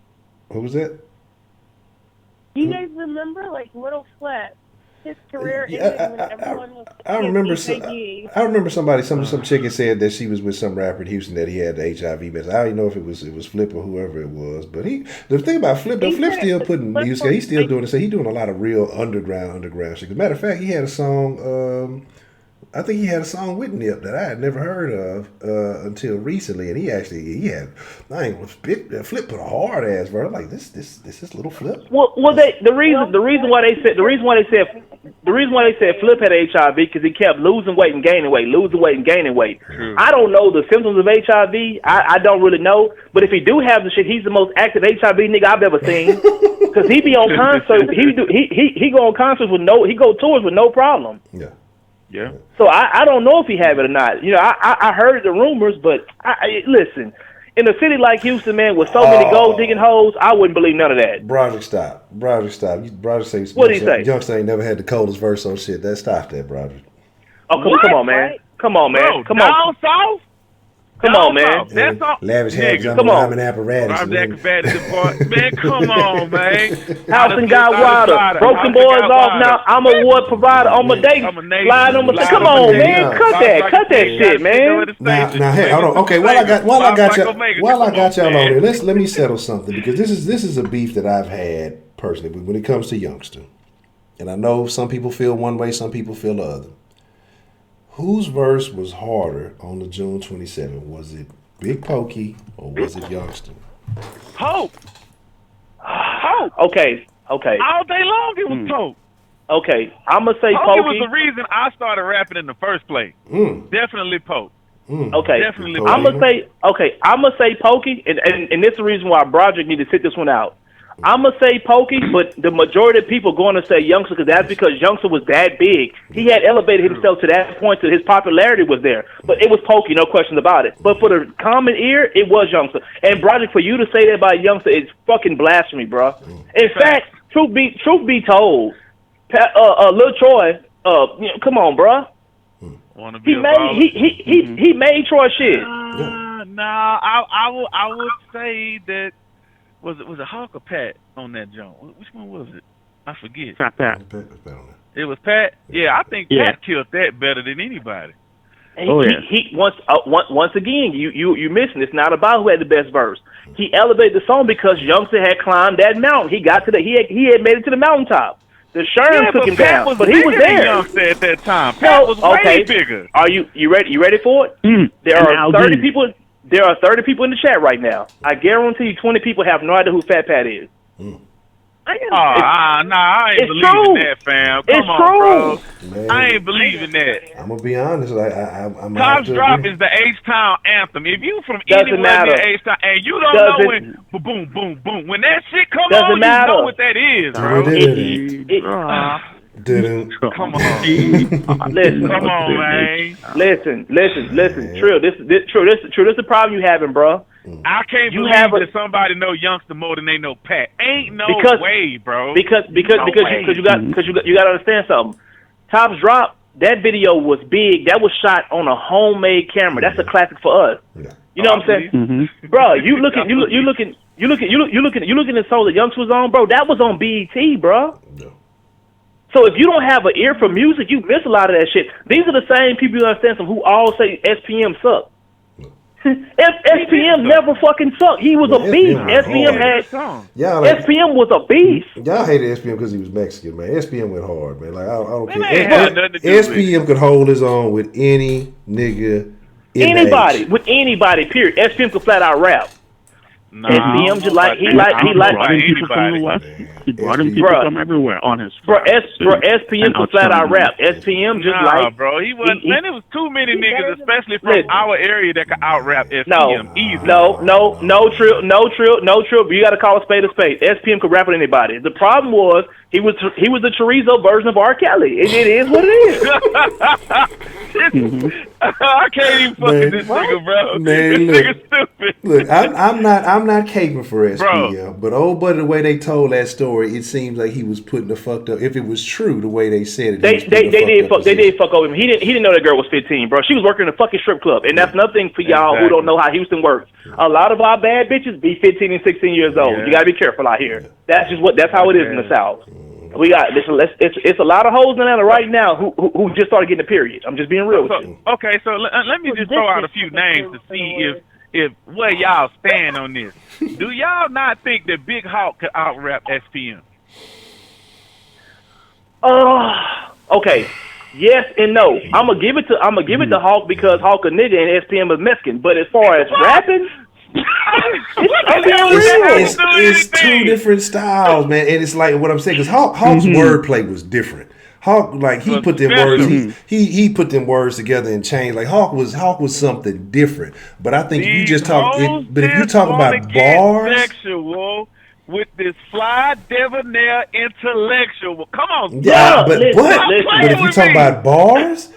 SPM had some bars. Like, look, like SPM. SPM was hard. SPM was hard. Okay, all right. I'll give y'all that. Bun. I don't count. Exactly. You can't. Bullshit. You can't put Bun in that category, nigga. Bun had bars. So you said he had better bars. So then I come with a bar rapper. Okay. Watch this. Okay. Watch it, Honcho. Who was the better rapper between Notorious B.I.G. and Bun? Trill, keep it 100. Bun. Sunday. Duh. And guess what? And guess what? And ain't nobody outside of this circle on this phone gonna tell you it's fucking Bun. True. That's the way this shit works. You got a point. I can't argue with that either. Hey, I don't care what that was a class with 325. They say no French kisses and no hippopotamuses. Hey, sometimes you got to stretch the words to make sure they fall in line. That nigga SPM was a fool. A little bit of reach will get you there. Just a small little bit of reach. Fact. Because I'm telling y'all, man, I remember going to the car show and this is probably one of the worst SPM songs to me. That fucking Wiggy. I remember that shit dropped. They played the video to that shit. That shit was catchy. Man, I hated that bitch. That's the only reason why it was popular. But when I said that the whole car show stopped, because Walson's with this car, me and my partner, we was making our way to Walson's, like on the backstage, and the whole car show stopped. And they looking at this fucking screen, like they say when turkeys, when it started raining, they look up at the sky with their mouths open. Like it looked like a fucking bunch of turkeys, nigga. Like everybody just staring at me, stopped. Like the whole shit paused and watching this fucking video. I'm like, what the fuck is going on? You know what I'm saying? But like SPM had that fan base, dog. SPM was out there. Like regardless of how you may feel about his actions and everything else, as far as laying the groundwork, that man put a lot of work in. I'm gonna tell you when I knew the SPM when I knew SPM was a superstar. Houston used to have a CD place called Sound Waves. I know you remember it, Honcho. Yeah. Anything that dropped, you have to go to Sound Waves. Every time they had a new album come out, it would be on the front row when you first entered the Sound Waves. Yeah. SPM album. In that little shopping center. Yep, he's been a plaza. Yep. Okay, I remember Sound Waves on the Southwest by Sharpstown Mall. SPM album would drop and it would never be on the front row. His shit sold out every time it dropped. Everybody album sold on the shelves besides SPM. SPM shit came on the club, bro, and I'm telling y'all, I turned to a vato, bro. I'm throwing them up. I'm telling y'all. I'm telling y'all. Prepay. I don't know how long you've been away, but I'm gonna tell you right now, don't no song, and I mean no song, hit in the Houston club like that motherfucking Zero freestyle. Every nigga, every broad, every bouncer, every baby that's in a bitch belly know every lyric to that motherfucking song, bro. From beginning to end. Zero hate it. He said, because all I do is start the beat and then put the mic out. The crowd sing the whole fucking thing. Man, I remember him from a park or some shit. There was nothing but white people in the park. And when he performed this song, it's something, and they, when I say they went word for word, and then it was word for word, bro. And it was other one. What was that other one? Kiss my black ass. When I said every motherfucking white person in that park was singing "Kiss My Black Ass," I was like, baby, the Zero got a fan base too. That shit was wild. And True, I'm gonna tell you something, bro. This is the crazy part about Zero. And everybody keeps saying, "Oh, if Zero was in New York, he'd have blew up." No, the fuck he wouldn't. Because every time Zero blows up, he goes to prison. That's what y'all not put. That's what niggas don't realize. Every time Zero drops some fire shit, he goes straight to jail. Album drop on Monday. By Wednesday, he facing 2 to 12. That's the way that's his career. That's been his career. The weirdest part about Zero, I did not like that nigga, bro, until he made that song, I Hate You, Bitch. Yeah, and I had just broke up with my gal a few months before that shit came out. I felt that shit, bro. Listen, the harmonizing, the actual video, just him being in jail, this shit was just so deep, bro. The look on his face. Bro, he was so disgusted. You know he meant that shit. He was so disgusted. He was so disgusted, and everybody knew every last word. Here's the problem, though, Trill. What happened when the video dropped? They dropped on a Thursday. They'll forget it. What happened on Saturday? Locked up. Straight to jail. Don't pass. Go. Do not collect $200. It happens every motherfucking time. I got another name for you who does this shit every time. Kevin Gates goes to jail more than anybody I've ever seen in my life. Lord have mercy. And he got some good shit. Yeah. Convicted felon has all the guns. I don't know how you don't get it, bro. You can't have this weapon. How many times you go to jail for a gun, bro? Nigga drop kicking holes in the chest and shit. Oh my God. Kevin Gates is the only convicted felon that I know who leaves the country without contacting his PO. I don't know how the fuck that works. As soon as he get back in New York, they be waiting for him right there. Come on, put your hands behind your back. He must be so you can't, too or something. I heard he eat man booty. That's where I heard that all this came from. I'm just telling y'all. He be on some weird shit. So listen, man. All I'm saying is, bro. All I'm saying is, I get it. We want to say, oh, this person they just do because they in this area or the record label. No, bro. A lot of these niggas are just crash dummies. That's another rapper from the Houston area that don't get enough respect. Chameleon now, man. That boy lyrically was a fucking monster. Listen. Let me tell y'all. Let me tell y'all something. For all you Drake fans who sweeping down Drake is the person who put Houston music on, or Drake is the only nigga y'all know who's singing rap. Y'all nigga listen to Chameleon there. Everything that Drake doing, he took everything our city was doing forever and stole our shit. Chameleon have been doing it. Zero been doing it. Was Wayne before Wayne was. Before Wayne kind of changed his style, that was all Chameleon. Chameleon was that first. Wayne used to bite off of Chameleon shit, bro. Chameleon has called Wayne out on that shit before, bro. He's come to Houston and still Chameleon shit. Yes, these are facts, man. Actually, look this shit up. Chameleon was ahead of the game, man. From when he used to be, what he said about King, I forgot that verse. When him and Paul was on that, it wasn't Explosive. Was it Explosive? I forgot which one it was. And when he changed it. Start off, and I guarantee I can finish the bar for you. Start it off. I'm trying to think, but he was just talking about. He said when he changed his name from the Chameleon to the Chameleonaire. But I'm trying to. But Chameleon just went hard. I mean, he had so much shit from the North Side of Living. Bro, I'm sorry, Miss Jackson. Bro, man, I got one. I got to come in that bar for us to make y'all boys remember some shit. I hope it's the one I'm thinking of. Era, when I open up the trunk, it looks so sweet. Presto, I'm changing my name from Antoine to Open Sesame Street. I'm a role model for all geeks that walk up and give me dab. So many screens up in the slap like I'm driving a computer lab. That is Chameleon that was on some other shit. That's 1999, bro. That's 1999. You know what that reminds me of, too? Dope E. Because he was the first one talking about Dope E, terrorists. Don't tell me you don't know who I'm talking about.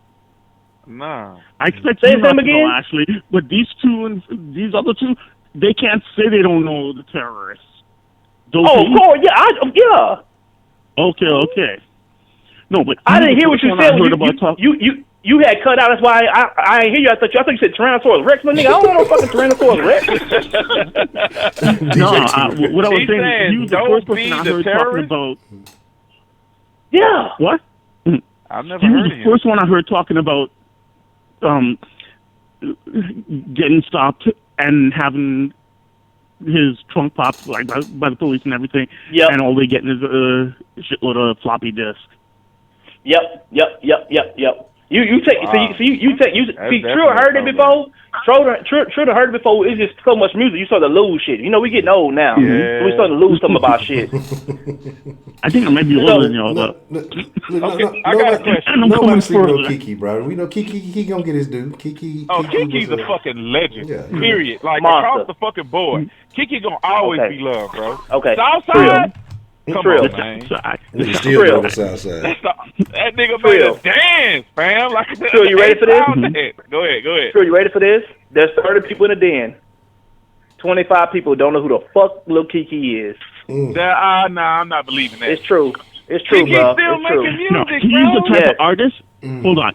He's the type of artist that people don't know that they know. Yes, Because I agree. they I know- agree.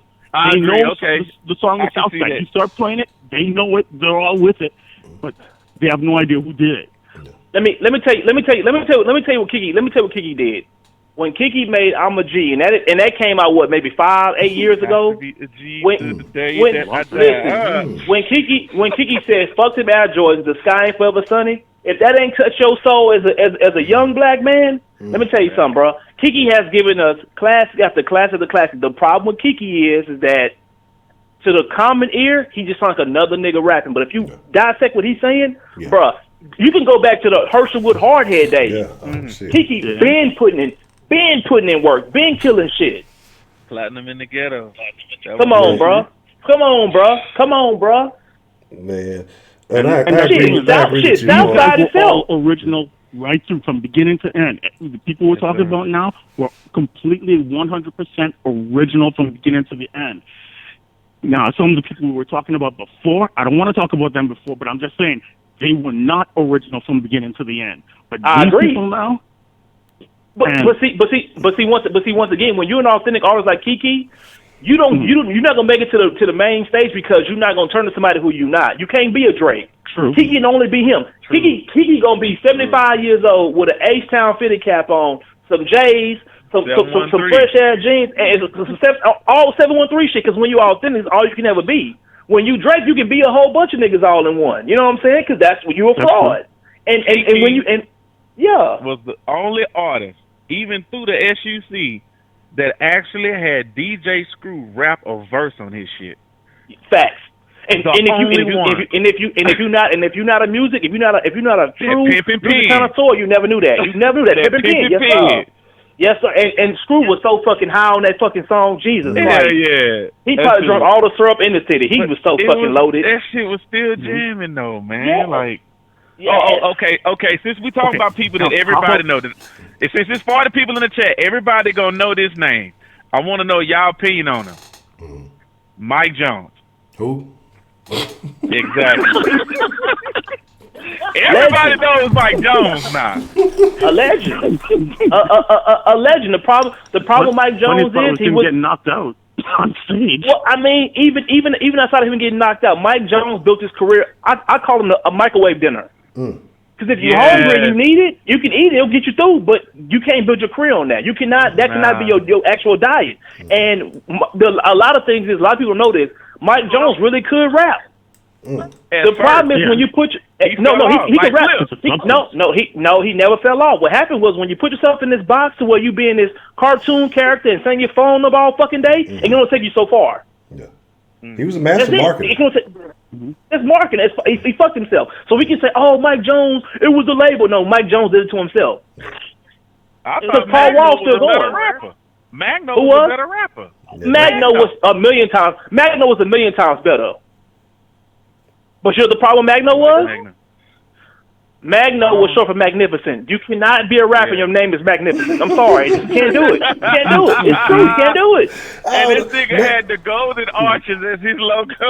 And that was his logo. Do you know how fast you're going to get sued? Do you know how fast you're going to get sued if you blow up? McDonald's come to get all their money. Come on, Magno. And then the crazy part about it, Magno was hard. Magno, you heard? Magno. Yeah. That shit was hard, bro. It was.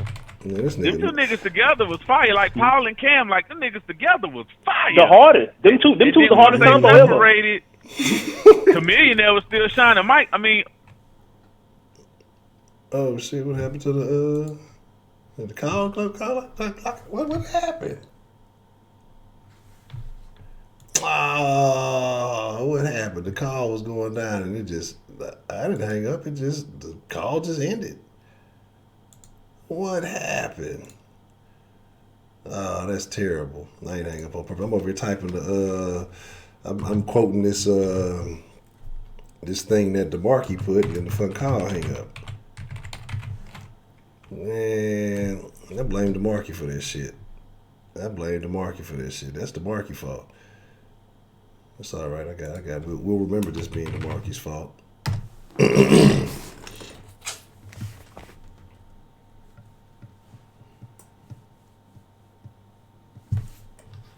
Man, look, we gonna, you know what?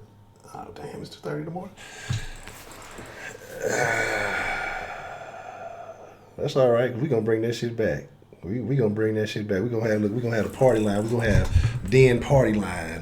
Man, I told y'all Westbrook was trash from the jump. Y'all didn't want to hear me. Oh, you're gonna change your mind about that, Honcho. DeMarkey the main one. Why you're hating on Westbrook? Man, I'm mad about that because I was about to say something. But if y'all don't think SPM went hard, you gotta go back and fucking listen to. You gotta go listen to the SCM. Listen to Will Watchers went hard. Block of Rock went hard. Fucking Wiggy was cool. I mean,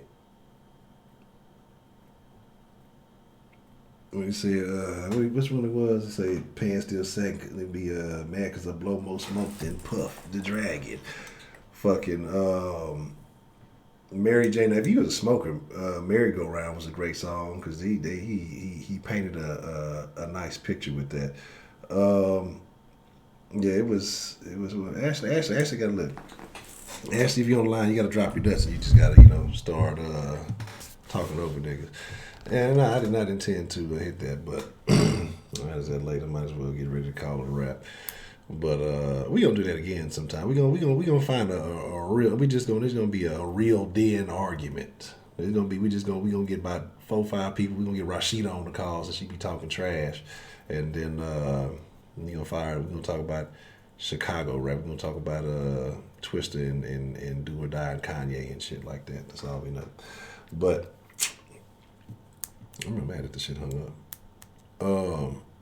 But here's the deal. It's about that time anyway. Yeah, that's what it is. Yeah, Ashley probably set it off low key. She didn't hack this shit. Like she was probably back in the back googling how do I fuck up this call real quick.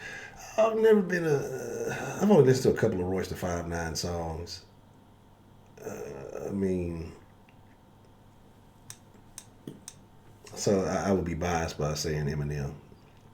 So I mean, because I don't really I don't nobody want to talk about no NY rap. Nobody want to hear that shit. I don't want to talk about that shit. Y'all niggas be trying to solve global warming and shit on their fucking rap songs. Niggas don't be trying to hear that New York shit. New York niggas be trying to get too complicated. And sometimes niggas just want to jam. You know what I'm saying? Obi Trice, real name, no gimmicks. You know what I'm saying? All right, Miss Brenda, Queen Brenda. Thank you for joining us. I'm finna lay it down myself. It's about that time. I've been putting off. I gotta fucking put these things up so I can start doing some of these podcasts. Yeah, Kiss wasn't a New York nigga though, was he? I thought Kiss was from like Philly or some shit. Was Kiss from New York? I don't know.